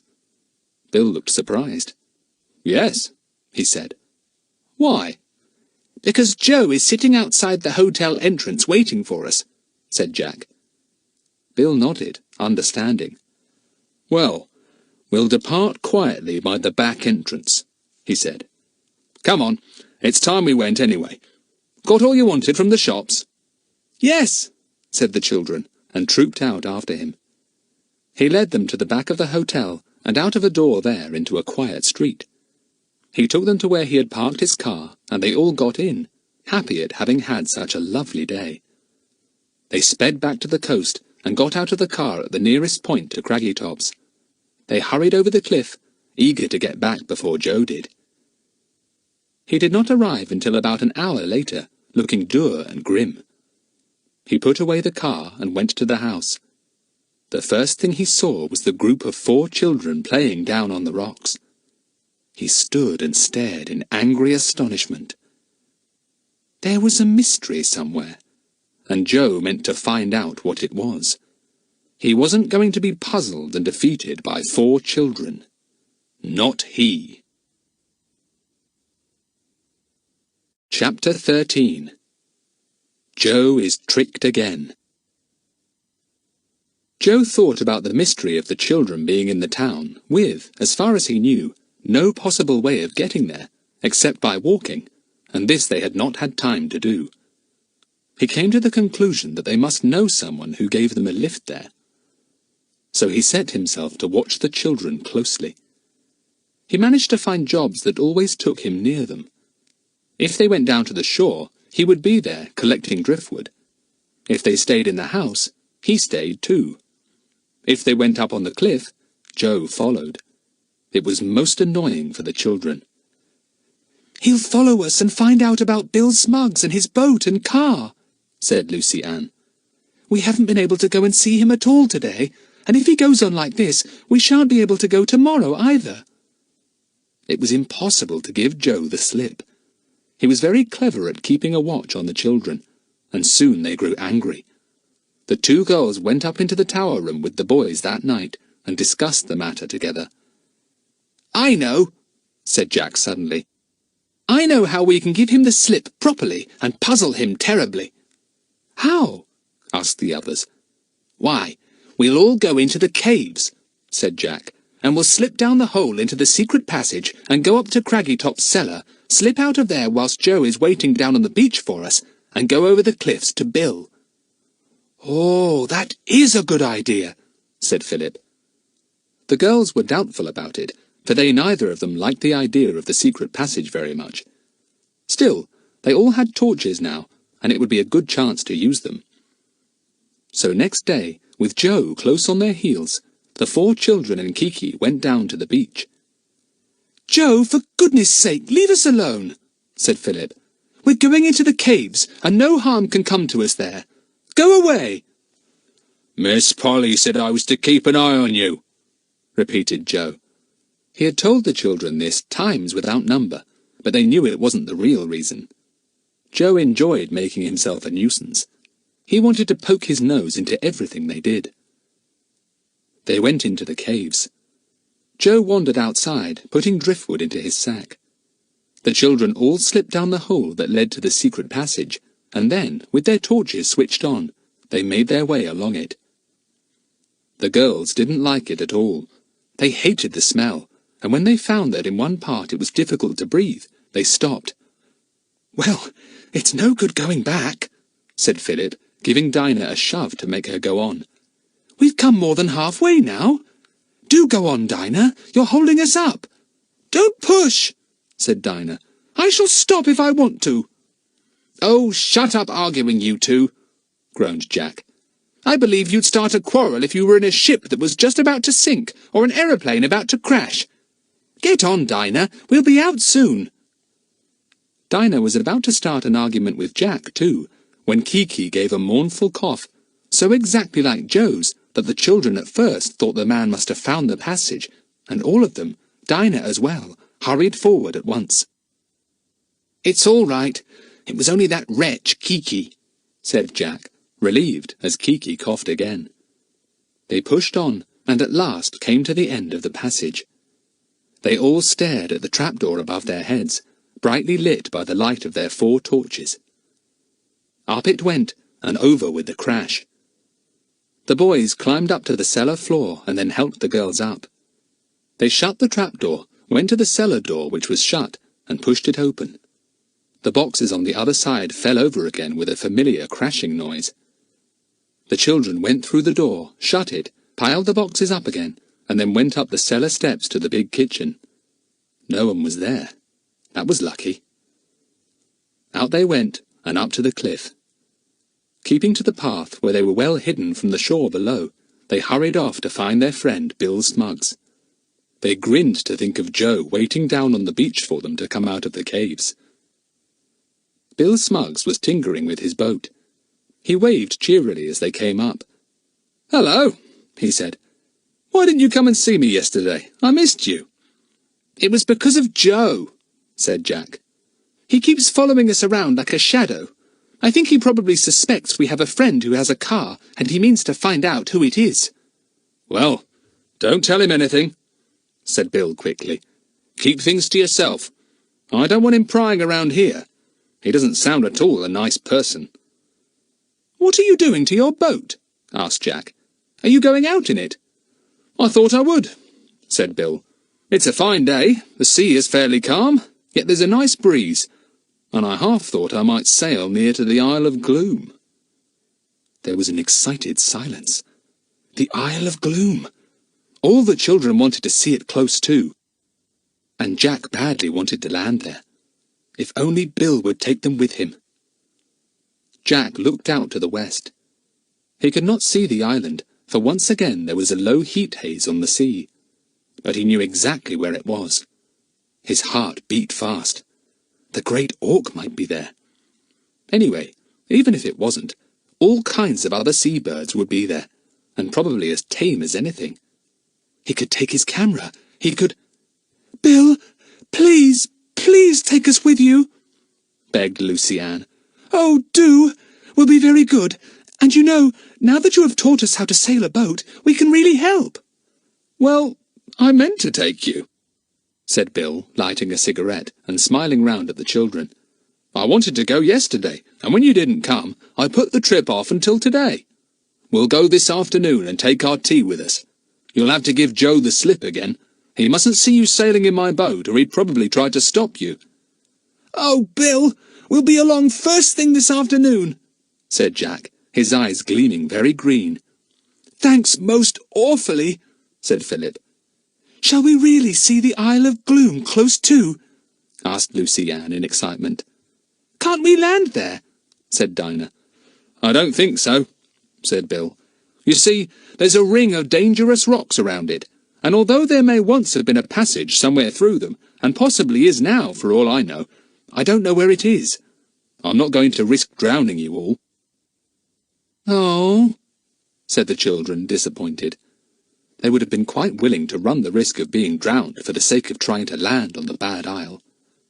"You'd better go back and have an early lunch, if your aunt will let you have it," said Bill. "I don't want to be too late in starting. The tide will help us if we get off fairly early." "All right," said the four, jumping up from the rocks at once. "Goodbye till this afternoon, Bill. We'll bring tea with us, as nice as we can, to reward you for waiting for us." They set off home again, talking eagerly of the coming trip. Joe had said so many frightening things about the desolate island that the children couldn't help feeling excited at the idea of seeing it. "I wonder if Joe is still on the beach, watching for us outside the caves," said Jack. The children went cautiously to the edge of the cliff and peeped over. Yes, he was still down there. What a sell for him! They went to Craggy Tops and found Aunt Polly. "Aunt, could we possibly have an early lunch and then go off and take our tea with us?" asked Philip. "Will it be any trouble? We'll help to get the lunch, and we don't mind what we have." "There's a cold pie in the larder," said Aunt Polly, considering, "and some tomatoes, and there are some stewed plums. Dinah, you lay the table, and the others can set out the food. I'll make some sandwiches for your tea, and there's a ginger cake you can have too. Lucy Ann, can you put the kettle on to boil? You can have some tea in a thermos flask if you like." "Oh, thank you," said the children, and set to work at once. They laid a place for Aunt Polly, but she shook her head. "I don't feel very well today," she said. "I've got a bad headache. I shan't want anything. I shall have a good long rest while you're out this afternoon." The children were sorry. Certainly Aunt Polly did look tired out. Philip wondered if his mother had sent any more money to help things along a bit, or whether Aunt Polly was finding things very difficult. He didn't like to ask her in front of the others. Soon the children were having their dinner, and then, the tea being packed up and ready, they set off over the cliff. They had not seen Joe. The man was still down on the beach, now feeling puzzled and most annoyed with the vanished children. He felt certain they were in the caves. He went in himself and called to them. There was no answer, of course. He called again and again. "Well, if they've lost themselves in the caves, it'll be good riddance of bad rubbish," he said to himself. He decided to go up and report the matter to Miss Polly. So up he went. The children had gone, and Aunt Polly was washing up. She glanced sharply at Joe. "Where have you been all the morning?" she asked. "I wanted you, and you were nowhere to be found." "Looking for them children," said Joe. "It's my belief they've gone into the caves down there and got lost. I've been calling and calling for 'em." "Don't be so silly, Joe," said Aunt Polly. "You're just making the children an excuse for your laziness. You know quite well they are not in the caves." "Miss Polly, I seed 'em go in, and I didn't see them come out," began Joe indignantly. "I was on the beach all the time, wasn't I? Well, I tells you, Miss Polly, them children went into the caves, and they're there still. No, they're not, said Aunt Polly firmly. They've just gone off for a picnic. They came in, had an early lunch and went out again. So don't come to me any more with silly stories about them being lost in the caves. Joe's mouth dropped open. He simply could not believe his ears. Hadn't he been on the beach by the caves all the morning? He would have seen the children as soon as they came out. Don't pretend to be so surprised, said Aunt Polly sharply. Just stir yourself and do a few jobs quickly. You will have to do this afternoon all the things you didn't do this morning. I expect the children did go into the caves, but they must have slipped out when you were not looking. Don't just stand there. Get on with some of your work. Joe shook himself, shut his mouth, and went off silently to do some jobs in the house. He was full of amazement. He remembered how one night he had chased 2 boys into the caves, thinking they were Philip and Jack, and the tide had come up and imprisoned them in the caves, but they were not there the next morning. And now the 4 children had done the same thing. Joe thought it was decidedly uncanny. He didn't like it. Now those children had given him the slip again. Where had they gone? Well, it wasn't much good trying to find out that afternoon. Not with Miss Polly in such a bad temper, anyway. Chapter 14. A Glimpse of the Isle of Gloom. The children hurried over the cliffs to see Bill Smuggs and his boat. He was ready for them. He put their packet of sandwiches and cake, their thermos, and a packet of biscuits and chocolate of his own into the boat. Then they all got in. Bill had brought the boat to shore instead of hiding it out by the rocks. He pushed off, wading in the water till the boat floated. Then in he jumped, and took the oars till they were away from the rocks. "Now then," he said in a little while, when they were well beyond the rocks and out at sea. "Now then, boys, up with that sail, and let's see how you do it." The boys put up the sail easily. Then they took turns at the tiller, and Bill was pleased with them. "You are good pupils," he said approvingly. "I believe you could take this boat out alone now." "Oh, Bill, would you let us?" asked Jack eagerly. "You could trust us. Really you could." "I might, one day," said Bill. "You would have to promise not to sail out very far, that's all." "Oh, yes, we'd promise anything," said the children earnestly. How thrilling it would be to set off in Bill's boat all by themselves. There was a good wind, and the boat sped along smoothly, rocking a little every now and again as she came to a swell. The sea was really very calm. "It's lovely," said Jack. "I do like the flapping noise the sail makes, and the sound of the water slapping against the boat, and the steady whistling of the wind." Dinah and Lucy Ann let their hands trail in the cool, silky water. Kiki watched with interest from her perch on the big sail. She could hardly keep her balance there, and had to half spread her wings to help her. She seemed to be enjoying the trip as much as the children. "Wipe your feet and shut the door," she said to Bill Smuggs, catching his eye. "How many times have I—" "Shut up, Kiki," cried everyone at once. "Don't be rude to Bill or he'll throw you overboard." Kiki cackled with laughter, rose into the air, and joined a couple of startled seagulls, announcing to them that they had better use their handkerchiefs. Then she gave an ear-piercing shriek that made the gulls sheer off in alarm. Kiki returned to her perch, pleased with herself. She did enjoy creating a sensation, whether it was among human beings, birds, or animals. "I still can't see the Isle of Gloom," said Jack, who was keeping a sharp lookout for it. "Whereabouts is it, Bill? I seem to have lost my sense of direction now I'm right out at sea." "Over there," said Bill, pointing. The children followed his finger, but could see nothing.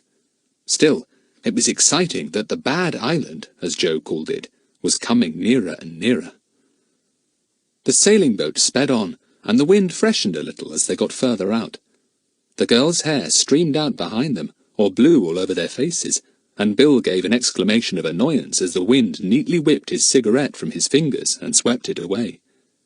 "Now, if Kiki was any use at all, she would fly after that and bring it back to me," said Bill, cocking an eye at the parrot. "Poor Kiki," said the parrot, sorrowfully shaking her head. Poor old Kiki! What a pity! What a pity! What—" Jack aimed an old shell at her, and she stopped with a cackle of laughter. Bill tried to light another cigarette, which the wind made rather difficult. After a while, Jack gave a sudden cry. "Look! Land ho! Isn't that the Isle of Gloom? It must be." They all looked hard. Looming up out of the heat haze was land, there was no doubt about it. "Yes, that's the island all right," said Bill with great interest. "It's fairly big, too." The boat drew nearer. The island became clearer, and the children could see how rocky and hilly it was. Round it was a continual turmoil of water. Surf and spray were flung high into the air, and here and there the children could see jagged rocks sticking up from the sea. They went nearer in. The water was rough and choppy now, and Lucy Ann began to look a little green. She was the only one who was not a first-rate sailor, but she bravely said nothing, and soon the seasick feeling began to pass off a little. "Now you can see the wide ring of rocks running round the island," said Bill Smuggs. "My word, aren't they wicked? I guess many a boat has been wrecked on them at some time or another. We'll cruise round a bit and see if we can spot any entry. But we don't go any nearer, so it's no use begging me to." The Albatross was now in a very choppy sea indeed, and poor Lucy Ann went green again. "Have a dry biscuit, Lucy Ann," said Bill Smuggs, noticing her looks. "Nibble it. It may keep off that sick feeling." It did. Lucy Ann nibbled the dry biscuit gratefully, and soon was able to take an interest in the trip once more. The Isle of Gloom certainly lived up to its name. It was a most desolate place, as far as the children could see. It seemed to be made of jagged rocks that rose into high hills in the middle of the island. A few stunted trees grew here and there, and grass showed green in some places. The rocks were a curious red colour on the seaweed side of the island, but black everywhere else. "There are heaps and heaps of birds there, just as I thought," said Jack, looking through his field glasses in excitement. "Golly, just look at them, Bill." But Bill would not leave the tiller. It was dangerous work cruising near to the ring of rocks in such a choppy sea. He nodded to Jack. "I'll take your word for it," he said. "Tell me if you recognize any birds." Jack reeled off a list of names. "Bill, there are thousands and thousands of birds," he cried. "Oh, do let's land on the island. Find a way through this ring of rocks somehow. Please, please do." "No," said Bill firmly. "I said not. It would be a dangerous business to get to the island even if we knew the way, and I don't. I'm not risking all our lives for the sake of seeing a few birds at close quarters. Birds you can see at craggy tops any day." The sailing boat went on its way round the island, keeping well outside the wicked ring of rocks over which waves broke continually, sending spray high into the air. The children watched them, and noticed how they raced over the treacherous rocks, making a roaring noise that never stopped. It was somehow very thrilling, and the children felt exultant and wanted to shout. Jack could see the island most clearly because of his field glasses. He kept them glued to his eyes, looking at the hundreds of birds, both flying and sitting, that he could see. Philip tapped his arm. "Let someone else have a look too," he said. "Hand over the glasses." Jack didn't want to, because he was afraid of missing seeing a great auk, but he did at last give them to Philip. Philip was not so interested in the birds. He swept the coast of the island with the glasses, and then gave an exclamation. "Hello! There are still houses or something on the island. Surely people don't live there now." "Of course not," said Bill Smuggs. "It's been deserted for ages. I can't imagine why anyone ever did live on it. They could not have farmed it or used it for fishing. It's a desolate, impossible sort of place." "I suppose what I can see are only ruins," said Philip. "They seem to be in the hills. I can't make them out, really." "Anyone walking about? Any of Joe's things?" asked Dinah with a laugh. "No, nobody at all," said Philip.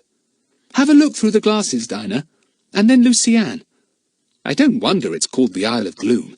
It certainly is a terribly gloomy-looking place. Nothing alive on it except the seabirds."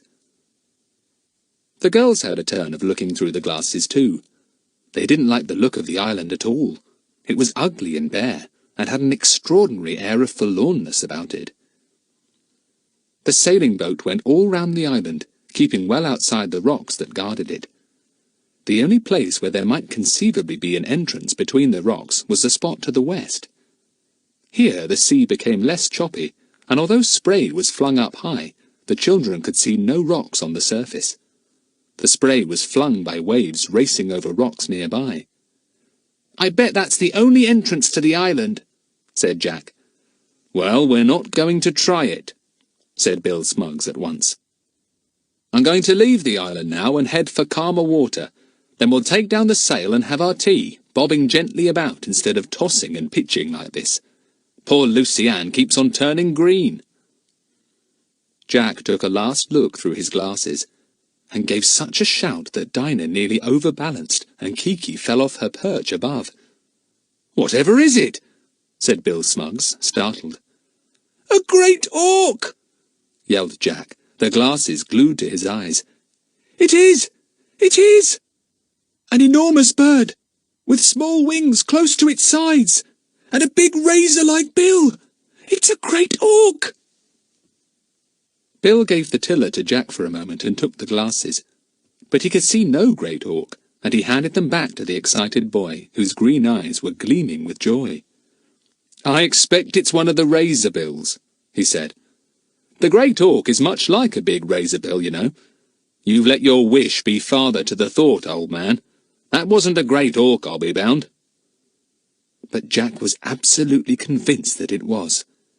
He could not see it any longer, but as they left the island behind, the boy sat looking longingly backwards at it. The great auk was there. He was sure it was. He was certain he had seen one. How could Bill suggest it was a razor bill? Bill, do go back," begged Jack, hardly able to contain himself. "I know it was an auk, a great auk. I suddenly saw it. Imagine it! What will the world say if they know I've found a great auk, a bird that's been extinct for years?" "The world wouldn't care much," said Bill Smuggs dryly. "Only a few people keen on birds would be excited. Calm yourself a bit. I'm afraid it certainly wasn't the bird you thought." Jack couldn't calm himself. He sat looking terribly excited, his eyes glowing, his face red, his hair blown about in the wind. Kiki felt the excitement and came down to his shoulder, pecking at his ear to get his attention. "It was a great auk, it was," said Jack, and Lucy Ann slipped a hand in his arm and squeezed it.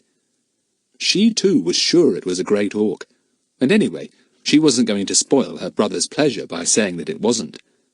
Neither Philip nor Dinah believed that it was. They had their tea on calmer water, with the sail down and the boat drifting where it pleased. Jack could eat nothing, though he drank his tea. Lucy Ann, hungry now after her seasickness, ate Jack's share of the tea and enjoyed it. The others enjoyed themselves too. It had been an exciting afternoon. "Can we sail your boat by ourselves sometime, as you promised?" asked Jack suddenly.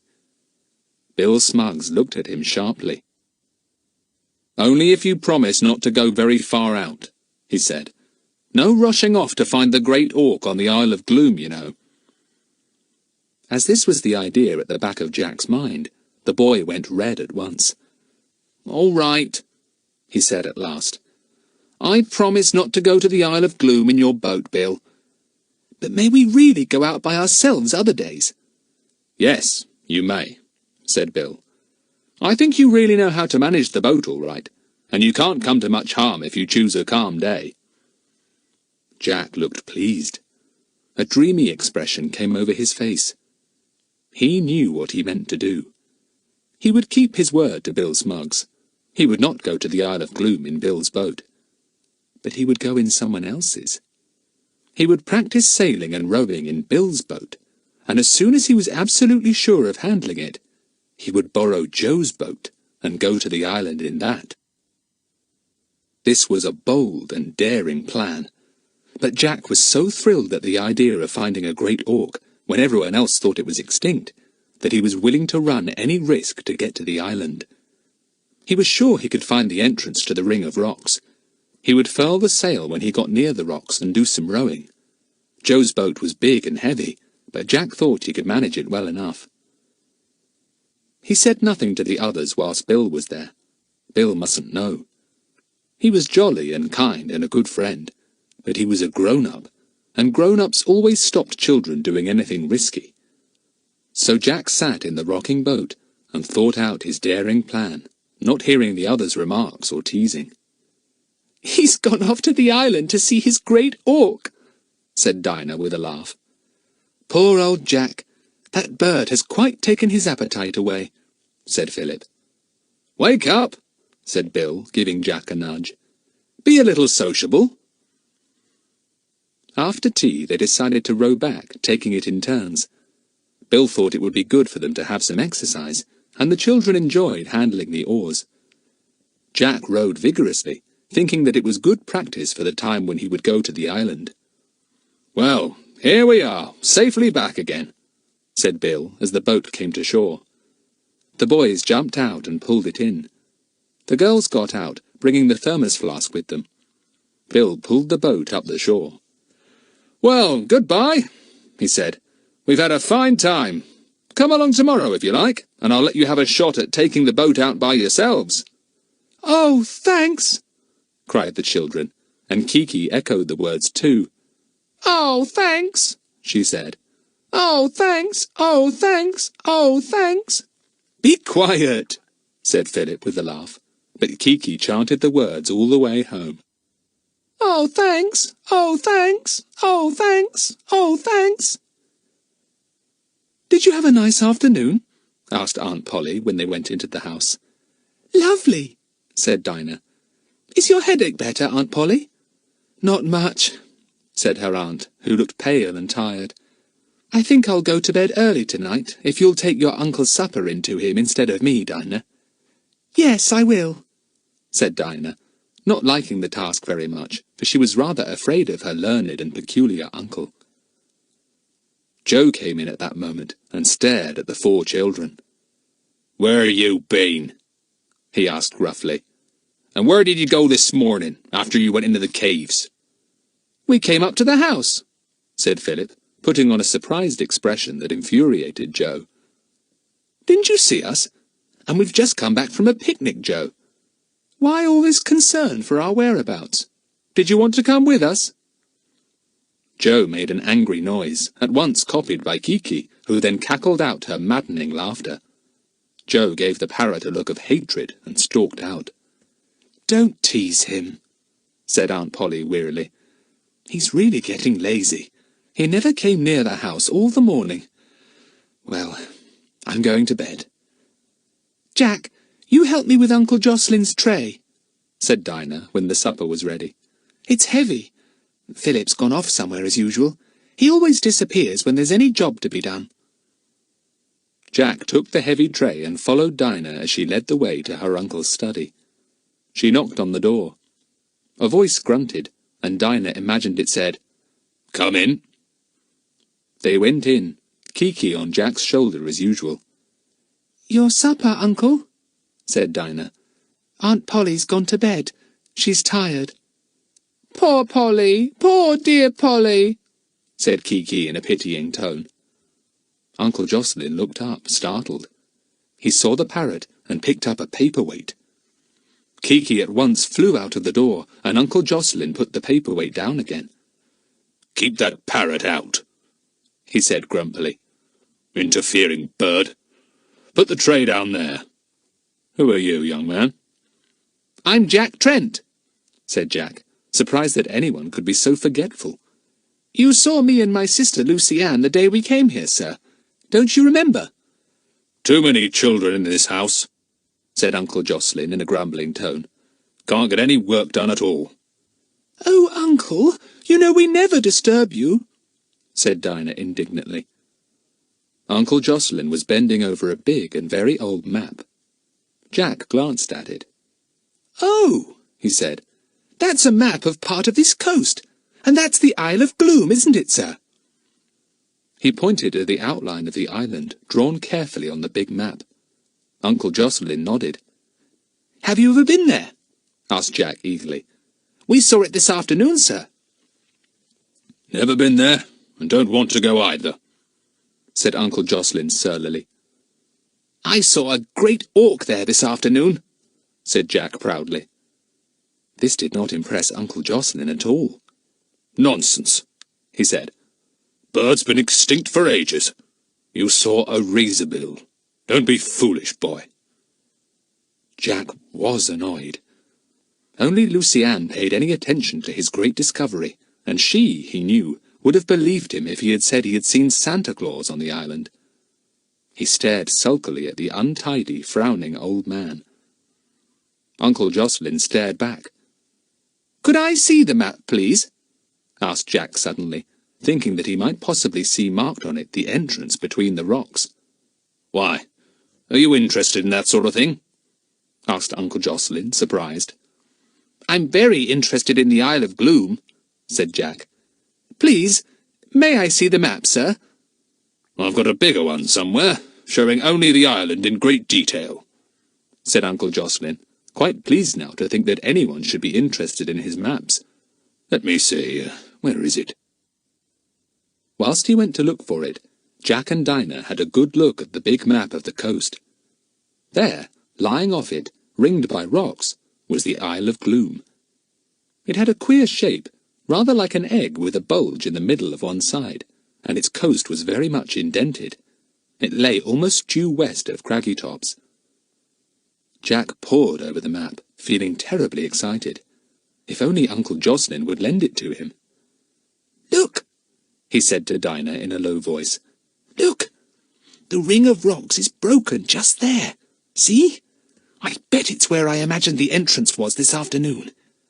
See that hill shown in the map? The entrance to the rocks is just about opposite. If ever we wanted to go there, and goodness knows I do, we need only look for that hill. It's the highest on the island, I should think. And then watch for the entrance to the rocks just opposite to the hill. Easy." "It looks easy on the map, but I bet it's a jolly sight more difficult when you get out on the sea," said Dinah. "You sound as if you mean to go there, Jack. But you know what we promised Bill Smuggs. We can't break our promise." "I know that, idiot," said Jack, who had never broken a promise in his life. "I've got another plan. I'll tell you later." Much to the children's disappointment, Uncle Jocelyn could not find the large map of the island. He would not lend the other to Jack. "Certainly not," he said, looking quite shocked. "It's a very, very old map. Hundreds of years old. I wouldn't dream of handing it out to you. You damage it, or lose it, or something. I know what children are." "You don't, Uncle," said Dinah. "You don't know what we are like a bit. Why, we hardly ever see you. Do lend us the map." But nothing would persuade the old man to part with his precious map. So, taking one last glance at the drawing of the island, with its curious ring of protecting rocks, and the one break in them, Jack and Dinah left the untidy book-lined study. "Don't forget your supper, Uncle," called back Dinah as she shut the door. Uncle Jocelyn gave a grunt. He was already lost in his work again. The supper tray stood unheeded beside him. "I bet he'll forget all about it," said Dinah. And she was right. When Aunt Polly went into the study the next day to tidy it as usual, there was the supper tray standing on the table, complete with plate of meat and vegetables, and piece of pie and custard. "You're worse than a child," scolded Aunt Polly. "Yes, you really are, Jocelyn." Chapter 15. A peculiar happening, and a fine trip. That night, Jack told the others his plan, and they were at first doubtful, and then thrilled and excited. "Could we really find the entrance?" said Lucy-Anne, scared. "Easily," said Jack, who, once he had made up his mind about anything, would not recognize any difficulties at all. I saw the entrance this afternoon, I'm sure, and I certainly saw it on the map. So did Dinah. So did Dinah, so did Dinah, so did Dinah, chanted Kiki. Nobody took any notice of her. They all went on talking excitedly. You see, once I feel absolutely at home in handling Bill's boat, I shan't be a bit afraid of taking Joe's, said Jack. He'll half kill you if he finds out, said Philip. How are you going to manage it without his knowing? I shall wait till he takes the old car and goes shopping, said Jack at once. I'd thought of that. As soon as he goes off in the car, I shall take out the boat and hope to come back before he returns. If I don't, well, it just can't be helped. You'll have to distract his attention somehow, or lock him up in the cellar, or something. The others giggled. The idea of locking Joe up amused them. But look here, said Philip. Aren't we coming with you? You can't go alone.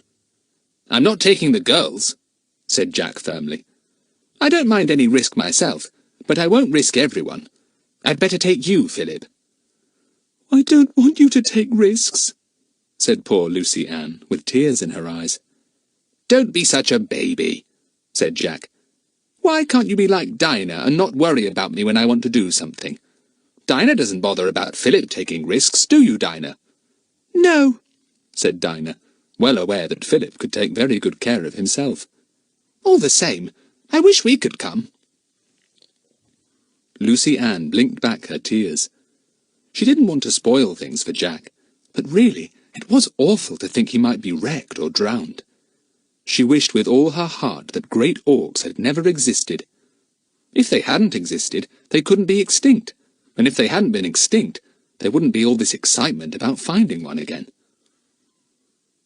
Jack did not sleep much that night. He lay and thought about the island and its birds, and could hardly wait to sail off and see whether it really was a great auk or not he had spotted through his glasses that afternoon. He might get a lot of money if he caught the great auk. It couldn't fly, it could only swim. It might be so tame that it would let itself be caught. There might be 3 or 4 great auks. It would be simply wonderful to find out. Jack got up and went to the window. He looked out to the west where the island lay. There was no moon that night, and he could see nothing at first. But, as he gazed earnestly to the west, thinking hard of the island, he was astonished to see something distinctly unusual. He blinked his eyes and looked again. It seemed as if a light was shining out there, over to the west where the island was. It went out slowly as he watched, and then came again. It can't be a real light, said Jack. Anyway, it can't be a light on the island. It must be some ship a good way out signalling. The light to the west faded again and did not reappear. Jack pulled his head back, meaning to go to bed again, feeling sure that it must have been a ship's light he had seen. But, before he could go back to his bed, something else attracted him. The narrow window on the opposite side, the one looking over the top of the cliff, was outlined in a soft light. Jack stared in amazement. He ran to the window and looked out. The light came from the top of the rocky cliff. Someone had either built a fire there or had a bright lantern. Who could it be? And why show a light at night? Was it to signal to the ship out at sea? Jack's room was the highest in Craggy Tops, and the tower in which it was built jutted above the cliff top. But though he craned his neck to look out as far as he could not see what the light was on the top of the cliff, nor exactly where. He decided to find out. He did not wake Philip. He put on shorts and coat and shoes, and ran silently down the stairs. He was soon climbing the path to the top of the cliff. But when he got there was no light to be seen at all. No smell, even, of a fire. It was very puzzling. The boy stumbled along the cliff, and suddenly he got the fright of his life. Someone clutched at him and held him fast. "What you doing up here?" said Joe's voice, and he shook the boy till he had no breath left in his body. "Go on, you tell me what you're doing up here." Too frightened to think of anything but the truth, Jack blurted it out. "I saw a light from the tower room, and I came to see what it was." "I told you there was things on the cliff at night, didn't I?" said Joe in a frightening voice. "Well, those things show lights, and they wail and yell sometimes, and Lord knows what else they do. Didn't I tell you not to wander out at night?" "What are you out for?" asked Jack, beginning to recover from his fright. Joe shook him again, glad to have got one of the children in his power. "I come out to see what the light was too," he growled. "See? That's what I was out for, of course. But it's always those things making a disturbance and a trouble. Now, you promise me you'll never leave your bedroom no more at nights." "I shan't promise you anything," said Jack, beginning to struggle. "Let me go, you beast! You're hurting me!" "I'll hurt you a mighty lot more unless you tell me you won't go out at nights," threatened the man. "I got a rope end here, see? I've been keeping it for you and Philip." Jack was afraid. Joe was immensely strong, spiteful and cruel. He struggled hard again, feeling Joe untying the rope he had around his waist. It was Kiki that saved him. The parrot, missing Jack suddenly from the tower room, where she had been sleeping peacefully on the perch that the boy had rigged up for her, had come in search of her master. She would not be separated from him for long, if she could help it. Just as Jack was wondering whether it would be a good idea to bite Joe hard or not, Kiki swooped down with a glad screech. "Kiki! Kiki! Bite him! Bite him!" yelled Jack. The parrot gladly fastened her sharp, curved beak into a very fleshy part of the man's arm. He let Jack go and gave an agonized yell. He hit out at Kiki, who was now well beyond reach, watching for a chance to attack again. This time she tore at Joe's ear, and he yelled loudly, "Call that bird off! I'll wring her neck!" Jack disappeared down the cliff path. When he was safely out of reach, he called Kiki. "Kiki! Come on! You're a very good bird." Kiki took a last bite at Joe's other ear, and then flew off with a screech. She flew to Jack's shoulder and made soft noises in his ear. He scratched her head gently as he made his way back to the house, his heart beating fast. "Keep out of Joe's way, Kiki," he said. "He certainly will wring your neck now if he can. I don't know what you did to him, but it must have been something very painful."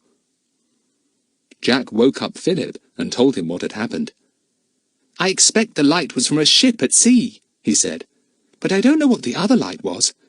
Joe said he went up to see too, but he thought it was made by the things he is always talking about. Golly, I nearly got tanned by him, Philip. If it hadn't been for Kiki, I guess I'd have had a bad time."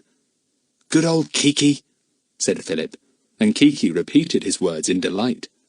"Good old Kiki! Good old Kiki! Good old—" "That's enough," said Jack, and Kiki stopped. Jack snuggled deep into bed. "Oh, I'm tired," he said. "I hope I soon go to sleep. I simply couldn't doze off before. I kept thinking and thinking of the Isle of Gloom." But it was not long before he was asleep, dreaming of a large map that had the island marked on it, then of a boat that was trying to get to the isle, and then of Joe clutching him and trying to pull back both him and the boat. The children felt pleased the next morning when they remembered that Bill Smuggs had said they could try out the boat by themselves. They set off early, having done all their jobs very quickly. Joe was in a bad temper that day. He slouched about, frowning, glaring at Jack and Kiki as if he would like to get hold of both of them. For once in a way, he did not follow them about or try to track them where they went. Aunt Polly was determined that he was going to do some work that morning, and she set him all kinds of tasks. He saw that it would be no good trying to evade them, so very sulkily he set to work, and the children were able to escape easily without being seen. "I'm going to the town today," said Bill when they arrived at his tumble-down shack. "I simply must get hammer and nails and wood and mend up my house a bit. Some more bits of wall have fallen down, and I spent last night with a gale rushing all round me, or what seemed like a gale in this small place. I must do a spot of mending. Do you want to come with me and do some shopping again, too?"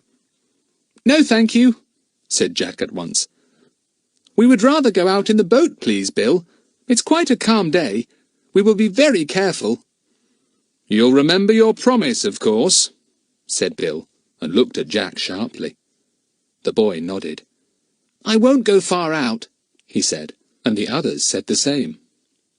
They saw Bill off in his car, and watched him going carefully down the bumpy way to join the rough-and-ready road that led to the town.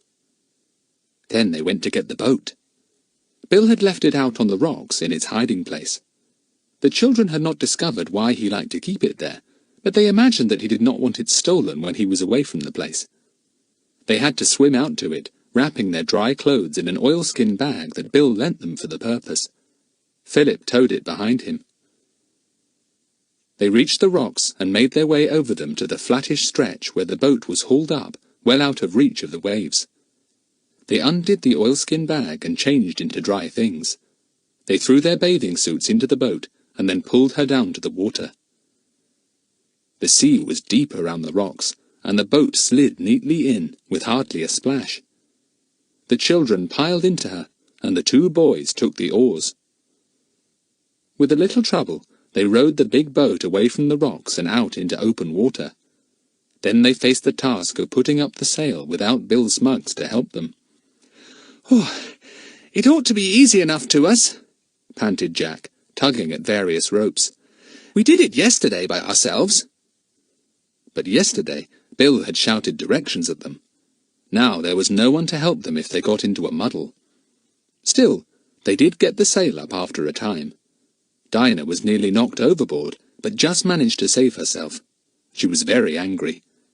"You did that on purpose, Philip," she said to her brother, who was still struggling with different ropes. "Just you apologise. Bill said there wasn't to be any hanky-panky or silly tricks on board." "Shut up," said Philip, getting suddenly caught in a rope that seemed determined to hang him. "Jack, help me." "Take the tiller, Dinah," said Jack. "I'll help old Tufty."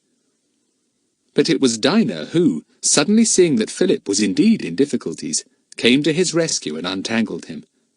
"Oh, thanks," said Philip. "Blow these ropes. I seem to have undone too many. Is the sail all right?" It seemed to be. The wind filled it, and the boat began to rush along. It was fun. The children felt important at being alone, managing the boat all by themselves.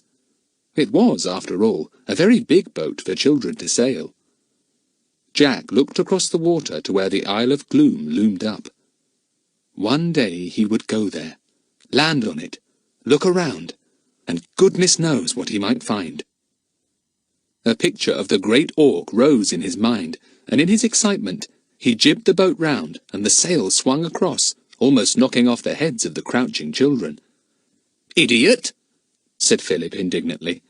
"Here, let me take the tiller. We shall all be in the water if you play about like that." "Sorry," said Jack. "I was just thinking of something. How I'd go off in Joe's boat. When do you think we could, Philip? In 2 or 3 days' time?" "I should think we could sail Joe's boat all right by then," said Philip. "It's easy enough once you've got the knack and are quick enough. I'm getting to know the feel of the wind and its strength, really feeling at home in the boat. Poor Lucy Ann never will, though. Look how green she's gone." "I'm all right," said Lucy Ann valiantly. They had run into a choppy patch, and poor Lucy Ann's tummy didn't like it. But nothing would ever persuade her to let the others go without her, even if she knew she was going to feel sick all the time. Lucy Ann had plenty of pluck. The children furled the sail after a time and got out the oars. They carefully remembered their promise and did not go very far away. They thought it would be a good thing to practice rowing for a while, too.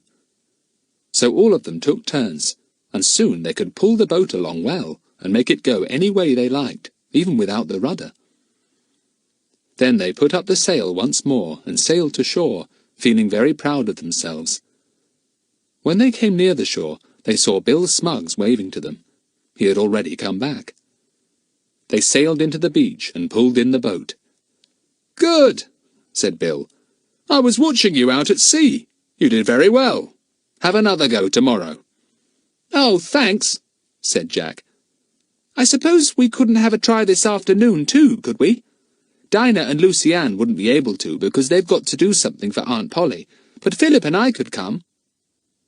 The girls knew that Jack wanted to see if he and Philip were able to manage the boat by themselves in preparation for going out alone in Joe's boat.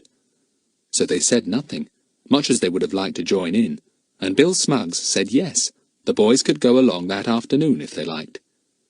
"I shan't come," he said. "I'm going to have a go at my radio set. It's gone wrong." Bill had a marvellous radio, the finest the boys had ever seen.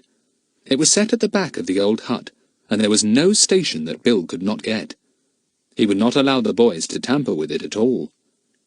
"Well, we'll be along this afternoon then," said Jack, pleased. "It's awfully nice of you to lend us your boat like this, Bill. Really it is." "It's a pleasure," said Bill Smuggs, and grinned. Kiki imitated him. "It's a pleasure. It's a pleasure. It's a pleasure. Poor old Kiki. Wipe your feet. Never mind, never mind. It's a pleasure."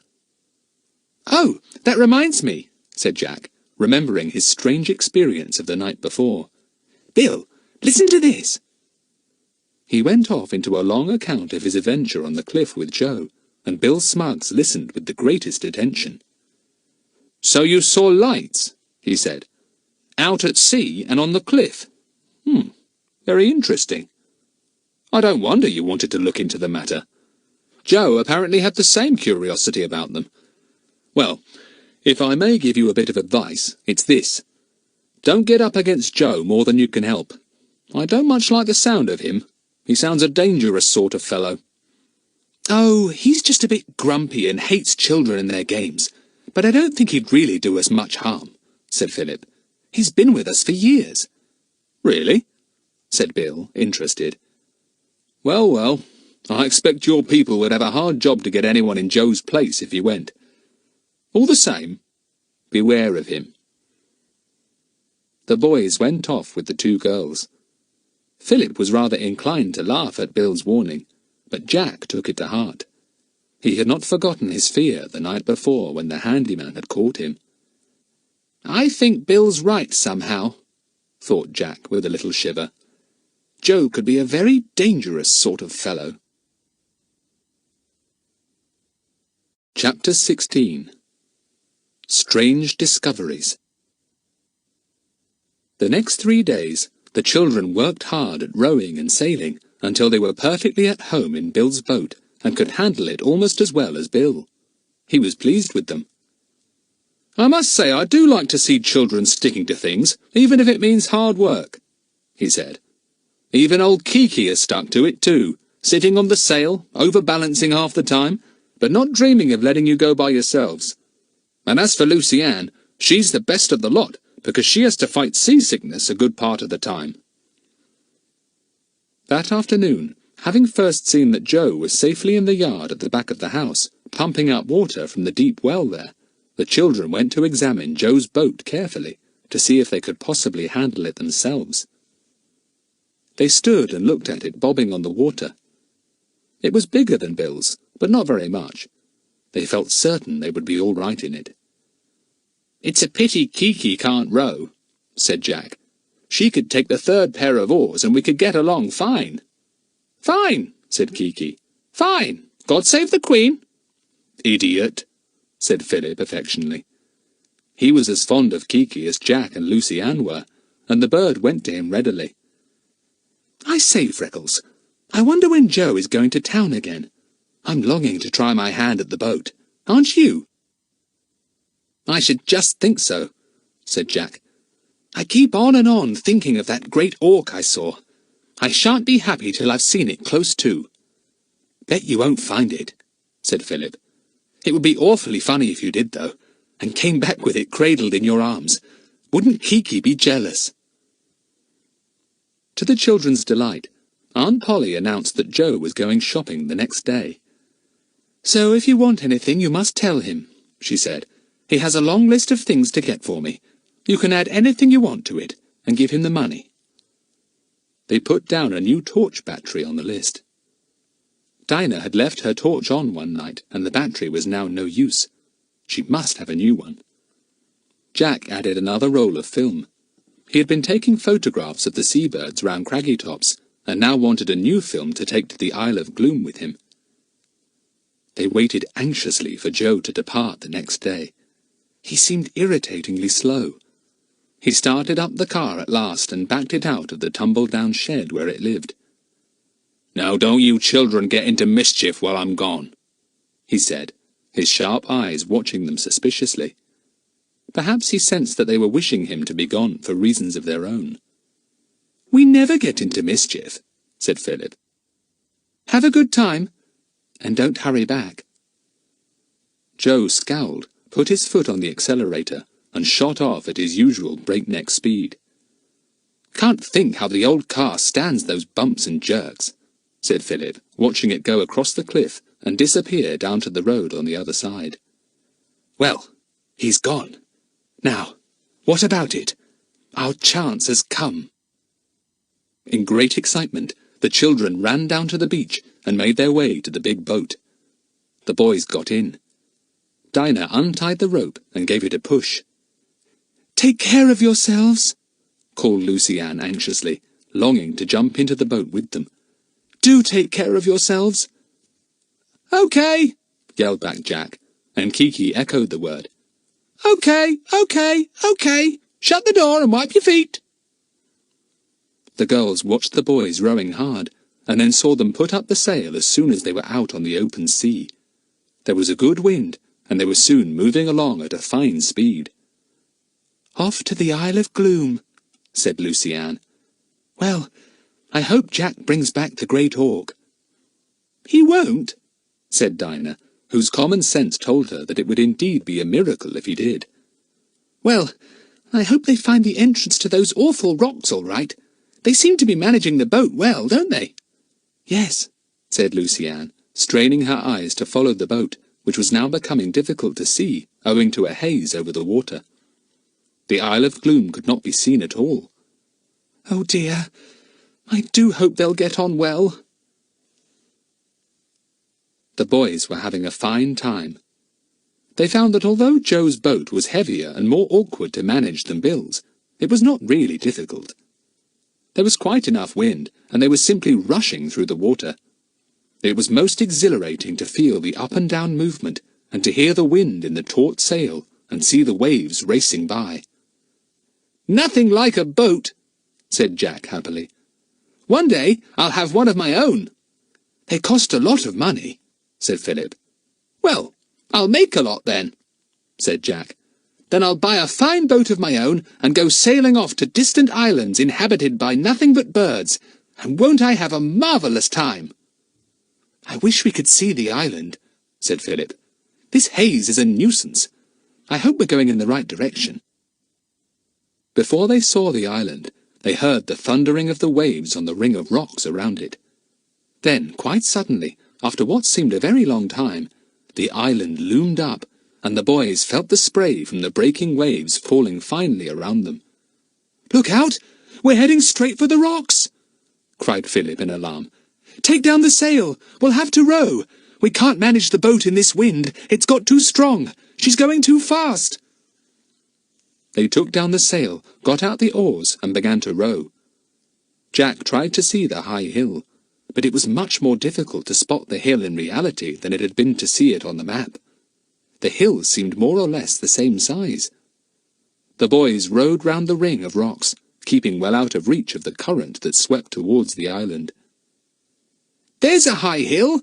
See, to the left!" suddenly said Jack. "Pull towards there, Tufty. That's right. I believe that's the one we want." They pulled hard at their oars, panting and perspiring.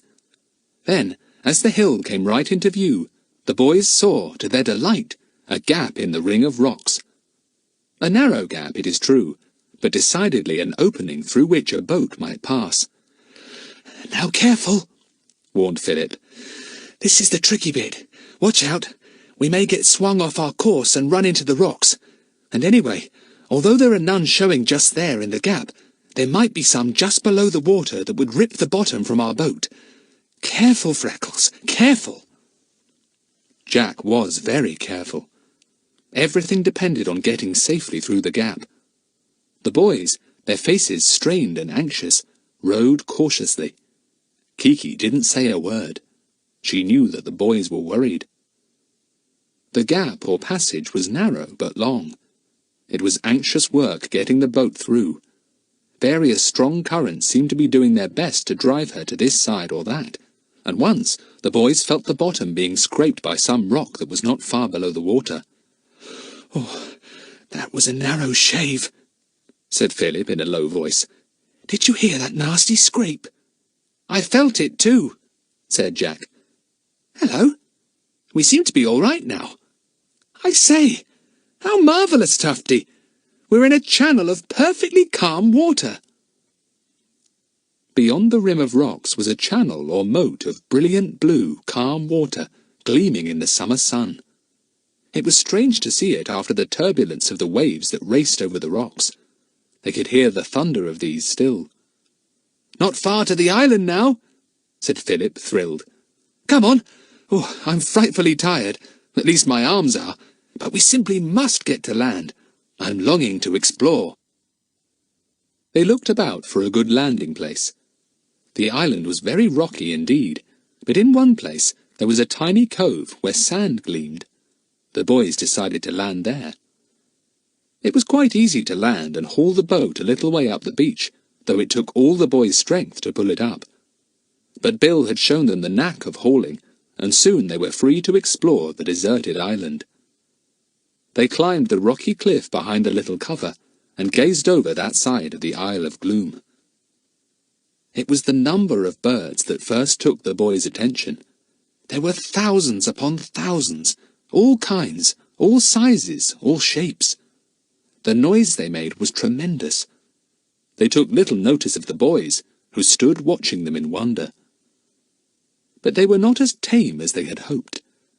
Sitting birds flew away as soon as the boys went near.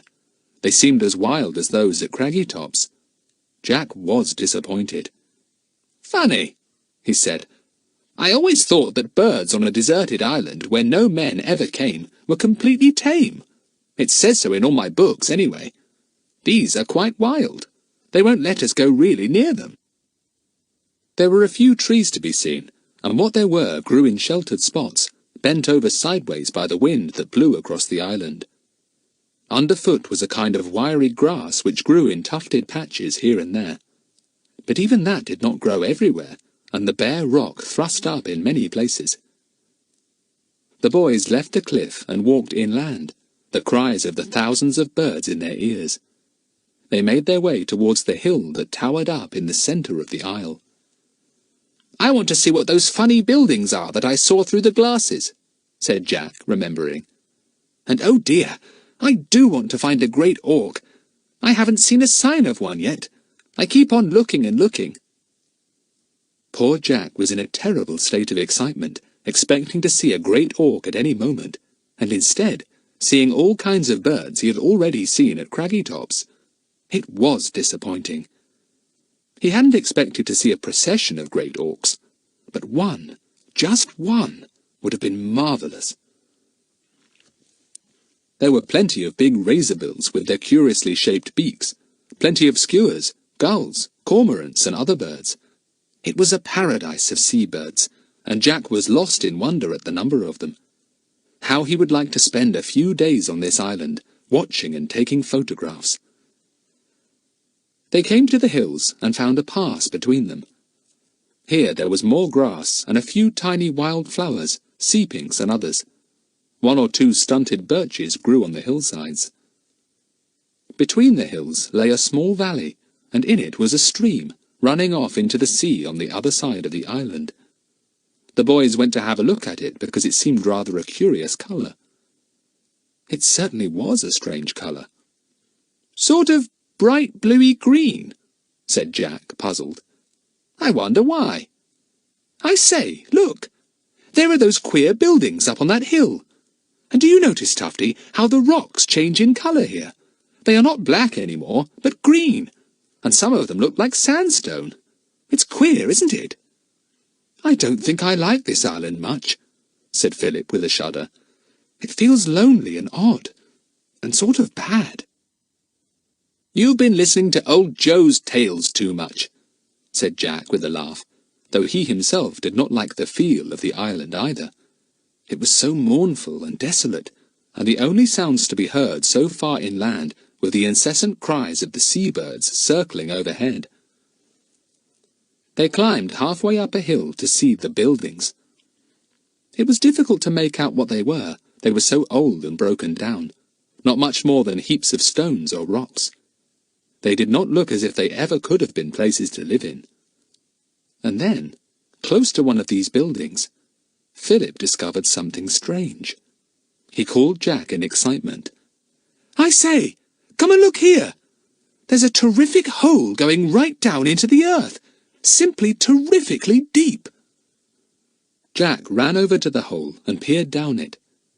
It was a large hole, about 6 feet round, and it went so far down into the earth that the boys could not possibly see the bottom of it.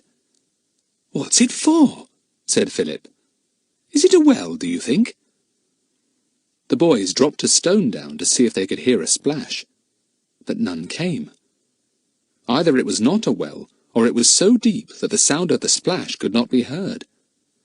"I shouldn't like to fall down there," said Philip.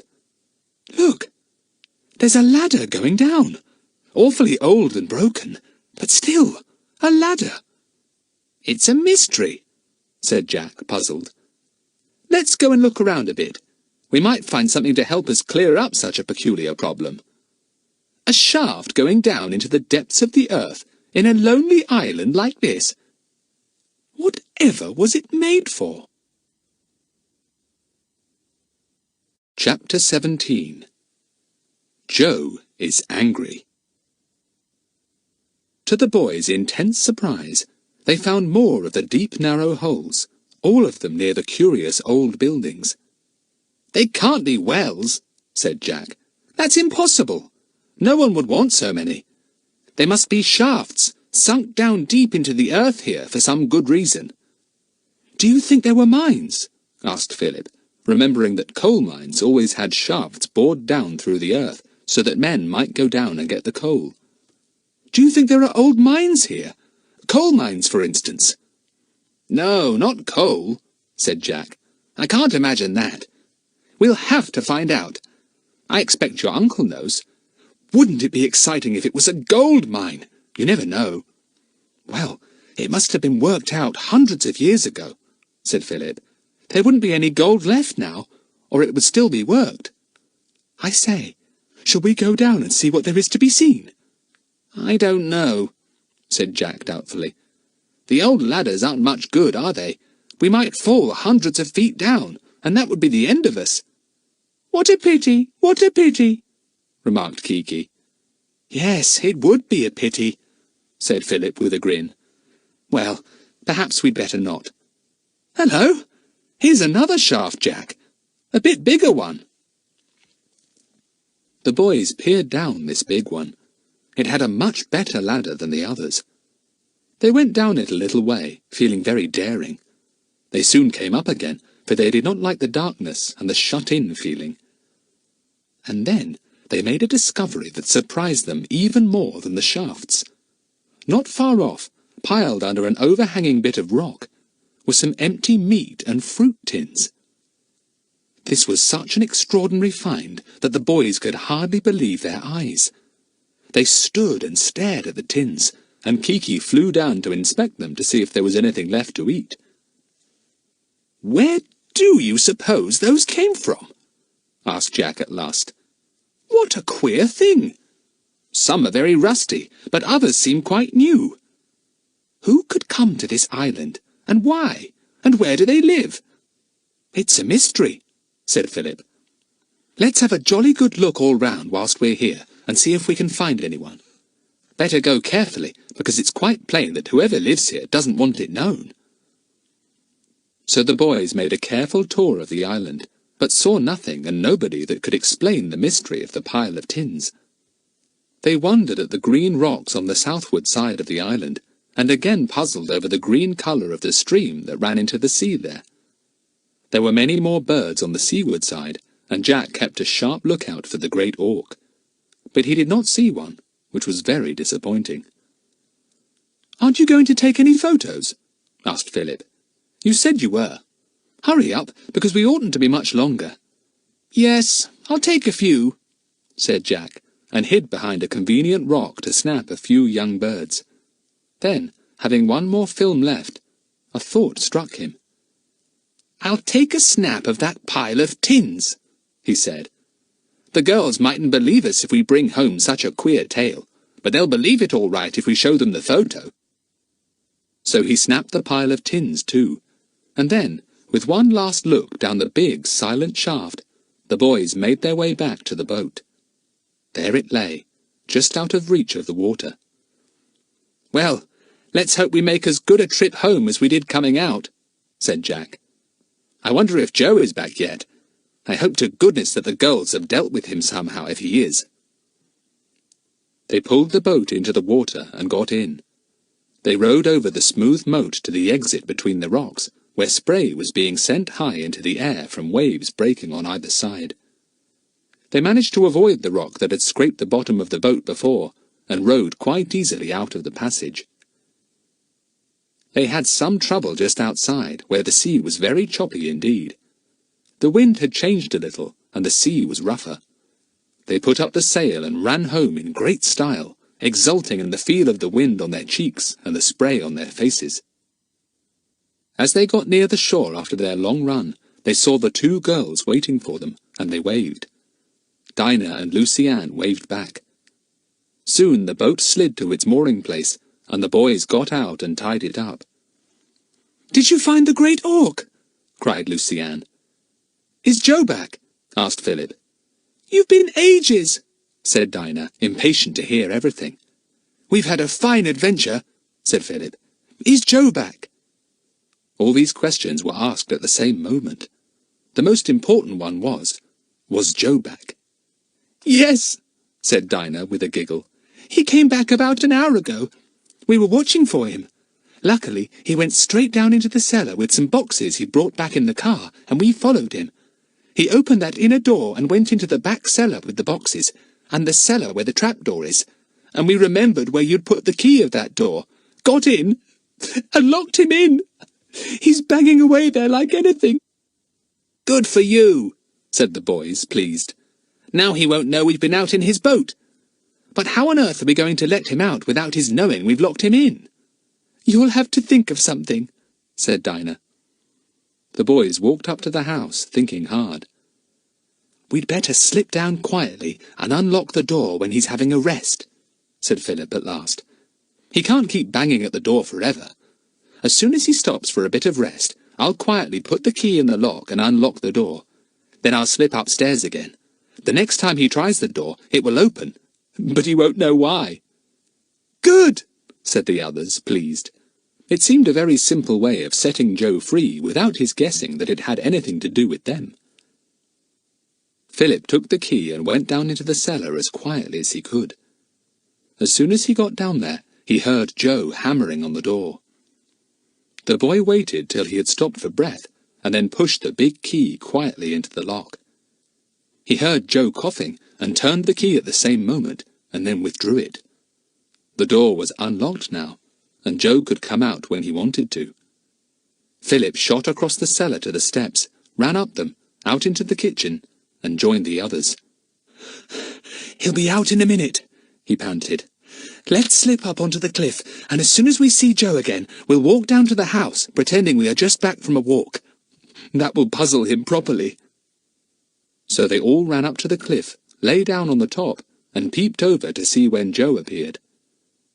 In low voices, the boys told the girls all they had found on the Isle of Gloom. The two girls listened in amazement. Deep holes in the earth, a stream that was bright green, a pile of food tins. How very strange! No one had expected anything like that. It was the birds they had gone to see. "We simply must go back again and find out what those shafts lead down to," said Jack. "We'll find out, too, if there were once mines of some sort there. Perhaps your Uncle Jocelyn would know, Dinah." "Yes, he would," said Dinah. "Golly, I wish we could get hold of that old map of the island he spoke about. the one he couldn't find. It might show us all kinds of interesting things, mightn't it? Kiki suddenly gave one of her express train screeches, which meant she had sighted her enemy, Joe. The children saw him down below, looking all round, evidently for them. They scrambled to their feet and walked jauntily down the path to the house. Joe saw them and came to meet them, fury in his face. "You locked me in," he said. "I'll tell Miss Polly of you. You ought to be whipped." "Locked you in?" said Philip, putting a look of sheer amazement on his face. "Where did we lock you in? Into your room?" "Down in the cellar," said Joe, in a furious voice. "Here's Miss Polly. I'll tell you. Miss Polly, these children locked me into the cellar." "Don't talk nonsense," said Aunt Polly. "You know there is no lock on the cellar door. The children have been for a walk. Look at them just coming back to the house. How can you say they locked you in? You must be imagining things." "They locked me in," said Joe sulkily, suddenly remembering that the inner cellar was his own secret place, and that he had better not go into any details, or Aunt Polly would go down and discover the door he had so carefully hidden. "I didn't lock him in, Aunt Polly," said Philip earnestly. "I've been ever so far away all morning." "So have I," said Jack, quite truthfully. Aunt Polly believed them, and as she knew that the 4 children were always together, she imagined that the girls had been with them. So how could any of them have played a trick on Joe? And anyway, thought Aunt Polly, there was no lock on the door to the cellar, so what in the wide world did Joe mean? He really must be getting confused. "Go and do your work, Joe," she said sharply. "You always seem to have your knife into the children, accusing them of this and that. Leave them alone. They're good children." Joe thought otherwise. He gave one of his famous scowls, made an angry noise, beautifully copied by Kiki, and returned to the kitchen. "Don't take any notice of him," said Aunt Polly. "He's very bad-tempered, but he's quite harmless." The children went back into the house, winking at one another. It was nice to have Aunt Polly on their side. All the same, Joe was piling up grievances against them. They must look out. "Funny," thought Jack. "Aunt Polly says Joe is quite harmless, and Bill Smuggs says he's a dangerous fellow. One of them is certainly wrong." Chapter 18. Off to the island again. What should be done next? Should they tell Bill Smuggs of their adventure? Would he be angry because they had evaded their promise, without actually breaking it, and gone out to the island in someone else's boat? The children decided that he might be very angry. He had great ideas of honour and promises and keeping one's word. "Well, so have we," said Jack. "I wouldn't have broken my promise. I didn't. I just found a way round it." "Well, you know what grown-ups are," said Dinah. "They don't think the same way as we do. I expect when we grow up, we shall think like them. But let's hope we remember what it was like to think in the way children do, and understand the boys and girls that are growing up when we're men and women." "You're talking like a grown-up already," said Philip in disgust. "Stop it." "Don't talk to me like that," flared Dinah. "Just because I was talking a bit of sense." "Shut up," said Philip, and got a box on the ear from Dinah immediately. He gave her a slap that sounded like a pistol shot, and she yelled. "Beast!" she said. "You know boys shouldn't hit girls." "I shouldn't hit ordinary, decent girls like Lucy Ann," said Philip. "But you're just too bad-tempered for words.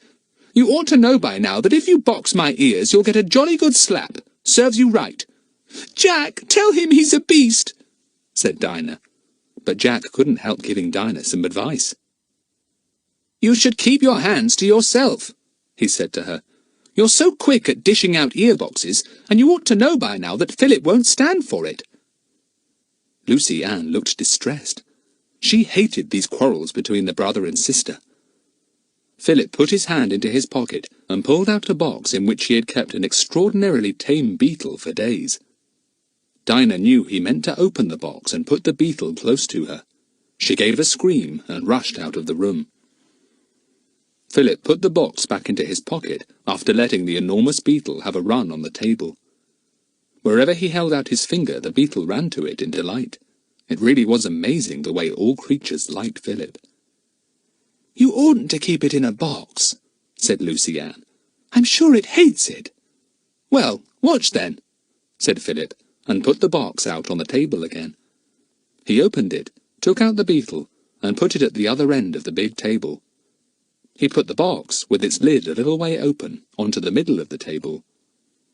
The beetle, having explored the top of the table thoroughly, made its way to the box, examined it, and then climbed into it and settled down peacefully. "There you are," said Philip, shutting the box and putting it back into his pocket. "It wouldn't go deliberately back into its box if it hated it, would it?" "Well, it must be because it likes being with you," said Lucy Ann. "Most beetles would hate it." "Philip is a friend to everything," said Jack with a grin. "I believe he could train fleas and keep a circus of them." "I shouldn't like that," said Lucy Ann, looking disgusted. "Oh dear, I wonder where Dinah has gone off to. I wish you wouldn't quarrel like this. We were having such a nice talk about what to do next." Dinah had left the room in a rage, her arms stinging from Philip's slap. She wandered down the passage that led to her uncle's room, thinking up horrid things to do to her brother. Suddenly, her uncle's door opened, and he peered out. "Oh, Dinah, is that you? The inkpot here is empty," he said in a peevish voice. "Why doesn't somebody fill it?" "I'll get the ink bottle for you," said Dinah, and went to get it from her aunt's cupboard. She took it to the study and filled her uncle's inkpot. As she turned to go, she noticed a map on a chair nearby. It was the one that her uncle could not find before, the large one of the Isle of Gloom. The little girl looked at it with interest. "Oh, Uncle, here's that map you told us about. Uncle, do tell me, used there to be mines on the island?" "Now, where did you hear that?" said her uncle, astonished. "That's old history.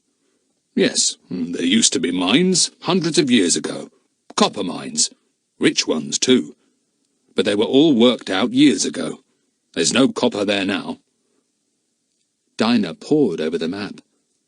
To her delight, it showed where the shafts were that ran deep down into the earth. How the boys would like to see that map! Her uncle turned to his work, forgetting all about Dinah. She picked up the map and slipped out of the room very quietly. How pleased Philip would be with the map! She had forgotten all her anger. That was the best part about Dinah. She bore no malice, and her furies were soon over. She ran down the passage to the room where she had left the others. She flung open the door and burst in. The others were amazed to see her smiling and excited face. Lucy Ann could never get used to the quick changes in Dinah's moods. Philip looked at her doubtfully, not smiling. Dinah remembered the quarrel. "Oh," she said, "I'm sorry I boxed your ears, Philip. Look here, I've got that old map of the island. What do you think of that? And Uncle Jocelyn told me there were mines there once, copper ones, very rich. But they are worked out now, so those shafts must once have led down to the mines." "Golly!" said Philip, taking the map from Dinah's hands and spreading it out. "What a map! Oh, Dinah, you are clever!" He gave his sister a squeeze, and Dinah glowed. She quarrelled with her brother continually, but she loved getting a word of praise from him. The 4 children bent over the map. "There's the gap in the rocks, as plain as anything," said Dinah. The boys nodded. "It must have always been there," said Jack. "I suppose that's the only way the old miners could use to go to and from the island. How thrilling to think of their boats going and coming, taking food there, bringing back copper. Golly, I'd like to go down and see what they are like." "Look, all the old shafts are marked," said Philip, and he placed his finger on them. "There's the one we must have found those tins near, Freckles. Look! And here's the stream. And now I know why it's green. It's coloured by the copper deposits still in the hills, I bet." "Well, perhaps there is still copper there, then," said Dinah in great excitement. copper nuggets! Oh, I wish we could find some. Copper is found in veins, said Philip. But I think it's found whole in nuggets too. They might be valuable. I say, shall we, just for a lark, go across to the island, go down to the mines, and hunt about a bit? Who knows? We might find nuggets of copper. There won't be any, said Jack. No one would leave a mine if there were still copper to be worked. It's been deserted for hundreds of years. There's something stuck onto the back of the map, said Lucy Ann suddenly. The children turned it over and saw a smaller map fastened to the larger one. They smoothed it out to look at it, and then Philip gave an exclamation. Of course! It's an underground map of the island, a map of the mines. Look at these passages and galleries and these draining channels to take away water. Golly, part of these mines are below the level of the sea. It was weird to look at a map that showed the maze of tunnels under the surface of the island. There had evidently been a vast area mined, some of it under the sea itself. This section is right under the bed of the sea, said Jack, pointing. How queer to work there and know that all the time the sea is heaving above the rocky ceiling over your head. I shouldn't like it, said Lucy Ann, shivering. I'd be afraid it would break through and flood where I was working.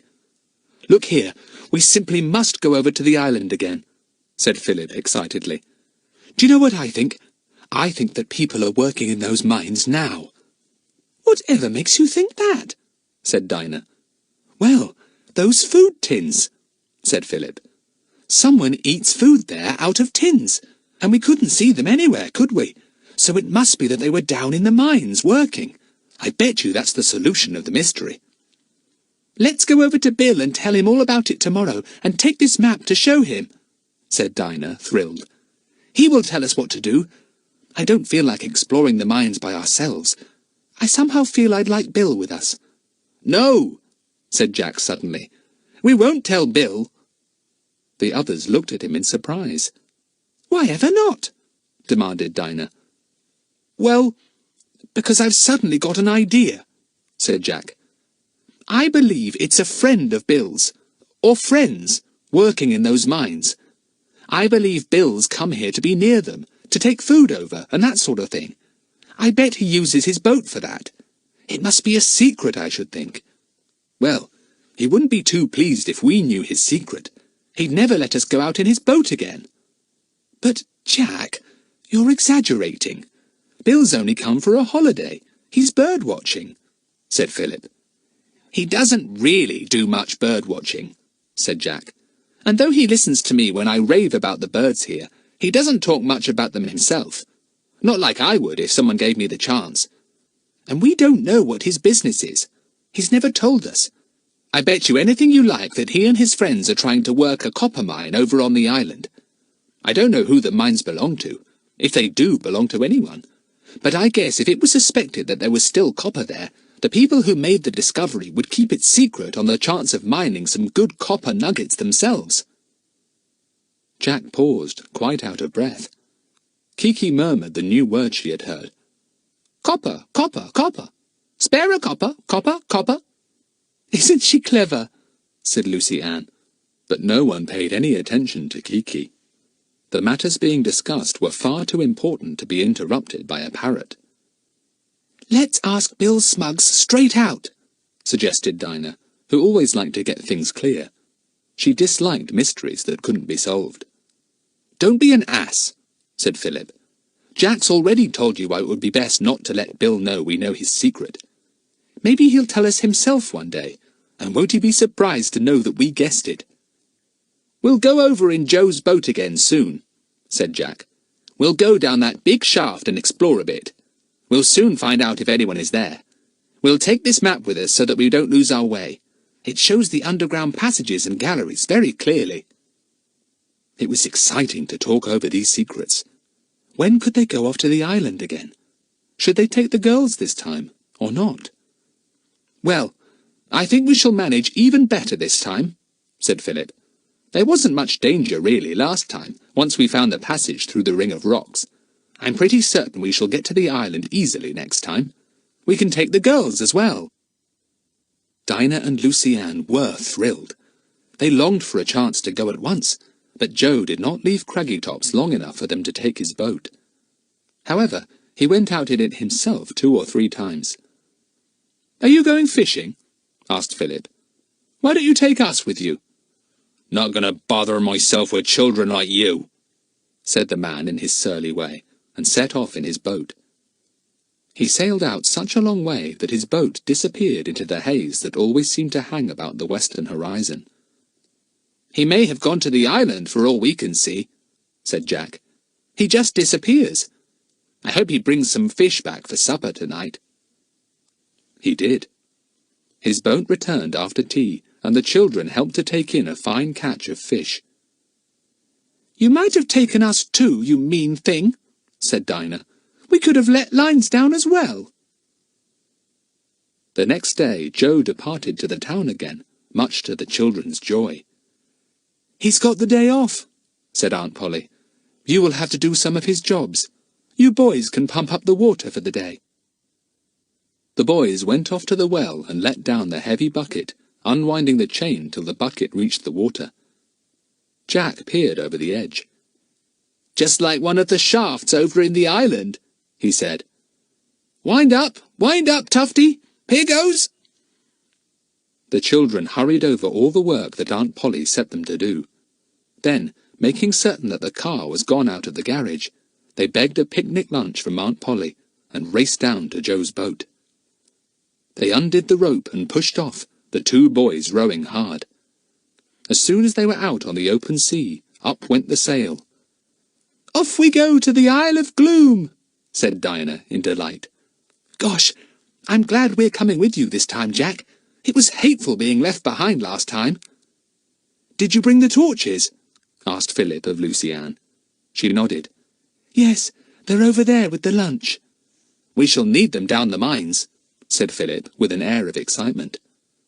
What an adventure this was! To be going down old mines, where possibly men might be secretly hunting for copper. Philip shivered deliciously with excitement. The sailing boat, handled most expertly by the 4 children, went along well, and they made very good time indeed. It did not seem to be very long before the island loomed up out of the usual haze. "Hear the waves banging on the rocks," said Jack. The girls nodded. This was the dangerous part. They hoped the boys would find the rock passage as easily as before and go in safely. "There's the big hill," said Jack suddenly. "Down with the sail. That's right. Easy does it. Look out for that rope, Lucy Ann. No, not that one. That's right." The sail was down. The boys took the oars and began to row cautiously towards the gap in the rocks. They knew where it was now. Into it they went, looking out for the rock that lay near the surface, ready to avoid it. It did scrape the bottom slightly, and Lucy Ann looked frightened. But soon they were in the calm moat of water that ran gleaming all round the island, between the shore and the ring of rocks. Lucy Ann heaved a sigh of relief. What with feeling a bit seasick and scared, she had gone quite pale. But now she recovered quickly as she saw the island itself so near. They landed safely and pulled the boat up onto the shore. "Now we make for the hills," said Jack. "My word, look at the thousands of birds again. I never in my life saw such a lot. If only I could see that great auk." "Perhaps I'll see one for you," said Lucy Ann, wishing with all her heart that she could. "Philip, where's that green-coloured stream and the pile of tins? Anywhere near here?" "You'll see soon," said Philip, striding ahead. "We go through this little pass in the hills." Soon they could see the bright green stream running in the valley among the hills. Jack paused and took his bearings. Wait a bit. Where exactly was that big shaft? The girls had already exclaimed over the other holes in the ground, and the queer tumble-down erections beside them. "There must have been some sort of shaft head," said Jack, considering. "Now, where's that pile of tins? It was somewhere near here. Oh, there's the shaft, girls!" Everyone hurried to the big round hole and peered down it. There was no doubt but that the ladder leading down it was in very good condition. "This is the shaft the men are using," said Philip. "It's the only one whose ladder is safe." "Don't talk too loudly," said Jack in a low voice. "You don't know how sound might carry down this shaft." "Where are those tins you told us about?" said Lucy Ann. "Over there, by that rock," said Philip, pointing. "Go and see them if you want to." He shone his torch down the shaft, but could see very little. It looked rather sinister and forbidding. What was it like down there? Were there really men down there? The children mustn't be discovered by them. Grown-ups were always angry when children poked their noses into matters that didn't concern them. "Jack, I can't find the tins," said Lucy Ann. Philip made an impatient noise. He strode over to show them the pile. Then he stopped in astonishment. The place under the rock was empty. There was nothing there at all. The tins had been removed. "Look at that, Jack," said Philip, forgetting to speak softly. "All those tins have gone. Who took them?" Well, "That just shows there are people on this island. People who have been here since we last came to. I say, isn't this exciting?" Chapter 19. Down in the Copper Mines. Lucy Ann looked round her fearfully, as if she half expected to see somebody hiding behind a rock. "I don't like to think there may be people here we don't know anything about," she said. "Don't be silly," said Jack. "They're down in the mines. Shall we go down this shaft now and see what we can discover?" The girls didn't like the look of it, but Lucy Ann felt that it would be worse to stay up above ground than it would be to go down and keep with the boys. So she said she would go, and Dinah, who wasn't going to be left all alone, promptly said she would go too. Philip spread the map of the underground mines out on the ground, and they all knelt down and studied it. "See? This shaft goes down to the centre of a perfect maze of passages and galleries," said Philip. "Shall we take this passage here? It's a sort of main road, and leads to the mines that were worked right under the sea." "Oh, no, don't let's go there," said Lucy Ann in alarm. But the other three voted to go there, so the matter was decided. "Now, Kiki, if you come with us, you are not to make a noise," warned Jack. "Else, if we go anywhere near the miners, they will hear you, and we shall be discovered, see?" "Eena, meena, miner, mo," said Kiki solemnly, and scratched her poll hard. "You're a silly bird," said Jack. "Now mind what I've told you, and don't you dare to screech or shout." They went to the head of the shaft. They all peered down, feeling rather solemn. An adventure was exciting, but somehow this one seemed a bit frightening all of a sudden. "Come on," said Philip, beginning to go down the ladder. "Nothing can happen to us really, even if we are discovered. After all, we first came to this island to see if we could find a great auk for Freckles. Even if we were caught, we could say that we'd keep our mouths shut. If the men are friends of Bill Smuggs, they must be decent fellows. We can always say we are his friends." They all began to climb down the long, long shaft. Before they were halfway down, they wished they had never begun their descent. They had not guessed they would have to go so far. It was like climbing down to the middle of the earth. Down, down, down in the darkness, which was lit now by the beams from 4 torchlights. "Everyone all right?" asked Philip, rather anxiously. "I should think we must be near the bottom now." "My arms are terribly tired," said poor Lucy Ann, who was not so strong as the others. Dinah was as big and strong as any boy, but Lucy Ann was not. "Stop a little and rest," said Jack. "Golly, Kiki feels heavy on my shoulder. That's because my arms are a bit tired too, I expect, with holding on to the ladder rungs." They rested a little and went on downwards. Then Philip gave a low exclamation. "I say, I'm at the bottom!" With great thankfulness, the others joined him. Lucy Ann promptly sat down on the ground, for her knees were aching now, as well as her arms. Philip flashed his torch around. They were in a fairly wide passage. The walls and ceiling were of rock, gleaming a coppery colour in the light of the torches. From the main passage branched many galleries or smaller passages. "We'll do as we said and keep to this main passage, which looks like a sort of main road of the mines," said Philip. Jack flashed his torch down a smaller passage. "Look," he said. "The roof has fallen in there. We couldn't go down that way if we wanted to." "Golly, I hope the roof of this passage won't fall in on top of us," said Lucy-Anne, looking up at it in alarm. In places it was propped up by big timbers, but mostly it was of hard rock.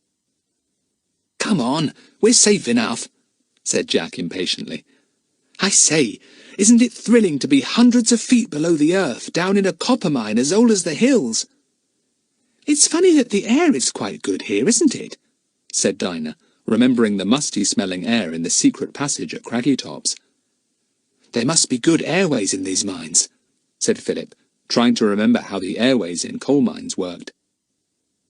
"That's one of the first things that men think about when they begin to work mines underground. How to get drafts of air moving down the tunnels they make, and channels to drain off any water that might collect and flood the mine."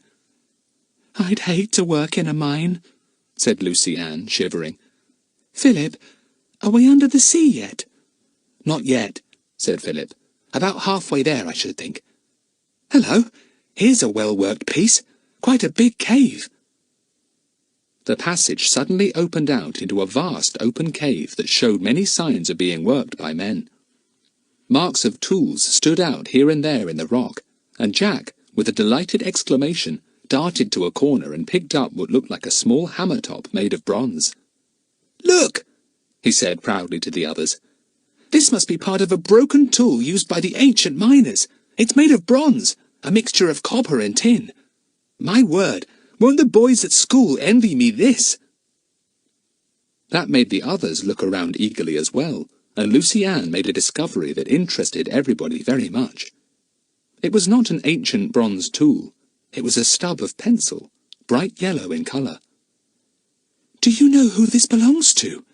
said Lucy-Anne, her green eyes gleaming in the torchlight like a cat's. "It belongs to Bill Smuggs.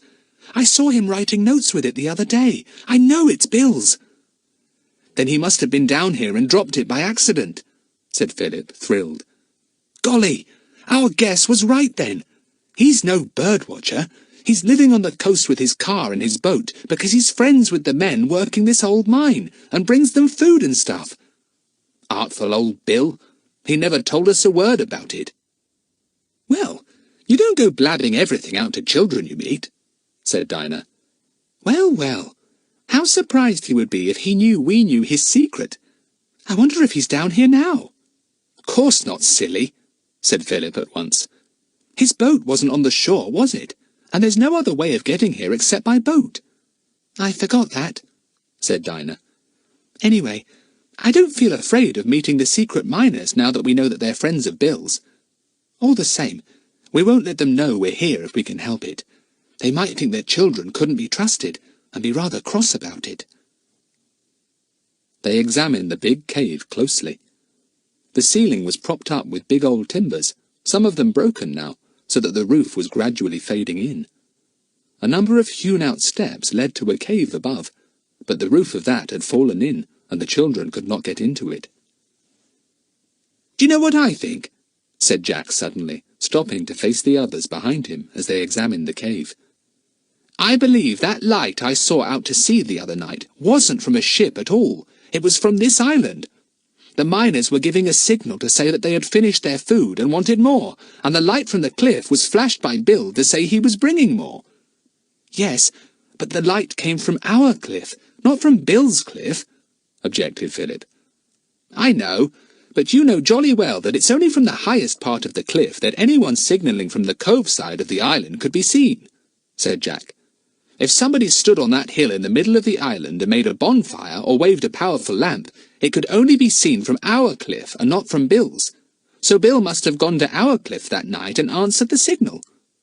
"I believe you're right," said Philip.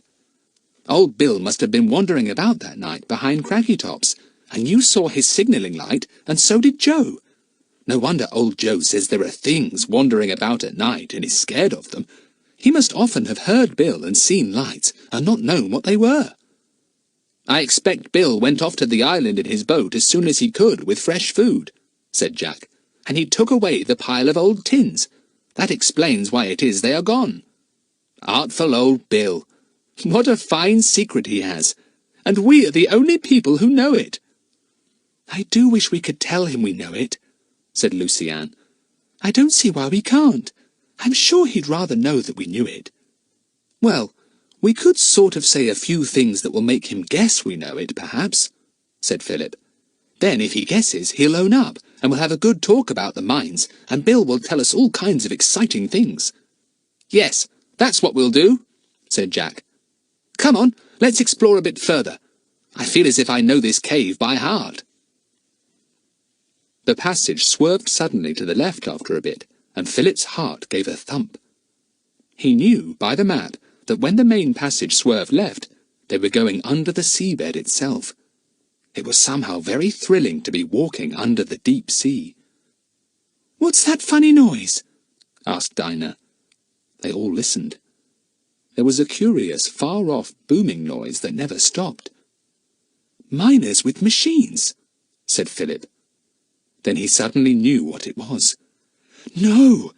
It's the sea booming away above our heads! That's what it is!" So it was. The children stood and listened to the muffled, far-away noise. Boom, boom, boom. That was the sea, moving restlessly over the rocky bed, maybe pounding over rocks in its way, talking with its continual, rhythmical voice.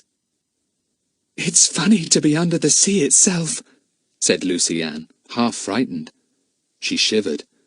It was so dark, and the noise was so strange. "Isn't it awfully warm down here?" she said, and the others agreed with her. It certainly was hot down in the old copper mines.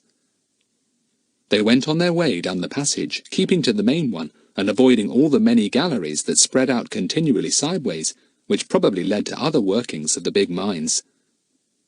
"If we don't keep to this main road, we'll lose ourselves," said Philip, and Lucy Ann gave a gasp. It had not occurred to her that they might get lost. How awful to go wandering about miles of mine workings and never find the shaft that led them upwards. They came to a place where, quite suddenly, a brilliant light shone. The children had rounded a corner, noticing as they came to it that a glimmer of light seemed to show there.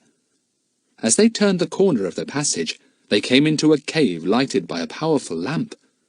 They stopped in the greatest surprise. Then a noise came to their ears. A queer noise, not the muffled boom of the sea, but a clattering noise that they couldn't recognize. Then a bang, then a clattering noise again. "We've found where the miners work," said Jack in an excited whisper. "Keep back a bit. We may see them, but we don't want them to see us." Chapter 20. Prisoners Underground. The children huddled against the wall, trying to see what was in the cave before them, blinking their eyes in the brilliant light. There were boxes and crates in the cave, but nothing else. No man was there. But in the near distance was somebody at work, making that queer, clattering, banging noise. "Let's go back," said Lucy Ann, frightened. "No, but look, there's a passage going off just here," whispered Philip, flashing his torch into a dark tunnel nearby. "We'll creep down there and see if we come across the miners working somewhere near." So they all crept down the tunnel.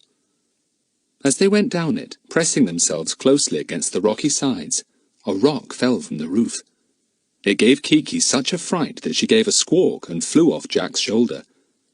"Here, Kiki," said Jack, afraid of losing her. But Kiki did not come back to his shoulder. The boy stumbled back up the passage to look for her, whistling softly in the way he did when he wanted to call her to him. The others did not realize that he was no longer with them, but went on down the tunnel, slowly and painfully. And then things happened very quickly. Someone came swiftly up the tunnel with a lantern, whose light picked out the three children at once. They cowered back against the wall and tried not to be dazzled by the lantern. The man carrying it paused in the greatest astonishment. "Well," he said, in a deep, rather hoarse voice. "Well, if this doesn't beat everything." He held his lantern up high to see the children more clearly. Then he called over his shoulder. "Jake, come and take a look-see here. I've got something here that'll make your eyes drop out." Another man came swiftly up, tall and dark in the shadows. He gave a loud exclamation as he saw the 3 children. "Well, what do you think of that?" he said. "Children! How did they come here? Are they real, or am I dreaming?" "It's children, all right," said the first man. He spoke to the 3, and his voice was rough and harsh. "What are you doing here? Who are you with?" "We're by ourselves," said Philip. The man laughed loudly. "Oh, no, you're not. It's no good spinning that kind of tale to us. Who brought you here, and why?" "We came ourselves in a boat," said Lucy-Anne indignantly. "We know the gap in the rocks, and we came to see the island." "Why did you come down here?" demanded Jake, coming nearer. Now the children could see what he was like, and they didn't like the look of him at all. He had a black patch over one eye, and the other eye gleamed wickedly at them. His mouth was so tight-lipped that it almost seemed as if he had no lips at all. Lucy-Anne cowered away. "Go on. Why did you come down here?" demanded Jake. "Well, we found the shaft hole, and we climbed down to see the old mines," said Philip. "We shan't split on you. Don't be afraid." "Split on us? What do you mean? What do you know, boy?" asked Jake roughly. Philip said nothing. He didn't really know what to say. Jake nodded his head to the first man, who went behind the children. Now they could not go forwards or backwards to escape. Lucy-Anne began to cry. Philip put his arm round her and wondered for the first time where Jack was. Lucy-Anne looked round for him too. She began to cry more loudly when she saw he was not there. "Lucy-Anne, don't tell these men that Jack has gone," whispered Philip. "If they take us prisoner, Jack will be able to escape and bring help, so don't say a word about him." "What are you whispering about?" asked Jake. "Now look here, my boy. You don't want any harm to come to your sisters, do you? Well, you just tell us what you know, and maybe we'll let you go." Philip was alarmed at the man's tone. For the first time it dawned on the boy that there might be danger. These men were fierce. They wouldn't let 3 children share their secrets willingly. Suppose they kept them prisoner underground, starved them, beat them? Who knew what might happen? Philip made up his mind to tell a little of what he guessed. "Look here," he said to Jake. "We know who you're working with, see? And he's a friend of ours. He'll be mighty angry if you do us any harm." "Oh, really?" said Jake in a mocking tone. "And who is this wonderful friend of yours?" "Bill Smuggs," said Philip, feeling certain that everything would be all right at the mention of Bill's name. "Bill Smuggs," said the man, with a jeering note in his voice. "And who may he be? I've never heard of him in my life." "But you must have," said Philip desperately. "He brings you food and signals to you. You know he does. You must know Bill Smuggs and his boat, the Albatross." The 2 men stared intently at the children. Then they spoke together quickly in a foreign language. They seemed puzzled. "Bill Smuggs is no friend of ours," Jake said after a pause. "Did he tell you that he knew us?" "Oh, no," said Philip. "We only guessed it." "Then you guessed wrong," said the man. "Come along. We're going to make you comfortable somewhere till we decide what to do with children who poke their noses into things that don't concern them." Philip guessed that they were going to be kept prisoners somewhere underground, and he was alarmed and angry. The girls were frightened. Dinah didn't cry, but Lucy-Anne, forlorn because Jack was not by her, cried without stopping. Jake prodded Philip to make him go along in front of him. He turned the children off into a narrow passage running at right angles from the tunnel they were in. A door was set across this passage, and Jake unbolted it. He pushed the children inside the cave there, which looked almost like a small room, for it had benches and a small table. Jake set his lantern down on the table. "You'll be safe here," he said, with a horrid, crooked grin. "Quite safe. I shan't starve you, don't be afraid of that." The children were left alone. They heard the door bolted firmly and footsteps dying away. Lucy Ann still wept. "What a bit of bad luck," said Philip, trying to speak cheerfully. "Don't cry, Lucy Ann." "Why didn't those men know Bill Smuggs?" said Dinah, puzzled. "We know he must bring them food and probably take away the copper they mine." "Easy to guess," said Philip gloomily. "I bet old Bill gave us a wrong name. It sounds pretty peculiar anyway. Bill Smuggs. I never heard a name like that before, now I come to think of it." "Oh, you think it isn't his real name?" said Dinah. "So of course those men don't know it. Dash! If only we knew his real name, everything would be all right." "What are we going to do?" wept Lucy Ann. "I don't like being a prisoner in a copper mine under the sea. It's horrid." "But it's a very thrilling adventure, Lucy Ann," said Philip, trying to comfort her. "I don't like a thrilling adventure when I'm in the middle of it," wept Lucy Ann. Neither did the others very much. Philip wondered about Jack. "What can have happened to him?" he said. "I hope he's safe. He'll be able to rescue us if he is." But at that moment, Jack was anything but safe. He had wandered up the tunnel looking for Kiki, had turned into another passage, found Kiki, turned to go back, and then had lost his way. He had no idea that the others had been caught. Kiki was on his shoulder, talking softly to herself. Philip had the map, not Jack. So, once the boy had lost his way, he had no means of discovering how to get back to the main passage. He turned into one tunnel after another, found some of them blocked, turned back, and began wandering helplessly here and there. "Kiki, we're lost!" said Jack. He shouted again and again, as loudly as he could, and his voice went echoing through the ancient tunnels very weirdly, coming back to him time and time again. Kiki screeched too, but there was no answering call. The children shut up in the cell-like cave fell silent after a time. There was nothing to do, nothing to say. Lucy Ann put her head down on her arms, which she rested on the table, and fell fast asleep, tired out.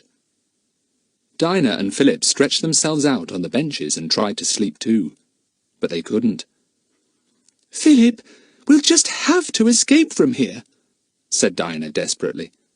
"Easy to say that," said Philip sarcastically. "Not so easy to do. How would you suggest that we escape from a cave set deep in a copper mine under the sea, a cave which has a stout wooden door to it well bolted on the outside? Don't be foolish." "I've got an idea, Philip," said Dinah at last. Philip grunted. Dinah's ideas were rather far-fetched as a rule. "Now do listen, Philip," said Dinah earnestly. "It's quite a good idea." "What is it?" said Philip grumpily. "Well, Jake or that other man will be sure to come back here sooner or later with food," began Dinah. "And when he comes, let's all be gasping and holding our breaths and groaning." "Whatever for?" asked Philip in astonishment. "So as to make him think the air is very bad in here, and we can't breathe, and we're almost dying," said Dinah. "Then maybe he'll let us go out into the passage for a breath of air, and you can reel towards him, kick out his light, and we'll all escape as quickly as we can." Philip sat up and looked at his sister with admiration. "I really do think you've got an idea there," he said, and Dinah glowed with pleasure. "Yes, I really do. We'll have to wake Lucy Ann and tell her. She must play her part too." So Lucy Ann was awakened and told the plan. She thought it was very good. She began to gasp and hold her head and moan in a most realistic way. Philip nodded his head. "That's fine," he said. "We'll all do that when we hear Jake or the other fellow coming. Now, whilst there's still time, I'd better find where we are on the underground map and see exactly what direction to take as soon as we've kicked the man's light out. He spread the map out on the table and studied it. Yes, he said at last. I see where we are. There's the big cave that was lighted up, see? And the little passage off it where we were caught. And here's the passage we were taken down. And here's the little cave we're in now. Now listen, girls. As soon as I've kicked out the man's light, take my hand and keep close by me. I'll lead you the right way and find the shaft hole again. Then up we'll go, join up with old Jack somewhere, and get to the boat. Good, said Dinah, thrilled. And at that very moment, they heard footsteps coming to the wooden door. Chapter 21. Escape. But what about Jack? The bolts were shot back. The door opened, and Jake appeared, carrying a tin plate of biscuits and a big open tin of sardines. He also put on the table a jug of water. Then he stared in amazement at the three children. Philip seemed to be choking, and he rolled off his bench on the floor. Dinah was making the most extraordinary noises and holding her head tightly in her hands. Lucy Ann appeared to be on the point of being sick and made the most alarming groans. "What's up?" asked Jake. Air! We want air! Gasped Philip. We're choking! Air! Air! Dinah rolled onto the ground as well. Jake pulled her up and hustled her to the door. He pushed the others out into the passage. He thought they really must be on the point of choking. The air in the cell must be used up. Philip watched his chance and reeled towards Jake as if he could not stand straight. As he came towards him, he lifted his right foot and aimed a mighty kick at the lantern in Jake's hand. It fell and smashed at once, and the light went out. There was a tinkling of glass, a shout from Jake, and then Philip sought for the hands of the two frightened girls. He found them and pushed the two hurriedly in front of him towards a passage on the left. Jake, left in the darkness, began to grope about, shouting for the other man. "Ollie! Hi, Ollie! Bring a lamp, quick! These dratted kids have fooled me! Hi! Ollie!" Philip, trying hard to keep his sense of direction correct, hurried the girls along. Their hearts were beating painfully, and Lucy Ann really did feel as if she was going to choke now. Soon they had left Jake's shouts behind, and were in the wide main passage down which they had come not many hours before. Philip was now using his torch, and it was pleasant to see the thin, bright beam of light. "Thank goodness, we're in the right tunnel," said Philip, pausing to listen. He could hear nothing but the boom of the sea far above their heads. He swung his torch around. Yes, they were on the right road. Good. "Can we have a little rest?" panted Lucy Ann. "No," said Philip. "Those men will be after us almost at once, as soon as they get another lamp. They will guess we are making for the shaft. Come on, there's no time to be lost." The children hurried on again, but after a time, to their great dismay, they heard shouts behind them. That meant that the men were after them, and what was more, were catching them up. Lucy Ann felt so alarmed that she could hardly run. They came at last to the big shaft hole. It was so deep that the children could not see the entrance to it far above. The daylight was not to be seen. "Up you go," said Philip anxiously. "You first, Lucy Ann. Be as quick as you can." Lucy Ann began to climb. Dinah followed her. Philip came last. He could hear the men's voices even more clearly now. And then, quite suddenly, they stopped, and Philip could hear them no more. What had happened? An extraordinary thing had happened. Kiki the parrot, hearing the tumult in the distance, had become excited and was shouting. She and Jack were still wandering about, quite lost, in the maze of passages and galleries. Kiki's sharp ears heard the men, and she began to screech and yell. "Wipe your feet! Shut the door! Hi, hi, hi! Polly, put the kettle on!" The men heard the shouting voice, and thought it belonged to the children. "They've lost themselves," said Jake, stopping. "They don't know the way back to the shaft. They're lost and are shouting for help." "Let 'em shout," said Ollie sourly. "They'll never find the way to the shaft. I told you they wouldn't. Let them get lost and starve." "No," said Jake. "We can't do that. We don't want to have to explain half-starving children to search parties, do we? We'd better go and get them. They're over in that direction. They went off the main passage, meaning to try and find the children where the shouts had come from. Kiki's voice came again to them. "Wipe your feet, idiot! Wipe your feet!" This astonished the two men. They went on towards the voice, but even as they went, Jack and Kiki wandered into a passage that the two men missed. Kiki fell silent, and the men paused. "Can't hear 'em any more," said Jake. "Better go to the shaft. They may have found their way there after all. We can't afford to let them escape till we've decided what to do about all this." So they retraced their steps to the shaft and looked up it. A shower of stones came down and hit them. "Gosh! The children are up there!" cried Jake, and started up the ladder at once. The children were almost at the top. Lucy Ann felt as if her arms and legs could not climb one more rung, but they held out, and at last the tired girl reached the top, climbed out, and rolled over on the ground, exhausted. Dinah came next, and sat down with a long sigh, and then Philip, tired too, but determined not to rest for one moment. "I'm sure those men will come up the shaft after us," he said. "We haven't a moment to lose.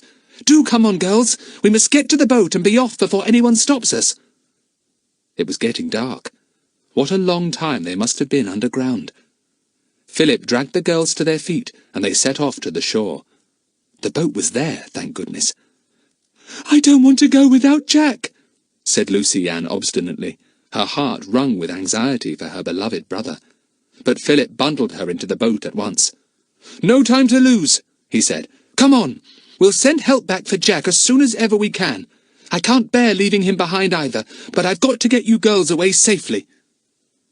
Dinah took one pair of oars, and Philip the other. Soon the two were rowing the boat away quickly, across the calm channel of water to where, in the distance, the waves thundered over the reef of rocks.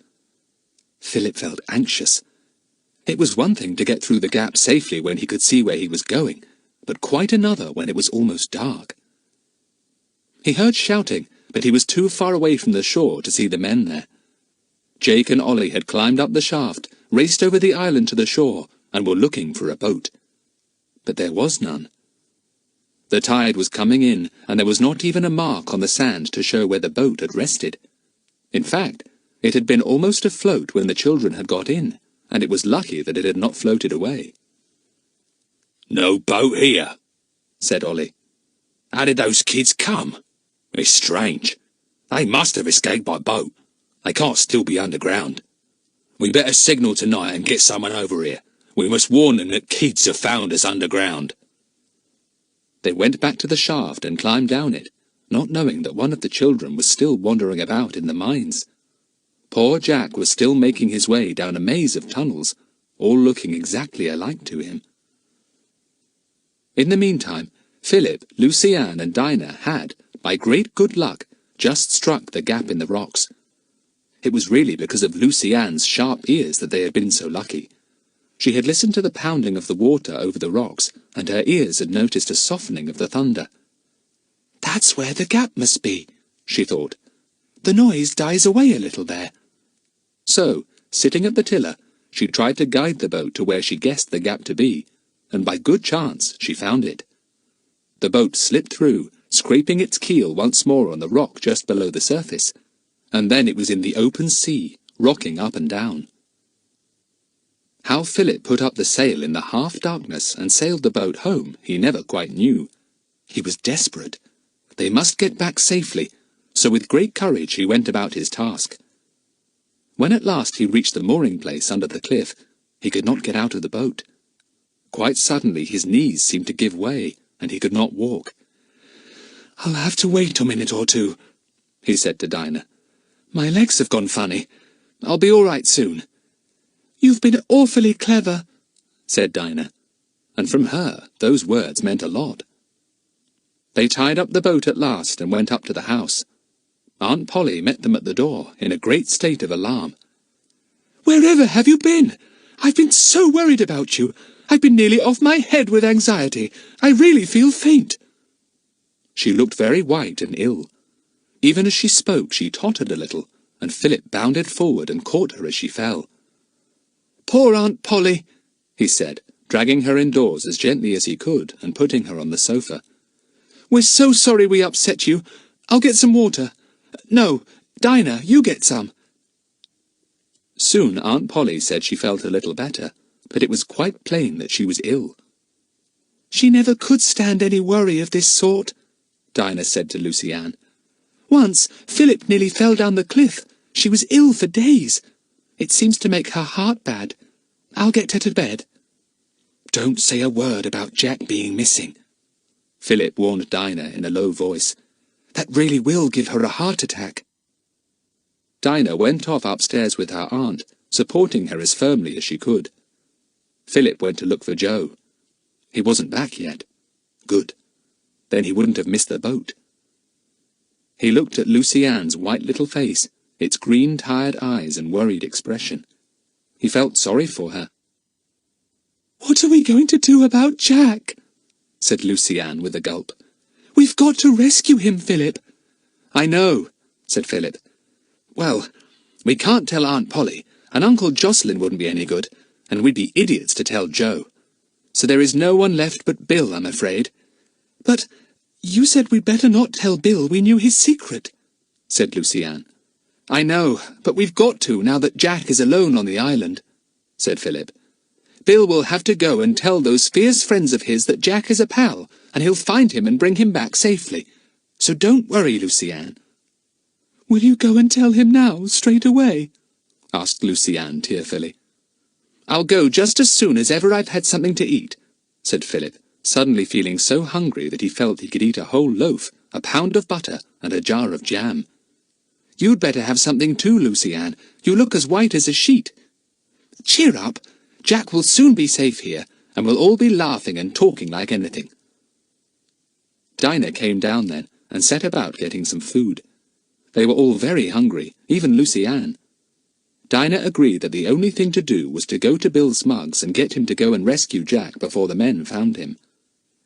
"They'll be so wild that we've escaped that they may be really tough with Jack," said Dinah, and then wished she hadn't spoken the words, for Lucy Ann looked scared to death. "Please go, Philip," begged the little girl. "Go now. If you don't, I shall." "Don't be silly," said Philip, getting up. "You don't want to make your way across the cliff on a dark night. You'd fall over the edge. Well, so long. I'll be back." Off went the boy, climbing the steep path to the top of the cliff. Then he set off to find Bill. He saw the lights of Joe's car in the distance coming home and heard the noise of the engine. He hurried so that he would not be seen. "Bill will be surprised to see me," he thought. "He'll wonder whoever it is knocking at his door in the middle of the night." But alas, Bill wasn't there when Philip at last arrived at the shack. Now what was he to do? Chapter 22. A Talk with Bill, and a Shock. Philip was filled with dismay. It had never occurred to him that Bill might not be at home. How awful! Philip sat down on a stool and tried to think, but he was tired out, and his brain wouldn't seem to work. "What shall I do now? What shall I do now?" he thought, and could not seem to think of anything else. "What shall I do now?" It was dark in the little shack. Philip sat on the stool, his hands hanging limply between his legs. Then he became aware of something at the back of the shack, and he turned to see what it was. To his great amazement, he saw a red light there, glowing deeply. Then it disappeared. Then it came back again, went out, reappeared. It went on doing this for a few minutes, whilst Philip tried to think what it was, and why it seemed to be signalling. At last he got up and went over to the light. It came from a small bulb beside the radio. Philip had a look at it. He twiddled one or two knobs. A Morse code came from it when he twiddled another. Then by chance he saw, at the back of the set, a small telephone receiver, smaller than any he had seen before. Almost a pocket size, he thought. He picked it up, and immediately he heard a voice crackling in the receiver. He lifted it to his ear. Y2 calling? said the voice. Y2? Y2 calling? Philip listened in, astonished. He decided to speak to the voice. "Hello," he said. "Who are you?" There was a moment's silence. Evidently Y2, whoever he might be, was surprised. A cautious voice came over the phone again. Who is there? "A boy called Philip Mannering," said Philip. "I came to find Bill Smuggs, but he isn't here," Who did you say? said the voice. "Bill Smuggs, but he's not here," repeated Philip. "I say, who are you? Do you want me to leave a message for Bill? I expect he'll be back sometime." How long has he been gone? asked Y2. "Don't know," said Philip. "Wait, I can hear someone. Here he comes, I do believe." Joyfully, the boy put down the tiny telephone receiver. He had heard the low sound of whistling outside and footsteps. It must be Bill. It was. He came in, shining his torch, and he was so surprised when he saw Philip there that he stood stock still without saying a word. "Oh, Bill," said Philip joyfully. "I'm so glad you've come. Quick, somebody wants you on the phone. Y2, he says he is." "Did you speak to him?" said Bill, his voice sounding astonished. He picked up the tiny phone and spoke curtly. "Is that Y2? L4 speaking." The voice evidently asked him who Philip was. "Boy that lives round here," said Bill. "What's the news, please?" Then all that was said by Bill was, "Yes, of course, I'll let you know. Thanks. No, nothing yet. Goodbye." He turned to Philip when he had finished talking. "Look here, my boy," he said. "Please understand that if you come paying calls here when I am out, you must on no account tamper with my possessions or meddle with my affairs." Bill had never spoken so sternly before, and Philip's heart sank. What would Bill say when he knew that the children had guessed his secret? He would think they had been meddling more than ever. "Sorry, Bill," he said awkwardly. "I didn't mean to interfere at all." "Why have you come at this time of night?" asked Bill. "Bill, is this your pencil?" asked Philip, taking it out. He hoped that when Bill saw it, he would remember that he had dropped it down in the copper mines, and would guess, without Philip saying any more, that the children knew his secret. Bill stared at the yellow pencil stub. "Yes, that's mine," he said. "But you didn't come here at night to give me back my pencil. What have you come for?" "Oh, Bill, don't be so cross," said poor Philip. "You see, we know your secret. We know what you are doing here. We know why you go to the island. We know everything." Bill listened to all this as if he simply could not believe his ears. He stared at Philip in the utmost amazement. His eyes grew narrow, and his mouth hardened into a thin line. For a moment he looked very frightening. "You are going to tell me exactly what you mean by all this," said Bill in a horrid sort of voice. "What is my secret? What is the everything that you know?" "Well," said Philip desperately, "we know that you and your friends are trying to work the copper mines again, and we know that you are here with your boat and your car to provide them with food, and to take away any copper they find. We know that you've been down the mines visiting the men there. We know you've given us a false name. But please, Bill, we wouldn't dream of giving you away. We hope you'll get lots of copper." Bill listened, his eyes still narrow, but as Philip went on talking, the twinkle came back into them, and his mouth looked like Bill's again. "Well, well, well, so you know all that," said Bill. "And what else do you know? How did you get to the island? Not in my boat, I hope." "Oh, no," said Philip, relieved to see Bill looking friendly again. "We took Joe's when he was out. We went right down into the mines, too. That was where we found your pencil. But we don't like your friends there, Bill. They took us prisoner. They're horrid. And even when we mentioned your name to them and said we were friends of yours, they said they didn't know it and wouldn't let us go free." "You told them you knew Bill Smuggs?" said Bill. Philip nodded.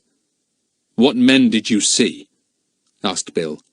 His voice had become sharp again, and he snapped out his questions in rather a frightening manner. "Two. One called Jake and one Ollie," said Philip. Bill made a note in his notebook. "What were they like?" he asked sharply. "Well, but you must know them," said Philip in astonishment. "Anyway, I couldn't really see much. Either it was dark, or the light dazzled me.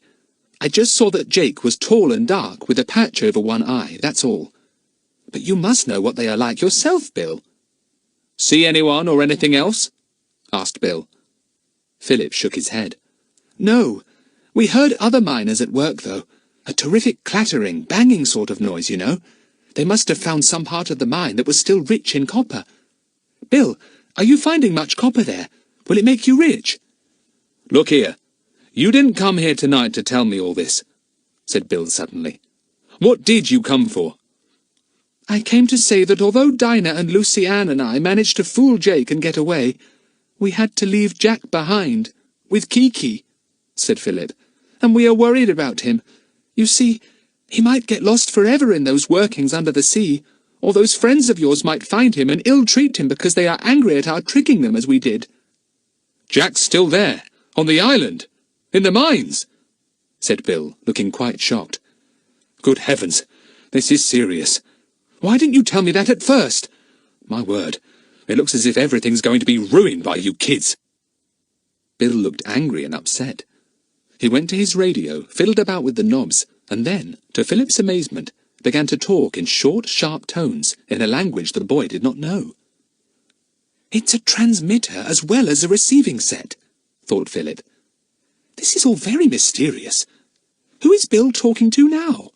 Have they all got a boss who is directing this copper mine affair? I suppose there's very big money in it. Oh dear, I hope we haven't really ruined things for them. What does Bill mean? How could we have spoilt anything? He's only got to go over to the island, see his friends, tell them to set Jack free, and that would finish it. He might know he can trust us not to split on him." Bill turned round. "We must get the boat at once," he said. "Come on." With their torches throwing beams of light before them, they went down to where the boat was kept. Bill began to push it out, and then he suddenly gave such a shout that Philip's heart nearly jumped out of his body. "Who's done that?" Bill shone his torch into the boat, and Philip saw, with a shock of dismay and fear, that someone had chopped viciously at the bottom of the boat, chopped so hard that there were holes there through which the water was even now pouring. Bill pulled her back on the beach again, his face very grim. "Do you know anything about that?" he asked Philip. "Of course not," said the boy. "Golly, who did it, Bill? This is awful." "Well, the boat is no use at all till she's repaired," said Bill. "But somehow we've got to get over to the Isle of Gloom. We'll have to take Joe's boat. Come on. But mind, he mustn't know a thing about it. There's too much known about everything already, and too many people nosing about for my liking." They set off over the cliffs, poor Philip so tired that he could hardly keep up with Bill. They came to craggy tops, climbed down the cliff path, and made their way to where Joe's boat was always tied. But, to their intense surprise and despair, Joe's boat was not there. It was gone. Chapter 23. Another Secret Passage. After Philip had left, Lucy Ann and Dinah tried to settle down to some sewing, but Lucy Ann's hands trembled so much that she kept pricking her finger. "I'd better go and tell Uncle Jocelyn that Aunt Polly has gone to bed feeling ill," said Dinah. "Come with me, Lucy Ann." The two girls went off to the study and knocked at the door. They went in, and Dinah told her uncle about her aunt. He nodded, hardly seeming to hear. "Uncle Jocelyn," said Dinah, "have you any more maps of the Isle of Gloom, or any books about it?" "No," said her uncle. "But wait, there's a book about this house, Craggy Tops, I think. You know that it was a great place for illegal goings-on and secret doings 200 or 300 years ago. I believe there was a secret passage to it from the beach." "Yes, there is," said Dinah. "We know it." Her uncle became quite excited. He made her tell him all about it. "Dear me," he said. "I thought it had fallen in long ago. But these secret passages hewn out of the rock last for years. Still, I should think that the one that goes under the sea to the Isle of Gloom has been flooded long since." The two girls stared at the old man in amazement. Dinah found her tongue at last. "Uncle Jocelyn, do you mean to say that there was another secret passage here, under the sea to the island? Why, it's ever so far away." "Well, there was supposed to be," said her uncle. "There's something about it in that book. Now, where is it?" The girls waited in the greatest impatience whilst he found the book. He put his hand on it at last, and Dinah almost snatched it from him. "Thank you, Uncle," she said, and before he could say she must not take it out of the room, she and Lucy Ann rushed out of the door and sped to the sitting-room as fast as they could. Another passage, this time to the island itself. What a thrill! Surely Uncle Jocelyn must be mistaken. "It's quite likely it's true, though," said Dinah excitedly. "I know this whole coast is honeycombed with caves and passages. It's noted for that. Some districts are, you know, Lucy Ann. I expect the passage joins up with the mine workings that extend right under the seabed. We know there are miles of them." The girls opened the funny old book. They could not read the printing, partly because it was so faded, and partly because the letters were shaped differently from the ones they knew. They turned over page after page, looking for maps or pictures. The book was apparently a history of Craggytops, which was hundreds of years old. In those days, it must have been almost a castle, built securely on the cliff rock, protected by the sea in front and the cliff behind. Now, of course, it was half ruined, and the family lived only in the few rooms that were still habitable. "Look," said Dinah, pointing to a queer old map. "That's what Craggytops was like in the old days. What a fine place! Look at the towers, and what a grand front it had." They turned over the pages. They came to one that had a kind of diagram on it. The girls studied it closely. Then Lucy Ann gave a shout. "I know what this is. It's the secret passage from the cellar to the beach, isn't it?" It was. There was no doubt about that. The girls felt excited. Perhaps the book would show the other passage too. There were 2 or 3 more diagram-like maps, some of them so faded that it was impossible to see what they were meant to represent. Dinah gave a sigh. "I wish I could read this old printing. If I could, I might be able to find out whether any of these maps are meant to show the other secret passage, the one to the island. It would be so exciting to discover that. What a thrill if we did! What will the boys say when we tell them there's actually a way to the island under the sea itself?" That made Lucy Ann think of Jack, and her face clouded over. Where was Jack? Had Philip got Bill Smuggs to go out in his boat and rescue him? Were they even now bringing Jack safely back again? As she thought about this, she heard Philip's voice in the passage outside the sitting-room. She jumped up in delight. Had Philip and Bill brought back Jack already? How marvellously quick they had been! She ran to the door joyfully. But outside, there were only Bill and Philip, no Jack. Lucy Ann called out to them. "Where's Jack? Haven't you rescued him? Where is he?"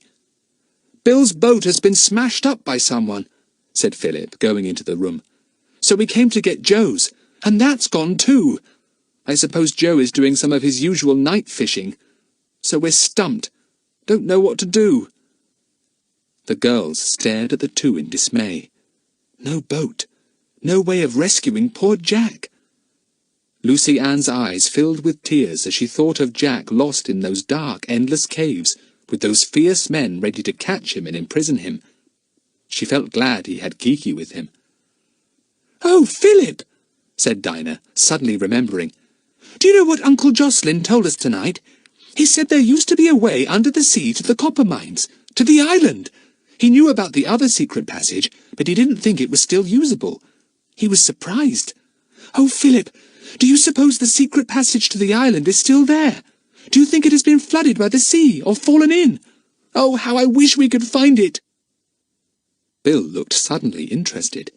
He picked up the book Dinah held. "This is a book about the old house?" he asked. Dinah nodded. "Yes, our own secret passage is in it, the one we found ourselves, and I expect the other is too, only we can't understand the old maps and the printing." Well, I can, said Bill, and became lost in the book, turning over the pages slowly, skipping a few here and there, looking for details of the way to the Isle of Gloom. He suddenly began to look excited, and turned over 1 or 2 pages very quickly. He looked hard at first one queer map, and then another. Then he asked a peculiar question.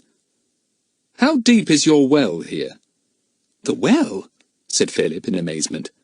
"Oh, awfully deep. Deep as the shaft hole in the island, I should think. It goes down below sea level anyway, but there's not a trace of salt in it, of course." "Look here," said Bill, and spelt out a few words in the book to make them clear to the children, and then he turned to a map. It showed a deep shaft going down into the earth. "See?" said Bill. "The beginning of the passage to the island is down at the bottom of your well. It's quite obvious that that would be the place, anyway, if I'd thought about it. You see, to go under the seabed to the mines means that the entrance must be below sea level, and that's the only spot here below sea level. The well, of course." "Gosh!" said all 3 children at once. "The well! They hadn't thought of that. How extraordinary!" "But there's water at the bottom of the well," said Philip. "You can't go through the water, surely." "No, look," said Bill Smuggs, and he pointed to the map. "The entrance to the passage is above the waterline of the well. See? These must be steps, I should think, cut in an opening of the shaft, leading upwards a little way, and then through a passage in the rock itself. A natural crack, I imagine, such as this coast is full of, which someone discovered, followed up, and by means of pickaxes or blasting, made into a usable passage." "I see," said Philip excitedly. "I suppose when they sank the shaft for the well, someone discovered the hole deep down, explored it, found it was a sort of natural passage, and, as you say, followed it up and made use of it. Bill, could we get down there and find out?" "Not now, in the middle of the night," said Bill at once. "You've all had enough adventure for this one day. We must go to bed." "But what about Jack?" asked Lucy-Anne, her green eyes wide with anxiety. "We can't do anything about him tonight," said Bill, firmly but kindly. "Anyway, if he's caught, he's caught, and if he's not, we may be able to do something about him tomorrow. But we are not going to go down wells in buckets in the dead of night, so that's that. Philip, I'll sleep with you in the tower room tonight." Philip was glad. He did not want to sleep alone that night. The girls were sent off to bed in spite of their protests that they were not tired, and Philip and Bill climbed the spiral stairway to the little tower room. Philip showed Bill the window from which they could see the island at times.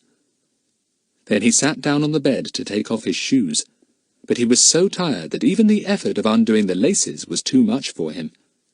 He rolled over on the bed, shut his eyes, and fell fast asleep, fully dressed as he was. Bill looked at him and smiled. He drew a cover over him, and sat at the window to think. Tomorrow would show whether or not there was still a way from Craggy Tops to the island. Bill felt certain there would not be. True, the other passage was still usable, but that was very short compared with the other, and this second one had had the sea pounding on top of it for many, many years. A crack in it, a trickle of water down, and the passage would be flooded in a very few weeks. Then it would be impassable. Bill went to bed at last, stretched himself out beside the sleeping boy, and fell asleep himself. He was awakened by Philip, who was shaking him. "Bill, it's morning! Let's have breakfast and try to find that well passage. Hurry!" They were soon downstairs to find the girls there, already cooking bacon and eggs for breakfast. "Where's Joe?" asked Philip in surprise. "He hasn't come back from fishing yet," said Dinah, getting a fried egg deftly out of the pan. "Here you are, Bill. I'll do an egg for you now, Philip. It's a good thing Joe isn't back, isn't it? Or he'd wonder what on earth Bill was doing here. He would think it all mighty suspicious." "Joe may be back at any minute," said Lucy-Anne, "so let's hurry before he comes. I just hate him to stand glowering at the head of the well whilst we explore it all that way below." They finished their breakfast quickly. Dinah had already taken some to her aunt in her bedroom, and to her uncle in his study. She said Aunt Polly was feeling a bit better and would be down later. She didn't think Uncle Jocelyn had gone to bed at all. "I really believe he works all night long," said Dinah. "Now, have we all finished? I'll leave the washing up till I get back." They all went out into the little yard that lay behind the house, backing onto the sheer rise of the cliff. Bill leaned over the well. It certainly was very, very deep. "Do we go down in the bucket?" asked Philip. "We could if there was a really big one," said Dinah. "But we can't possibly go down in this. Not even Lucy Ann could get into it." "You know," said Bill, taking his big torch from his pocket, "you know, if this well shaft is really the only way down to the entrance of the island passage, there should be a ladder. I can't imagine people going up and down in buckets." "Well, there isn't a ladder," said Philip. "I should have seen it if there was." Bill flashed his torch down the well, examining the sides carefully. "Look," he said to Philip. "It is true there is no ladder, but do you see those iron staples jutting out from the wall down there? Well, those are what would be used to help anyone wanting to descend this well hole. They would use them as steps, holding on to the ones above with their hands and going down bit by bit, feeling with their feet for the next one." "Yes," said Philip in excitement. "You're right. That's the way that people went down in the olden days. I bet when there was fighting round here, many refugees used this old well as a hiding place, even if they didn't know of the passage entrance down below. Come on, Bill, let's go down. I'm simply longing to get going." "Well, it's time we did," said Bill. "I'll go first. Keep a watch out for Joe, Dinah." Chapter 24. A Journey Under the Sea. Bill couldn't reach the first iron staples, so Philip had to fetch a rope. It was tied tightly to an iron post by the well, and then Bill slipped down it and placed his feet on the first staples. "I'm all right," he said. "You come along as soon as you can, Philip. Let me get down a few steps first, and for goodness sake don't slip." The girls did not go, and indeed neither of them liked the thought of going down the steep, cold well shaft with only insecure staples for a foot and handhold. They watched the two disappearing down into the dark and shivered. "Ooh, it's beastly to be left behind, but I honestly think it's beastlier to go down there," said Dinah. "Come on, we can't see or hear Bill and Philip now. We'd better go back to the kitchen and do a few jobs. Isn't Joe late?" They went back, wondering how Bill and Philip were getting on down the well. They were climbing down slowly but surely. The staples seemed to be as firmly in the wall as when they were first driven in. It was tiring work, and would have been utterly impossible to tackle if it had not been for unexpected resting places let into the well wall every now and again. The first one puzzled Bill, till he guessed what it was. It was an opening in the well wall, going back a few feet, big enough to crouch in and rest. At first, Bill had half thought the first one to be the entrance to the passage, and he was surprised to come to it so soon. But he soon realized what it was, and very thankfully he rested there a few minutes. Then Philip had a rest there, while Bill went slowly downwards, his feet always feeling for the next staple. It seemed ages going down the well shaft, and in fact it took the two of them nearly an hour. They used each resting place, but in spite of that they became very tired. Then suddenly Bill's torch, which he had stuck into his belt alight, gleamed on to dark water. They were at the bottom. "We're there!" Bill yelled up to Philip. "I'm just going to look about for the entrance." It was easy to find, for there, in the well wall, was a round, gaping hole like a small tunnel. Bill slipped into it. It was dark, slimy, and evil-smelling. "Funny that the air is still fresh," thought Bill. "But all the way down the well I could feel a current of air blowing round me, so there must be some sort of through-draught to keep it pure." He waited for Philip. Then the two of them set out on what must surely have been one of the strangest roads in the world, a path under the bed of the sea itself. At first the tunnel was narrow and led upwards a little by means of steps, and the two had to crouch down to get along. But after a bit it widened out and became higher, It was still slimy and evil-smelling, but they got used to that. Then the passage led downwards, at times rather steeply. There were rough steps made in the steepest part so that travellers might not slip too much, but they were so slimy that even a goat would have slipped. Bill came down with a bump, and Philip followed almost immediately. "Take your foot out of my neck," said Bill, trying to get up. "My word, I'm in a nice old mess." They went on and on. Soon the passage stopped descending and kept level. It was enclosed in the solid rock. There was no earth, no sand, no chalk. All rock, quite black and glinting with strange lights now and again. Once or twice the passage narrowed so much that it was almost impossible to squeeze through. "Good thing we're not fat," said Philip, squeezing in his tummy to get by. "Golly, that was a tight fit. Have the rocks come closer together during the years, Bill, or do you suppose the passage was always narrow there?" "Always, I should think," said Bill. "It's a perfectly natural fissure in the rock bed under the sea, an amazing one, though I've heard of others like this in different parts of the world. I believe this coast has a good many." It was warm in the passage. Here and there the air was not good, and the man and the boy began to pant. There seemed to be pockets of airlessness. But on went the two, on and on, their torches gleaming on black, slimy walls, out of which still shone queer phosphorescent lights now and again. Philip began to feel as if he was in a dream. He said so. "Well, you're not," came Bill's reassuring voice. "We're in a peculiar place, but a perfectly real one. It's no dream. Like me to pinch you?" "Well, I think I would," said Philip, who really did feel rather odd after so much time in the dark, narrow way. So Bill pinched him, and it was a very hard pinch that made Philip yell. "All right," he said. "Oh, I'm awake and not dreaming. Nobody would be silly enough to dream that pinch." Suddenly, Bill felt something running by his feet, and he looked down in great astonishment, swinging his torch downwards too. To his enormous surprise, he saw a small mouse looking up at him. Bill stopped in astonishment. "Look here," he said. "A mouse! Ha! A mouse down here! What does it live on? It's a most incredible thing.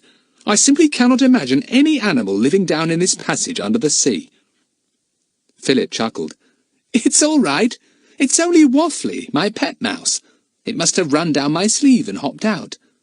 "Well, it had better hop in again if it wants to live," said Bill. "No animal could last down here for long." "Oh, it'll come back when it wants to," said Philip. "It won't leave me for long." They had to have 2 or 3 rests, for the way was tiring and difficult.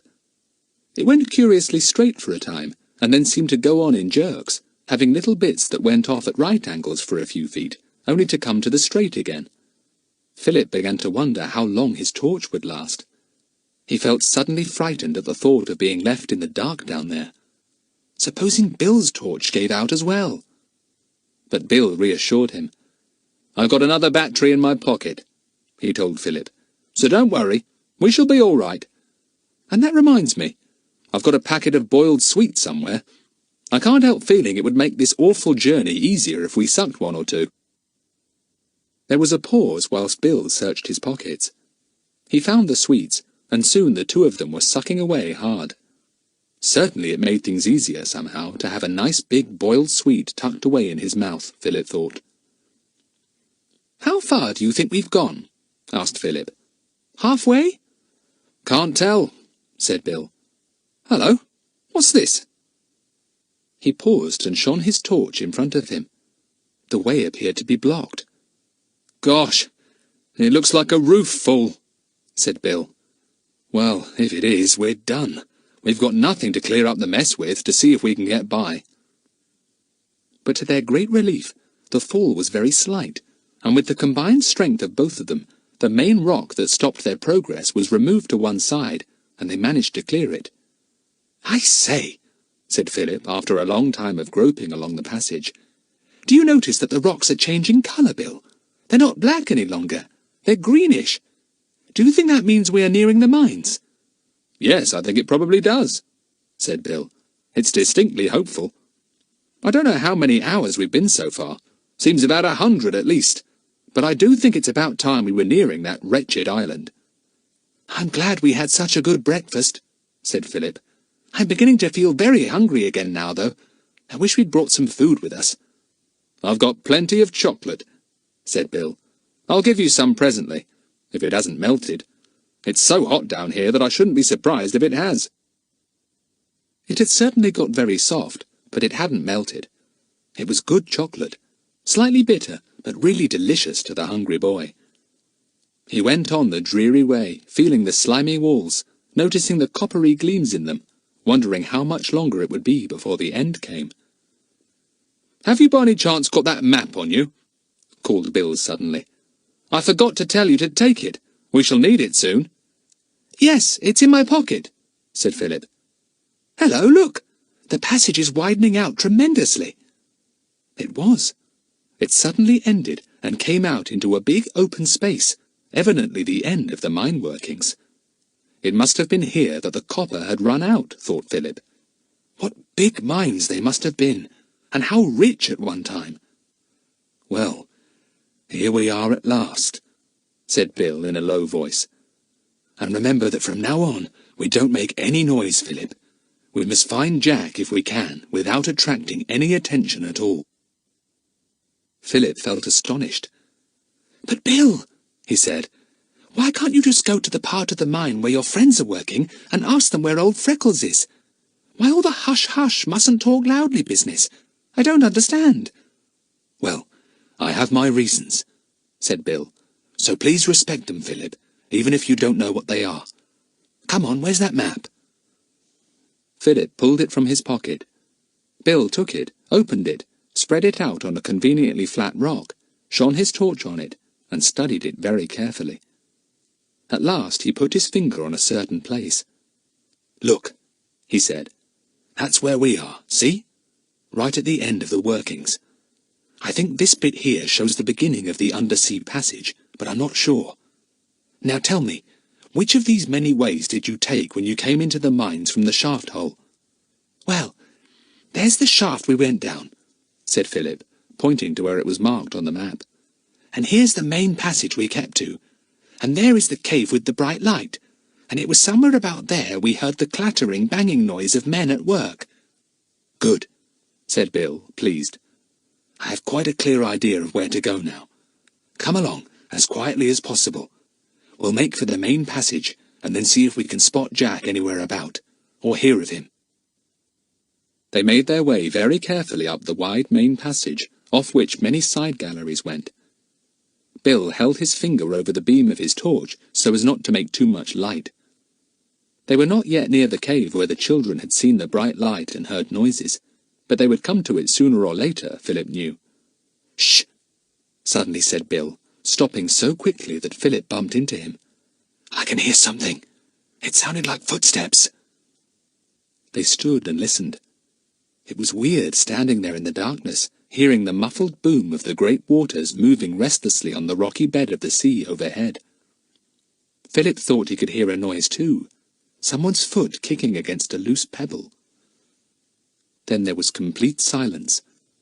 So on they went again, and then once more they thought they heard a noise, this time near to them, and Bill felt sure that he could hear someone breathing not far off. He held his own breath to listen. But perhaps that other hidden person was holding his breath too, for Bill could hear nothing then. It was very weird. He moved forward silently with Philip. They came to a sudden corner, and Bill groped round it, for he and Philip had put out their torches as soon as they had heard any noise. And, as Bill reached out to grope for the wall, someone else also reached out, coming in the opposite direction. Then, before Philip knew what was happening, he heard loud exclamations and felt Bill and somebody else struggling together violently just in front of him. Golly! Now what was happening? Chapter 25. An Extraordinary Find. And now, what had happened to Jack and Kiki all this time? A great deal, some of it most astonishing and unbelievable. Jack had not known that the others had escaped. In fact, he had not even known that they had been imprisoned. He had wandered off after the parrot, and had become quite lost.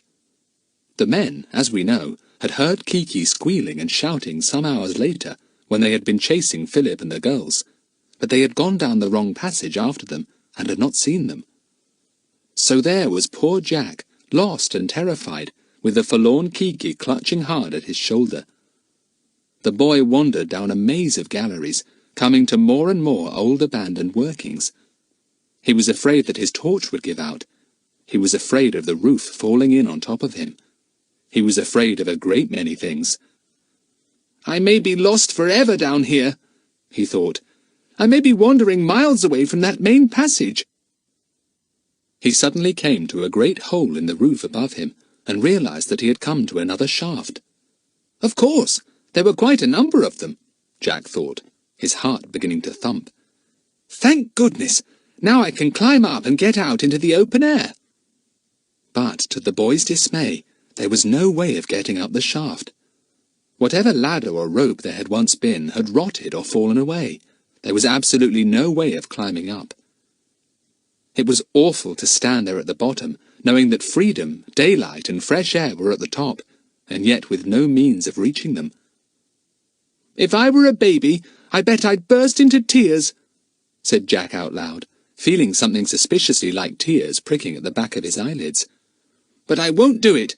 I must just grin and bear it. He gave a determined grin. Kiki listened to his words with her head on one side. Put the kettle on, she said sympathetically. That made Jack give a really good grin. You are an idiot, he said affectionately. Now the thing is, where do we go next? I feel as if I am probably wandering in the same passage over and over again. But wait a minute.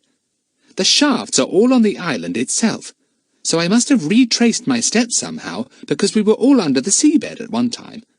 As far as I remember, those shafts all connected up with one more or less straight tunnel. I'll go down here and see if by chance I come to the main shaft. If I do, I can go up it. Jack stumbled on and came to a blocked-up part, impossible to get by. So he had to go back a good way and start out again, only to come to another roof fall. It was very disheartening. Kiki became tired of this long journey in the dark passages and gave a realistic yawn. Put your hand before your mouth, she told herself severely. How many times have I told you to shut the door? God save the Queen. Well, your yawn made me yawn too, said Jack, and he sat down. What about a rest, Kiki? I'm getting terribly tired. He leaned back against the rocky wall and shut his eyes. He fell into a doze which lasted an hour or two. When he awoke, he hardly knew where he was, and felt frightened when he remembered. He got to his feet, with Kiki still firmly on his shoulder. Now it's no good getting into a panic, he told himself sternly. Just go on walking, and sooner or later you will get somewhere. It was whilst he was stumbling through the many passages that Kiki heard the noise of the men chasing the children, and shouted loudly. But Jack heard nothing, and turned off into a winding passage just before the men came up. He did not know that he was near to the wide shaft hole, but presently he came to the big main passage and stopped. Can this be the wide passage we saw on the map? He thought. It may be. If only I had a brighter torch. I hope to goodness it's not going to fade out. It doesn't seem so bright as it was. He went down the passage and saw some rough-hewn steps in the rock, leading upwards. Out of curiosity, the boy climbed them, and came to another passage which evidently led to yet another working. He stumbled and fell against the wall, dislodging a stone or small rock which fell down with a crash. Jack held up his torch to see where it had fallen from, afraid that the roof was caving in. But it wasn't. His torch gleamed onto something that shone coppery red. A large, irregular kind of stone, thought Jack. And then he suddenly realized that it wasn't a stone. It was... Yes, it must be. A large copper nugget. Golly, what a beauty! Could he possibly carry it? With trembling hands, The boy prized the nugget carefully away from its place. It was on a kind of shelf made by a crack in the rock just there. Had someone hidden it there years ago? Or had it been placed there by one of the men working the mines now? Or was it there naturally, a real nugget in the depths of the earth? Jack didn't know. It was heavy, but he could carry it. A nugget of copper. The boy kept repeating the words to himself. Almost as good as finding a great auk. Not quite as thrilling, of course, but almost. What would the others say? Jack thought he had better keep out of the way of the miners more than ever now. They might take the nugget from him. It might legally be theirs, of course. But he did want to have the thrill of showing it to the others as his find before he gave it up to anyone. The boy went back to the main passage with the nugget in his hands. He had to put his torch into his belt now, as he could not carry it as well as the copper, and it was difficult to make his way along, because the torch shone almost directly downwards instead of forwards. "Hello," said Jack, stopping suddenly as he heard a noise in the distance. "I rather think I'm coming towards that clattering noise we heard before, where the men are working. Perhaps I'm near the other children, too." The boy crept forward. He went into a passage that turned suddenly round a corner, and there before him was the brilliantly lighted cave again. Last time he had seen it, it had been empty. This time, there were men there. They were undoing the boxes and crates that the children had seen there before. Jack watched, wondering what was in them. "I'm in the same passage as I was when Kiki flew off and I went after her," thought Jack. "I do wonder what has happened to the others. Golly, but it's good to see a bright light again. If I crouch here, behind this jutting rock, I don't believe anyone will see me." Kiki was absolutely quiet. The brilliant light frightened her after being so long in the darkness. She crouched on the boy's shoulder, watching. There were tins in the boxes and crates, tins of meat and fruit. Jack felt very hungry when he saw them, for he had had nothing to eat for a long time. The men opened a few of the tins, poured the contents out onto tin plates, and began to eat, talking to each other. Jack could not hear what they were saying. He felt so hungry that he almost walked out to the men to beg for some of their food. But they did not look very nice men. They wore trousers only, belted at the waist, and nothing else. It was so hot in the mines that it was impossible to wear many clothes. Jack wished he could wear only shorts, but he knew he would not like Kiki's claws on his bare shoulder. The men finished their meal, and then went down a passage or gallery at the further end of the cave they were in. There was no one there now. The clattering, banging noise began again. Evidently the men were at work once more. Jack crept into the brilliantly lighted cave. The light came from these 3 lamps hung from the roof. Jack looked into the opened tins. There was a little meat left in one, and some pineapple chunks in another. He finished them up quickly. He thought that never in his life had he tasted anything so delicious as the food in those tins. He decided to creep over to the passage down which the men had gone back to work. It would be exciting to see how men worked in a copper mine. Did they use pickaxes? Did they blast out the copper? What were they doing to make all that noise? It really sounded as if it came from some big machine busily at work. He crept down the passage, and then found that he was looking into another cave. He was most astonished at what he saw. There were about a dozen men there, busy with a number of machines that clattered and banged, making quite a deafening noise that echoed round the cave. There was an engine of some sort which added to the din. "What strange machinery!" thought Jack, staring. "How ever in the world did they get it all down here into the mines? They must have brought it down in pieces, and then put them together here.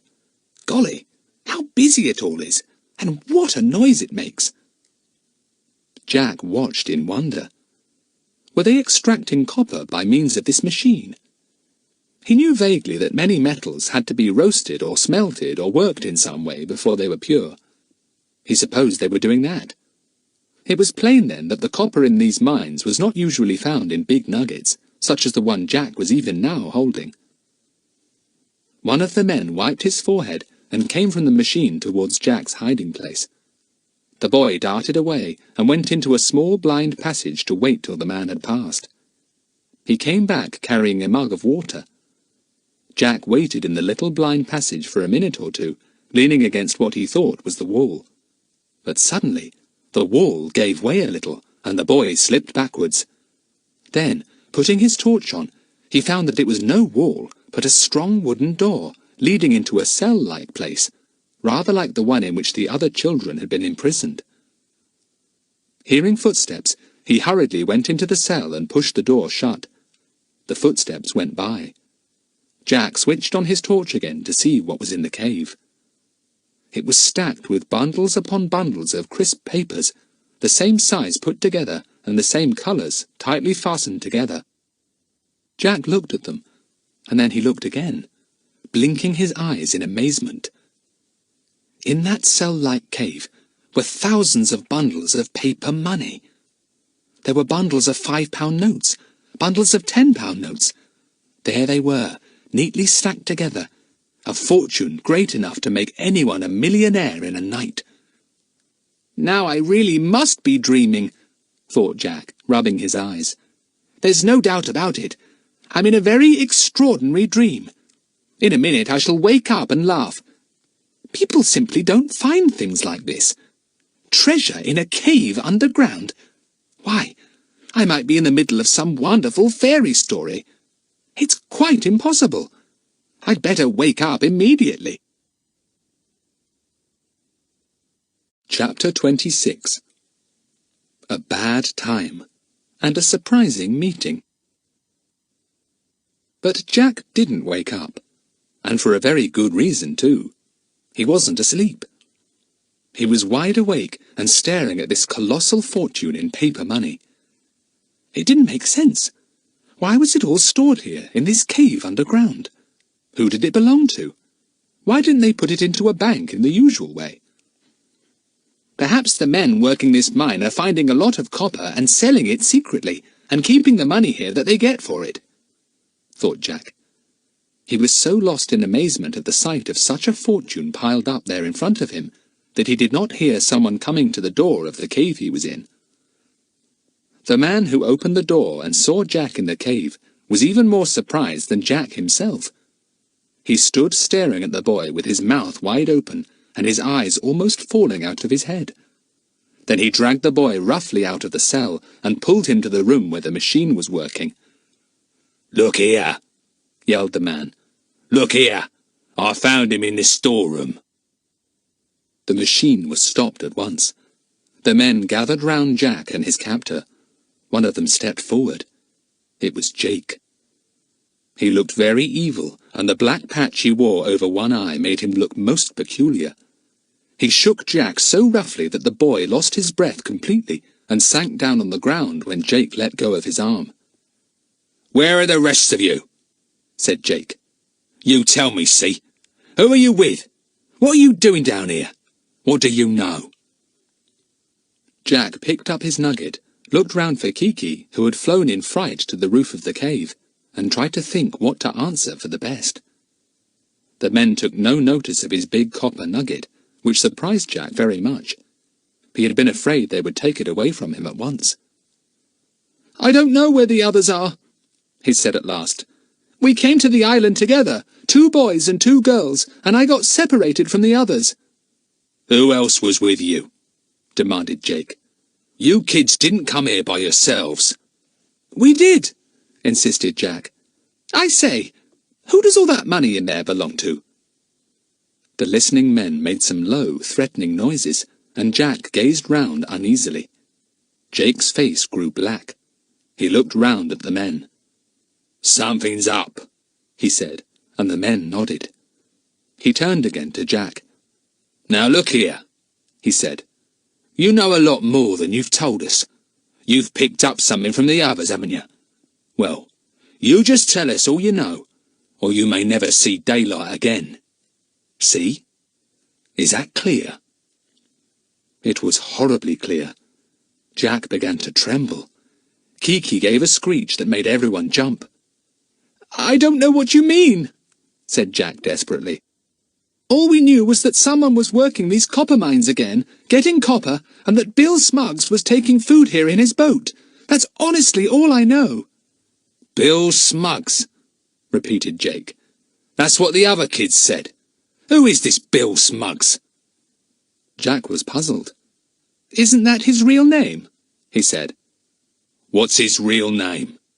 suddenly said Jake, so threateningly that Jack dropped his precious nugget in a panic, thinking the man was going to strike him. It fell on the edge of Jake's foot, and the man picked it up and had a look at it. "What's this stone you're carrying about?" he said in curiosity. "Are you kids mad?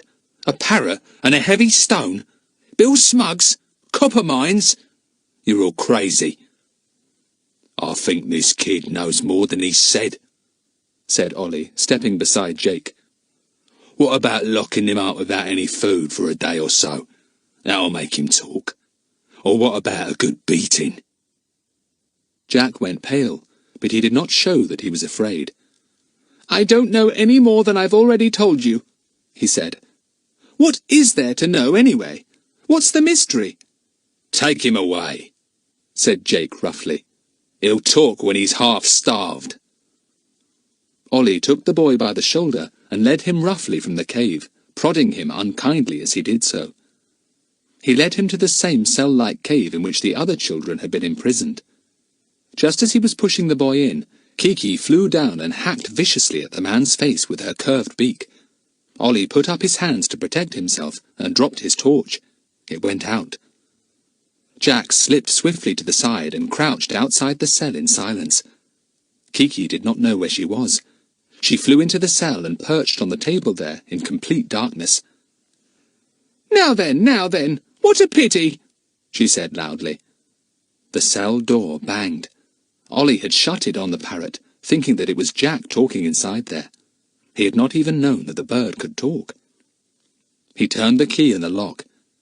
Kiki was still talking away softly, though neither Jack nor Ollie could hear the words. As Ollie was turning away, Jake came up. "Did you put him in?" he asked, and flashed his torch onto the shut door. "Yes," said Ollie. "He's gassing away to himself in there. You can hear him. I think he's mad." The men listened, and Kiki's voice came clearly from the cell. "What a pity! What a pity!" "He's sorry for himself, isn't he?" said Jake, and then gave such a horrible laugh that Jack's heart went cold with fear. "He'll be sorrier still soon." The men went back to the machine cave, and soon the clattering, banging noises began again. Jack stood up. Kiki had saved him from a horrible punishment. Poor Kiki. She didn't know she had saved him. Jack moved to the door, meaning to unlock it and get the parrot out. But the key was gone. One of the men must have taken it. So Kiki was a prisoner, a real prisoner, and would have to stay there till someone let her out. But anyway, Jack himself was free. "There's something wrong about all this business," the boy thought. "Something wrong about all that money, and those mysterious machines. The men are bad. They can't be friends of Bill's. We've made a mistake." He went down the passage carefully, not daring to switch on his torch. If only he could find the shaft hole and go up it. Perhaps the others would be at the top waiting for him. Or had they gone back home and left him all alone? Was it still daytime, or was it night? Jack stumbled along passage after passage, wishing that Kiki was with him for company. He felt lonely and afraid now. He wanted to talk to somebody. He wanted to see the others. At last, he was so tired that he could not go on. He curled up in a corner of a small cave, shut his eyes, and fell into a restless, uncomfortable kind of sleep. For hours he slept, tired out, his limbs getting stiff as he lay there. And Kiki slept too, in the cave, puzzled and angry, missing her master as much as he missed her. When Jack awoke, he put up his hand to feel Kiki, as he often did, but the bird was not on his shoulder. Then he remembered. Kiki was a prisoner. Because of her and her ability to talk like a human being, he, Jack, was free. He knew a lot. He knew about the hidden treasure. He knew about those machines which were so well hidden in these underground caves for some sinister reason. He knew that the men working them were bad men. If they thought their secret, whatever it was, had been discovered, they would not stop at anything. "The thing I've got to do, the thing I really must do, is to escape and tell what I know," thought Jack. "I somehow think I ought to go to the police. I'd like to go and tell Bill, because I think now he's not in league with those men. But I'm still not certain. Anyway, the thing is, I've got to tell somebody." So once more the boy began his endless wandering in the workings of the mines. Up and down long, musty passages he went, his torch now giving him only a very poor light. And then suddenly it gave out altogether. Jack tapped it a little. He screwed and unscrewed the bottom, but the battery was dead. No light would come from his torch unless he put in a new battery, and certainly he could not do that at the moment. Jack really did feel afraid then. There was only one hope now of escape, and that was to find, by good luck, the shaft leading up to the open air. But that was a very poor chance indeed. He wandered on, groping his way, his hand out before his face, carrying the nugget uncomfortably under his arm, holding it there with his other hand. Then he thought he heard something. He stopped and listened. No, it was nothing. He went on again, and suddenly stopped. He couldn't help feeling that people were near. Was that somebody breathing? He stood in the dark, holding his breath and listening. But he heard nothing. Maybe, he thought, the other person is holding his breath and listening too. He went on, and suddenly he bumped hard into somebody. Was it Jake or Ollie? He began to struggle desperately, and the other person held on to him firmly, hurting his arm. The nugget dropped to the ground and hit Jack's foot. "Oh, my foot, my foot!" groaned poor Jack. There was an astonished silence. Then a powerful torch was switched on by his captor, and a voice said in amazement, "Why, it's Jack!" "Freckles!" came Philip's voice too, and he ran to Jack and gave him an affectionate slap on the back. "Freckles! What luck to come across you like this!" "Tufty! And Bill!" said Jack, his voice breaking in a great gasp of joy and relief. Oh, the delight of hearing a familiar voice after so many hours of lonely darkness! The joy of seeing Philip, his tuft of hair sticking up from his forehead as usual, and Bill with his familiar grin, his twinkling eyes, and his good, dependable feeling of grown-upness. Jack was glad to have a grown-up to help him. Children could meddle in things to a certain extent, but there often came a time when you had to lean on the grown-ups. He gave a gulp, and Bill patted him on the back. "Fine to see you, Jack. I bet you've got plenty to tell us." "I have," said Jack. He took out his handkerchief and blew his nose hard. Then he felt better. "Where are the girls?" "Safe at home," said Philip. "We missed you somehow down in the mines yesterday, Jack, and we got taken prisoner, but we escaped, got up the shaft hole, found our boat, and sailed away in the half-dark. I went to find old Bill, and here he is. We couldn't come in his boat because it was smashed by someone, and Joe's boat was gone too." "Well, how did you come then?" asked Jack in astonishment. "There's a way under the sea from Craggy Tops to here," said Philip. "What do you think of that? We found it in an old book about Craggy Tops. It took us ages to come. It was very weird. I didn't like it much. But here we are." Jack was really amazed to hear how they had come. He questioned them eagerly, but Bill had a few questions to ask Jack. "This is all much more important than you think, Jack," he said. "Let's sit down. I've got an idea you can solve a big mystery for me." Chapter 27. A lot of things are made clear. "I've got some weird things to tell you," said Jack eagerly. "First of all, what do you think I found? A cave absolutely chock full of money. Paper money. Notes, you know. Well, I should think there must have been thousands and thousands of pounds worth there. You've simply no idea." "Ah," said Bill Smuggs in a voice full of satisfaction. Ah, now that really is news. Fine, Jack. Then I saw a lot of machines at work, went on Jack, pleased to find that his news was so intensely interesting to Bill. And an engine. I thought it was to smelt or roast the copper, or whatever they have to do with it, but one of the machines looked like a printing press. Aha! said Bill, with even greater satisfaction in his voice. This is wonderful news. Amazing, Jack. You've solved a 5-year-old mystery, a mystery that has been puzzling the government and the whole of the police for a long time. What mystery? asked Jack. I bet I know, put in Philip excitedly. Bill, that machinery is for printing false paper money, isn't it? Counterfeit notes, dud money. And the money in notes that Jack found is stored there after being printed. It will be taken from this island and used by the crooks or their masters. You've just about hit it, said Bill. We've been after this gang for years. Couldn't find where they had their printing outfit installed. Couldn't make out where the money appeared from. It's excellently done. Only an expert can tell the difference between a real banknote and these dud ones. Bill, so the men aren't working the copper mines then? Cried Jack in astonishment. We were wrong about that. They chose these old mines not to work any copper in them, but to hide their printing machines and to do all their work in safety. How clever! How awfully clever! Very smart indeed, said Bill grimly. All they needed was a go-between, someone who could sail out to the island with food for them and other necessities, and take away back to the boss, whoever he is, stacks of the dud notes. Well, it was the go-between that gave the show away, really. Who's the go-between? asked Jack interestedly. Anyone we know? Of course, said Bill. I should have thought you would have guessed at once. Joe. Joe!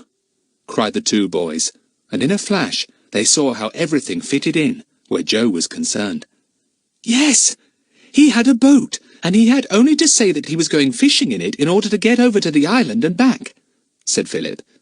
He could go at night, too, if he wanted to. Those signals Jack saw were from the men on the island, and it was Joe up on the cliff signalling back the night Jack met him there. Yes, it was, said Jack, remembering. And when he went off shopping in the car, he'd take some of that counterfeit money with him, I guess, and deliver it to his bosses, whoever they were. No wonder he would never take us out in the car with him, or in the boat.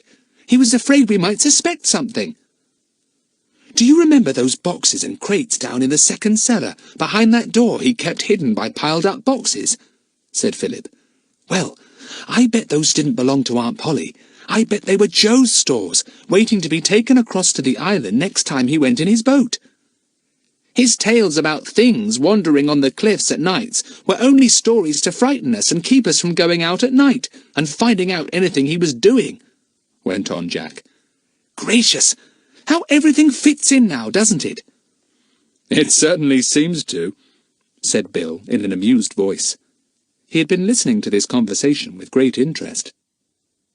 Why did you come to this coast to live in that tumble-down shack? asked Jack suddenly. Were you really a bird-watcher?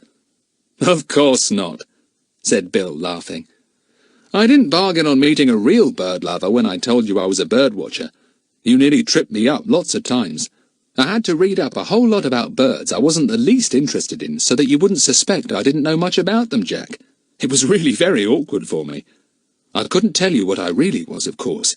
A member of the police force, detailed to keep an eye on Joe and see what he was up to. How did you know Joe was up to anything? asked Philip. Well, he's pretty well known to the police, said Bill. He's been mixed up in the counterfeiting of banknotes before, and we wondered if he had anything to do with this big-scale printing that was going on somewhere. We didn't know where. We thought it just as well to watch him once we knew where he was. He has a mighty fine way of disappearing. He's been with your aunt for 5 years now as an odd-job man, and nobody ever suspected he was a fellow with a very bad record. But one of our men spotted him in town one day and found out where he worked. Then down I came this summer to keep a quiet eye on him. What a hornet's nest you've stirred up, said Jack. Bill, did we help at all? A lot, said Bill, though you didn't know it. You made me certain that Joe was the go-between. You made me sure that it was the Isle of Gloom he kept going to. So I went there myself one day and explored the mines a little way. That was when I dropped my pencil, I expect. But I must say, I didn't find anything that made me suspect there were men in the mines, doing their illegal banknote printing on hidden machines. But we found out about it, said Jack proudly. What are you going to do about it, Bill? Well, said Bill, last night I spoke over the radio to my chiefs. I told them I was pretty certain what was going on here, and that I was going over to the island to rescue someone from the mines, and would they get busy, please, and begin to clear the matter up? What will they do? Asked Jack, thrilled. I shan't know till I get back and report, said Bill. We'd better go now, I think. We'll get back through the sea passage, the way Philip and I came. I suppose it was Joe who smashed your boat up, said Philip. He must have suspected something. I think he knew you were our friend. Joe is a remarkably clever rascal, said Bill, getting up and stretching himself. All the cleverer because he pretends to be stupid. Come along. Bill, I want to get Kiki, said Jack suddenly. I can't leave her here. The men will kill her, or she'll die of starvation or fright. Can't we go and get her? No, said Bill. There are more important things to be done. Let's get her, Bill, said Philip, who knew that Kiki was to Jack what a dog was to other people. We've only got to get out the map, find that main passage, and then slip along to the caves there. Jack will know where the cell is where Kiki got locked in. I think it sounds like the same one the girls and I were imprisoned in. Well, we'd better be quick then, said Bill doubtfully. And mind, no noise at all. We don't want to attract attention. They spread out the map, traced out where they were and where the main passage was, and set out. It was not long before they were walking down the wide passage, silently and carefully. Bill heard the clattering and banging noise. The machines were at work again. He looked grim and listened intently. Yes, that was a printing press, all right. Just as they were coming to the cell cave in which Kiki was imprisoned, they heard sounds of voices. They crouched against the wall, hardly daring to breathe. "That's Jake," whispered Philip, his mouth close against Bill's ear. There were 3 men, and they were at the door of the cell where the parrot was. They were listening in astonishment. A voice came from the cell, raised high, and the words could be heard. "Don't sniff, I tell you! Where's your handkerchief? How many times have I told you to wipe your feet? Poor old Kiki, poor old Kiki. Put the kettle on." "The boy's gone mad," said Jake to the 2 other men. Evidently they still thought they had shut Jack up in the cave. "Pop goes the weasel," announced Kiki dramatically, and then made a noise like a runaway engine going through a tunnel and whistling. "He's off his head," said Ollie, amazed. There came a terrific screech, and the 3rd man spoke suddenly. "That's a parrot, that's what it is. The boy's got his parrot in there." "Open the door and we'll see," said Ollie. Jake put the key into the lock. The door swung inwards. Kiki at once flew out with a screech that made everyone jump. The men flashed their lamp into the cave. It was empty. Jake turned fiercely on Ollie. "You fool! You put the parrot in there and let the boy escape! You deserve to be shot!" Ollie stared into the empty cave. It was true. Only the parrot had been there. "Well," said Ollie, "I expect the kid's lost forever in these mines now, and will never be heard of again. Serves him right." "We're fools, Ollie," said Jake bitterly. "First we let those other children trick us, and then the boy." They left the door open and went off towards the lighted cave. Jack gave a gasp. Kiki had suddenly flown onto his shoulder and was making the most affectionate noises. She pretended to bite his ear, she made clicking noises meant to represent kisses, and altogether behaved in a most excited and delighted way. Jack scratched her head and felt just as delighted himself. "Now come along, for heaven's sake," said Bill in a low voice. They left the passage and walked quickly away, their torches shining brightly. They had not gone very far before they distinctly heard someone else coming. "It's somebody from the main shaft, I should think," said Jack in a low voice. They put out their torches and waited.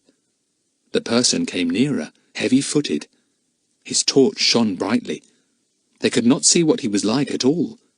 They tried to slip back into a little blind passage, but Jack stumbled and fell, making a noise. Kiki screeched. A torch dazzled them, and a voice came sharply out of the darkness. "Stand where you are, or I'll shoot." Bill put out a hand to make the boys stand still. There was something in that voice that had to be obeyed. The owner of it would not hesitate to shoot. The three of them stood blinking there in the passage. Jack recognized the voice, and so did Philip. Who was it? And then, in a flash, they knew. Of course they knew. "It's Joe!" cried Jack. "Joe, what are you doing here?" "A question I'm going to ask you, all three of you," said Joe in a cold, grim voice. The light from his torch rested full on Bill's face. "So you're here too," said Joe. "I smashed your boat, but I reckon you found the old way under the seabed, didn't you? You think yourself mighty clever, all of you, but you've just been a bit too clever. There's a nasty time ahead of you. A very nasty time."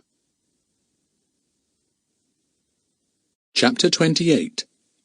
Trapped. The light gleamed on a revolver held by Joe.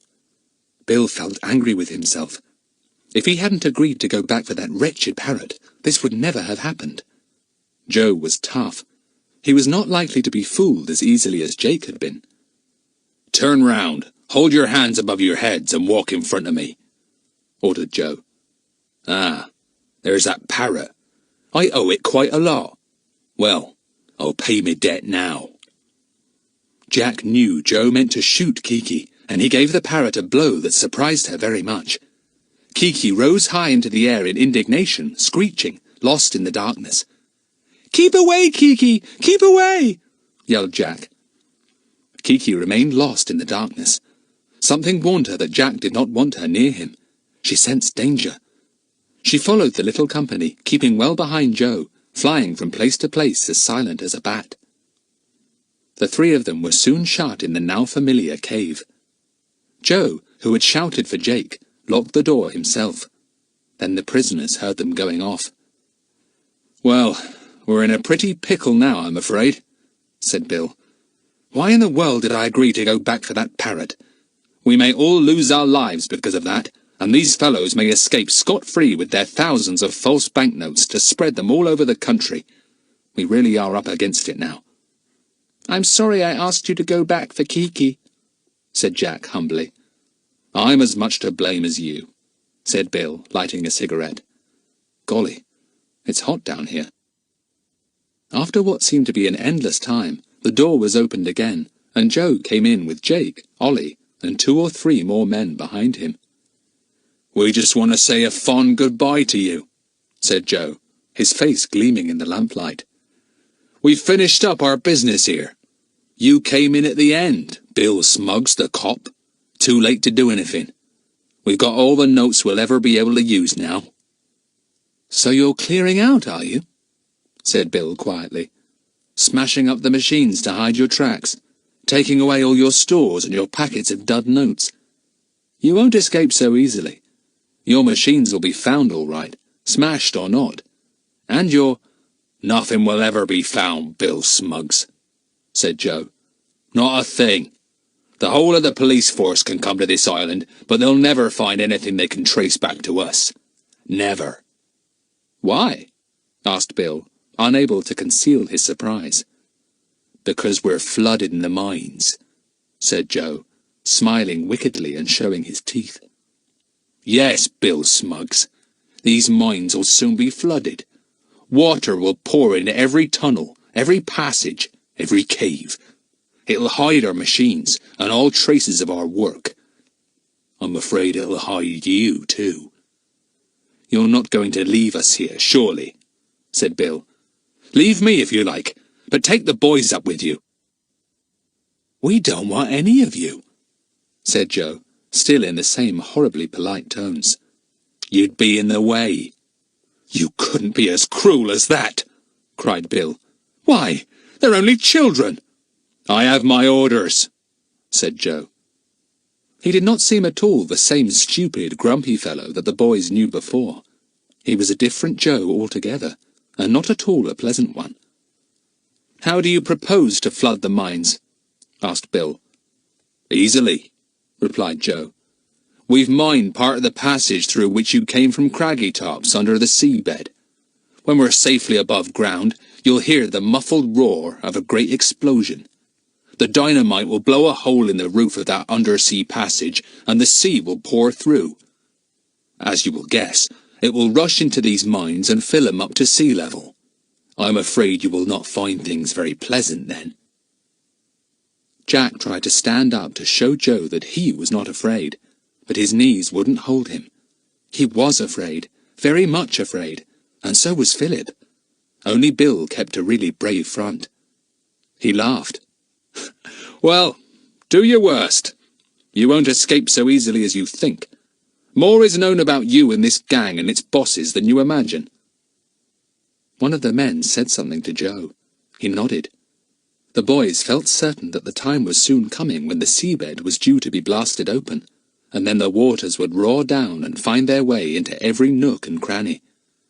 "Well, goodbye," said Joe, grinning and showing his teeth again. "See you soon," replied Bill in just as polite a tone. The boys did not say anything. Kiki, out in the passage, gave a cackling laugh. "I should have liked to kill that bird before I left," muttered Joe, and went out of the cave with the others. He slammed the door and locked it. There was the sound of retreating footsteps, and then silence. Bill looked at the boys. "Cheer up," he said.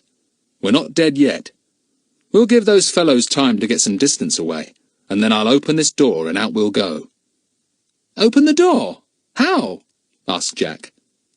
"Oh, I've my little way," grinned Bill, and pulled out a queer collection of files and spindly keys. After a minute or two, he set to work on the door, and in a very short time it was swinging open. "Now for the shaft," said Bill. "Come on, before it's too late." They made their way to the main passage, and then half walked, half ran towards the big shaft. It took some time to get there. Just as they reached it, and looked upwards to where the faintest gleam of daylight showed, there came a curious sound. It was a muffled roar, deep, deep down in the mines. It echoed round and about in a frightening way. "Well, Joe spoke the truth," said Bill soberly. "That was the dynamite going off. If it really has blown a hole in the seabed, the waters will even now be rushing up that undersea passage to the mines." "Come on, then," said Philip, eager to get up into the open air. "Come on, I want to get into the sunshine." "I must tie my nugget round me somewhere," said Jack, who was still manfully carrying the heavy piece of copper. "Why, what's the matter, Bill?" Bill had given a sharp exclamation that startled the boys.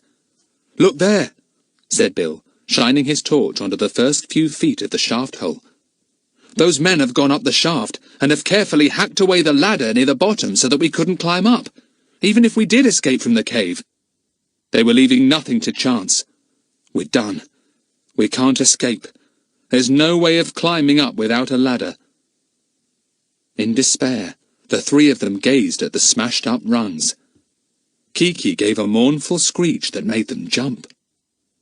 "Bill, I believe we might find some kind of ladder in that big open cave where the boxes and crates of food were," said Jack desperately. "I believe I saw one. Shall we go back and see? I don't expect the men have done more than smash up the beginning rungs of the shaft-hole ladder. They'd know we couldn't use the ladder higher up if there was nothing to climb on lower down." "Are you sure there was a ladder in that cave?" asked Philip. "I don't remember one." "Well, it's our only chance," said Bill. "Come on, back we go to find it." But they didn't reach the cave. They only went down the main passage a little way, and then they stopped in horror. Something was swirling towards them, something black and strange and powerful. "The waters are in already!" yelled Bill. "Come back! Get to the highest part! My word, the whole sea is emptying itself into the mines!" The gurgling sound of water trickling down all the passages and into every cave was now plainly to be heard. It was a greedy, sucking sound, a sound that frightened even Bill. The three of them ran back to the main shaft at once. It was higher than the rest of the ground round about, but soon the water would reach there too. "It will find its own level anyway," said Bill. "All these shafts go down below sea level, a long way below, and the mines will certainly fill up to the level of the sea. I reckon it will half fill these shaft holes too." "But, Bill, we shall all be drowned," said Jack in a trembling voice. "Can you swim?" asked Bill. "Yes, of course you both can. Well, listen, there's just one hope for us. When the water fills up this shaft, we must rise with it.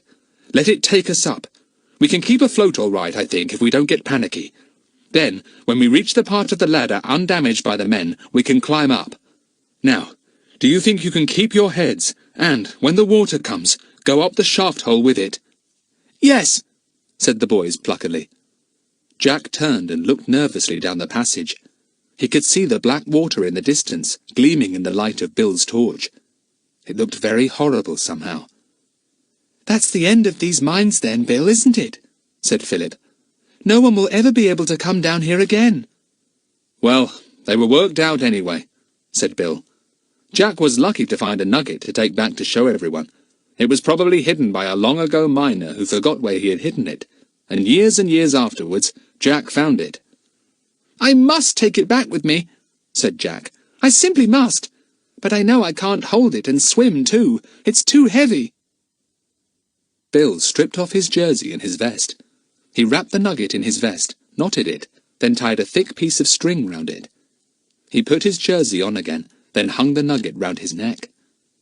"Bit heavy," said he with a grin, "but quite safe. You can carry Kiki, I'll carry the nugget."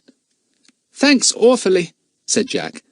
"Sure it won't drag you down under the water?"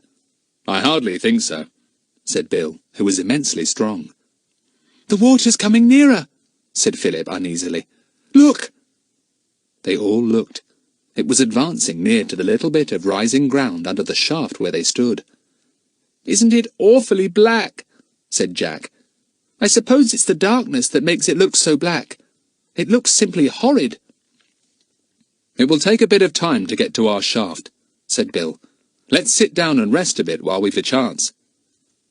They sat down. Philip's mouse ran out of his sleeve, and then sat up on its hind legs, sniffing. Kiki saw it and gave a squeal. "Wipe your feet, I tell you," she said. "Now, don't you frighten Waffly," said Philip. The three of them watched the antics of the mouse whilst they waited. The water lapped nearer, sucking and gurgling in the passages. "It must be absolutely pouring down the hole in the roof of the undersea passage," said Philip. "I say, Bill, will the water rush the other way too, down the undersea passage to Craggy Tops, and make the well salt water?" "Well, yes, I suppose it will," said Bill, considering. "The well is below sea level, of course, so the sea is bound to pour into it, through the entrance in the well shaft. That's bad, Philip. It will mean that you and your people won't have well water any more. I can't think what you'll do." "Here comes the water to our feet now," said Jack, watching a wave sweep up to them. "Kiki, do sit still on my shoulder. Tufty, where's Waffly?" "Down my neck now," said Philip. "Oh, isn't the water cold?" The mines were hot, so the water did feel cold, icy cold. Philip, Jack and Bill stood up and watched it swirling round their ankles. It rose gradually to their knees. It rose above them. The three were standing right under the shaft, waiting for the moment to come when the water would lift them up, enabling them to swim or tread water. "Oh, I'm frozen," said Philip. "I never knew such cold water." "It isn't really cold," said Bill, "but we feel so hot down here that the water strikes us as very cold. It hasn't had time to warm up yet." The water rose to their waists, and then more rapidly to their shoulders. "God save the Queen!" said Kiki in a horrified tone, looking down from Jack's shoulder at the restless black water below her. Soon Bill and the boys were lifted off their feet, and swam with difficulty on the surface of the water in the shaft. "There's so little room," panted Jack. We're all on top of one another. They were certainly very crowded, and it was tiring work trying to keep afloat when there was really no room for swimming. The water rose steadily. Bill had taken Philip's little torch and placed it between his teeth so that its light shone round on the shaft wall. He wanted to see whether the ladder was still smashed far up the shaft, or whether the men had only damaged the lower part. He took the torch from his mouth at last. "We're all right," he said. "The ladder's not smashed here. We've risen some way up the shaft with the water, and now we can get onto the ladder. I'll help you each up. Go first, Jack, with Kiki. She's getting so scared." Jack splashed his way to the side of the shaft where the ladder was. Bill shone the torch there. Jack clung to the rungs and began to haul himself up. Then, when he had climbed a good way up, Philip followed. Last of all, Bill hauled himself up, feeling the drag of the heavy copper nugget on his neck. It had been extremely difficult to keep afloat with it, but somehow he had managed. Up they went, and up and up. It seemed ages before they were anywhere near the top. They soon stopped shivering and got hot with climbing. Their wet clothes stuck to them uncomfortably. Kiki talked in Jack's ear, very sorry for herself. She did not like this part of the adventure at all. Philip's mouse didn't like it either. It had clung to Philip's ear during his stay in the water, when the boy's head had been the only thing above the surface, and now it didn't at all approve of such wet clothes. It couldn't seem to find a nice, dry, warm place anywhere. "We're almost there," Jack shouted down at last. "Not far now." That was cheerful news. They hurried on, feeling new strength in their arms and legs now that they knew their long and tiring climb was nearing an end. Jack climbed out first, Kiki flying off his shoulder with a glad squeal. Then he stopped in astonishment. A man was sitting quietly by the head of the shaft, a revolver in his hand. "Hands up," said the man in a stern voice. "Don't dare to warn anyone following you. Stand there. Hands up, I said." Chapter 29. All's Well That Ends Well. Jack stood with his hands above his head, his mouth open in horror. Had they escaped only to get caught again? He did not dare to shout. Philip climbed out and was treated in the same way. He too was shocked and dismayed. The man with the revolver waited in silence, covering the boys with his weapon, watching to see who would come out next. Bill climbed out, his back to the man. He received the same order. "Hands up! Don't dare to warn anyone following. Stand there!" Bill swung round. He had put his hands up at once, but now he put them down and grinned. "It's all right, Sam," he said. "Put up your gun." Sam gave an exclamation and put his revolver into his belt. He held out his hand to Bill. "It's you," he said. "I was left here in case any more fellows of the gang came up. I didn't expect you to bob up." The boys stared, open-mouthed. What was all this? "Did you get a shock?" said Bill, noticing their surprise. "This is Sam, one of our detectives, great friend of mine." "Well, Sam, seeing you here gives me great hopes. What's happened?"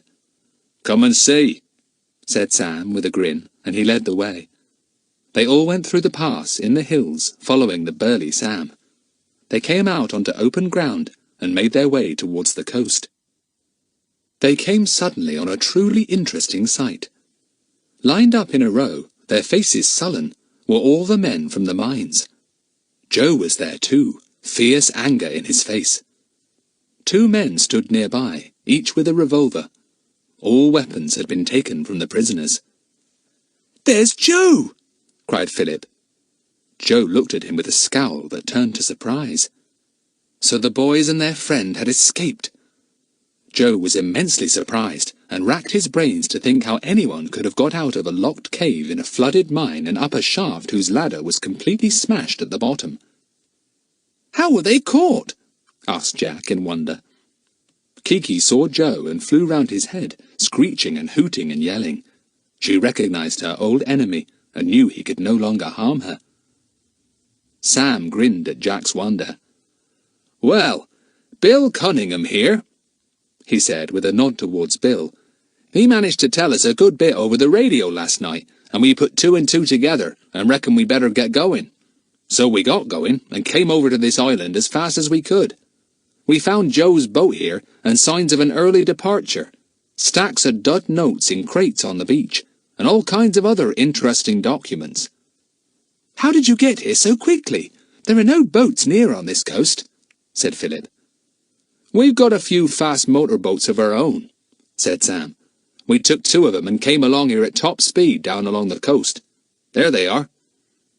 The boys turned and saw 2 big and smart motorboats bobbing on the water near the cove, each one in charge of a mechanic. Nearby was Joe's own boat. "As soon as we spotted that the gang had wound up their business and were going to go off with their dud money, we saw our chance," grinned Sam. "So we posted a man at each of the shaft holes. We didn't know which one the gang used, you see. And then, up one of them came the whole of the gang one by one, and we got 'em nicely." "Just like you got us," said Jack. "That was smart work. What are we going to do now?" "Bill Cunningham is head of this show," said Sam, and turned an inquiring face to Bill. Bill looked at the boys apologetically. "Sorry I had to give you a wrong name," he said, "but my own name is a bit too well known in some quarters to give away when I'm on a job of this sort. So I was just Bill Smuggs to you." "You always will be," said Philip. "I shall never think of you as anything else, Bill." "Right," said Bill, grinning. "Bill Smuggs I am. Now, what about getting these pretty gentlemen safely into the motorboats?" The gang of fierce-looking men were pushed into the 2 boats. Jake still wore his black patch, but he glared so fiercely at Kiki with his one free eye that Jack called the parrot to his shoulder. If looks could kill, Kiki would certainly have died under that glare of Jake's. The man was remembering how the bird had been locked up instead of the boy. That mistake had probably led to all this bad luck. "I think we'll sail Joe's boat home," said Bill to the boys. "Come on, let the motorboats go first, and then we'll follow. Hi, Sam, make for that house. You know, Craggy Tops. There's a good mooring place there." "Right," said Sam, and off the motorboats went, making a terrific roaring noise over the sea. Then Bill and the boys set off in Joe's boat, and all 3 boats went safely out of the gap in the rocks and onto the open sea beyond. "Well, all's well that ends well," said Bill, as they put up the sail and set course for home. "But there were a few moments when I didn't think we were going to end up as well as we have done." The boys thought so too. Philip wondered how the girls were getting on. They would be worried by now. "I'm jolly hungry," said Jack. "It's ages since I had a good meal. Really ages." "It must be," said Bill. "Never mind. Soon be back now. Then you can tuck in to your heart's content." The girls and Aunt Polly heard the sound of the motorboats long before they came to shore. They went out to see what was making the noise. They were filled with astonishment to see 2 big motorboats packed with men and a sailing boat which looked like Joe's, all making for Craggy Tops. "Whatever does it all mean?" said Aunt Polly, who was still looking white and ill. "Oh dear, my heart will never stand all this excitement." The motorboats nosed to the mooring posts in the little harbour. The girls ran down and were amazed to see Joe among the men. They stared at them, trying to find the boys. "Hello there," called Sam. "Are you looking for Bill What's-his name and the boys? They're following after us in the other boat. Have you got a telephone here by any chance?" "Yes, we have," said Dinah. "What are all these men? Why is Joe with them?" "Tell you everything soon," said Sam, getting out of the boat. "I must telephone before I do anything. You show me the phone, there's a good girl." Sam put through a call, asking for 4 or 5 motor cars to be sent to Craggy Tops at once to take away the prisoners. Aunt Polly, her heart beating fast, listened in the greatest surprise. What could all this mean? She soon understood when the sailing boat arrived and Bill and the boys came into the house.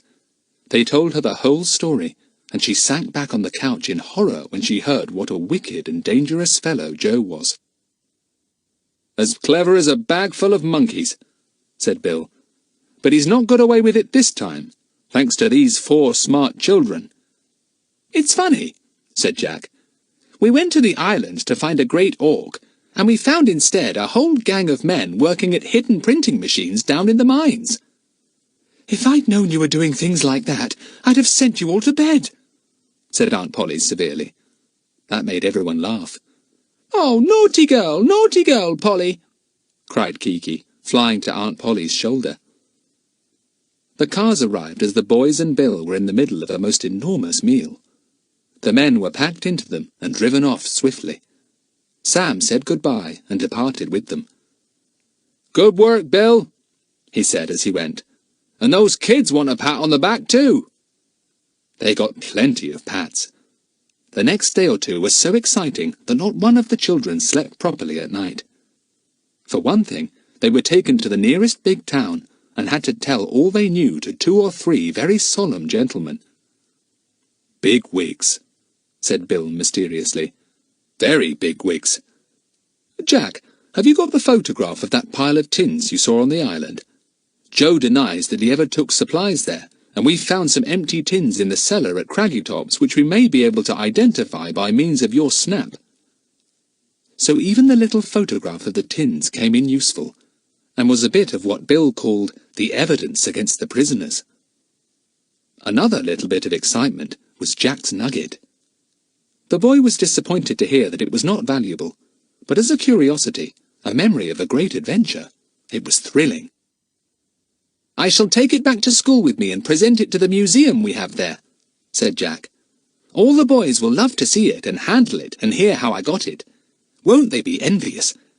It isn't everybody who gets lost in old copper mines and finds a nugget hidden away. The only thing is, I'm awfully disappointed it's not valuable, because I did want to sell it and share the money between us. Yes, said Lucy. That would have been lovely. Tufty's share of it would have paid for his and Dinah's schooling, so that their mother and aunt could have had a rest, and not had to work so hard. It's a pity we couldn't have got a lot of money for it. But that didn't matter a bit, because, most unexpectedly, a very large sum came to the 4 children from another source. A reward had been offered to anyone giving information that would lead to the discovery of the counterfeiters, and it was naturally presented to the 4 children, though Bill had his share of it too. Philip's mother came to Craggytop's when she heard all about the strange and thrilling adventure and its unexpectedly marvellous results. Jack and Lucy Ann loved her. She was pretty and kind and merry, everything a mother should be. It's a shame your mother can't have a nice home of her own and you and Dinah with her, said Jack to Philip. We're going to, said Dinah, her eyes glowing. At last we're going to. There's enough money now for Mother to make a home for us herself and stop working so hard. We've reckoned it all out. And what about you and Lucy Ann coming to live with us, Freckles? You don't want to go back to your crusty old uncle and horrid old housekeeper, do you? Oh, said Lucy Ann, her green eyes shining like stars. She fell on Philip and hugged him tightly. Dinah never did that, but Philip found he liked it. Oh, nothing could be nicer. We'd share your mother, and we'd have such fun together. But do you think your mother will have us? Of course, said Dinah. We particularly asked her that. She says if she's got to put up with 2 children, she might as well put up with 4. And Kiki too, asked Jack, a sudden doubt creeping into his mind. Well, of course, said Dinah and Philip together. It was unthinkable that Kiki should not live with them all. What's going to happen to your Aunt Polly and Uncle Jocelyn? Asked Jack. I'm sorry for your aunt. She oughtn't to live in this ruined old house, slaving away, looking after your uncle, being lonely and miserable and ill. But I suppose your uncle will never leave Craggytop's. Well, he's got to now. And do you know why? Said Dinah. It's because the well water is salt. The sea did go into it, entering it from the old passage down there, so it's undrinkable. It would cost too much to put the well right, so poor old uncle had to choose between staying at Craggytop's and dying of thirst, or leaving it and going somewhere else. Everyone laughed. Well, Joe did some good after all when he flooded the mines, said Philip. It has forced Uncle Jocelyn to make up his mind to move, and Aunt Polly will be able to get the little cottage she has always wanted and live there in peace, instead of in this great ruin, with no Joe to do the rough jobs." "Oh, that horrid Joe!" said Lucy Ann with one of her shivers. "How I did hate him! I'm glad he's locked away for years and years. I shall be grown up when he comes out of prison, and I shan't be afraid of him any more." Bill arrived in his car, bringing with him a crate of ginger beer, for now no one could drink the well water. The children cheered. It was nice to have ginger beer for breakfast, dinner, and tea. Bill presented Aunt Polly and Philip's mother with a most enormous thermos flask full of hot tea. "Oh, Bill," said Philip's mother, with a little squeal that Kiki promptly imitated. "What an enormous flask! I've never seen such a giant. Thank you so much." Bill stayed to supper. It was hilarious, especially when Philip's mouse ran out of his sleeve onto the table to Dinah's plate. That made everyone laugh. Lucy Ann looked round at the laughing company and felt glad. She was going to live with a grown-up she would love, and children she was fond of. Everything was fun. Everything had turned out right. What a good thing she and Jack had escaped from Mr. Roy all those weeks ago and run away with Philip to Craggy Tops. "It's been a grand adventure," said Lucy Ann out loud. "But I'm glad it's over. Adventures are too exciting when they're happening." "Oh, no," said Philip at once. "That's the best part of an adventure, when it's happening. I think it's a great pity it's all over." "What a pity! What a pity!" said Kiki, having the last word as usual. "Wipe your feet and shut the door. Put the kettle on. God save the Queen."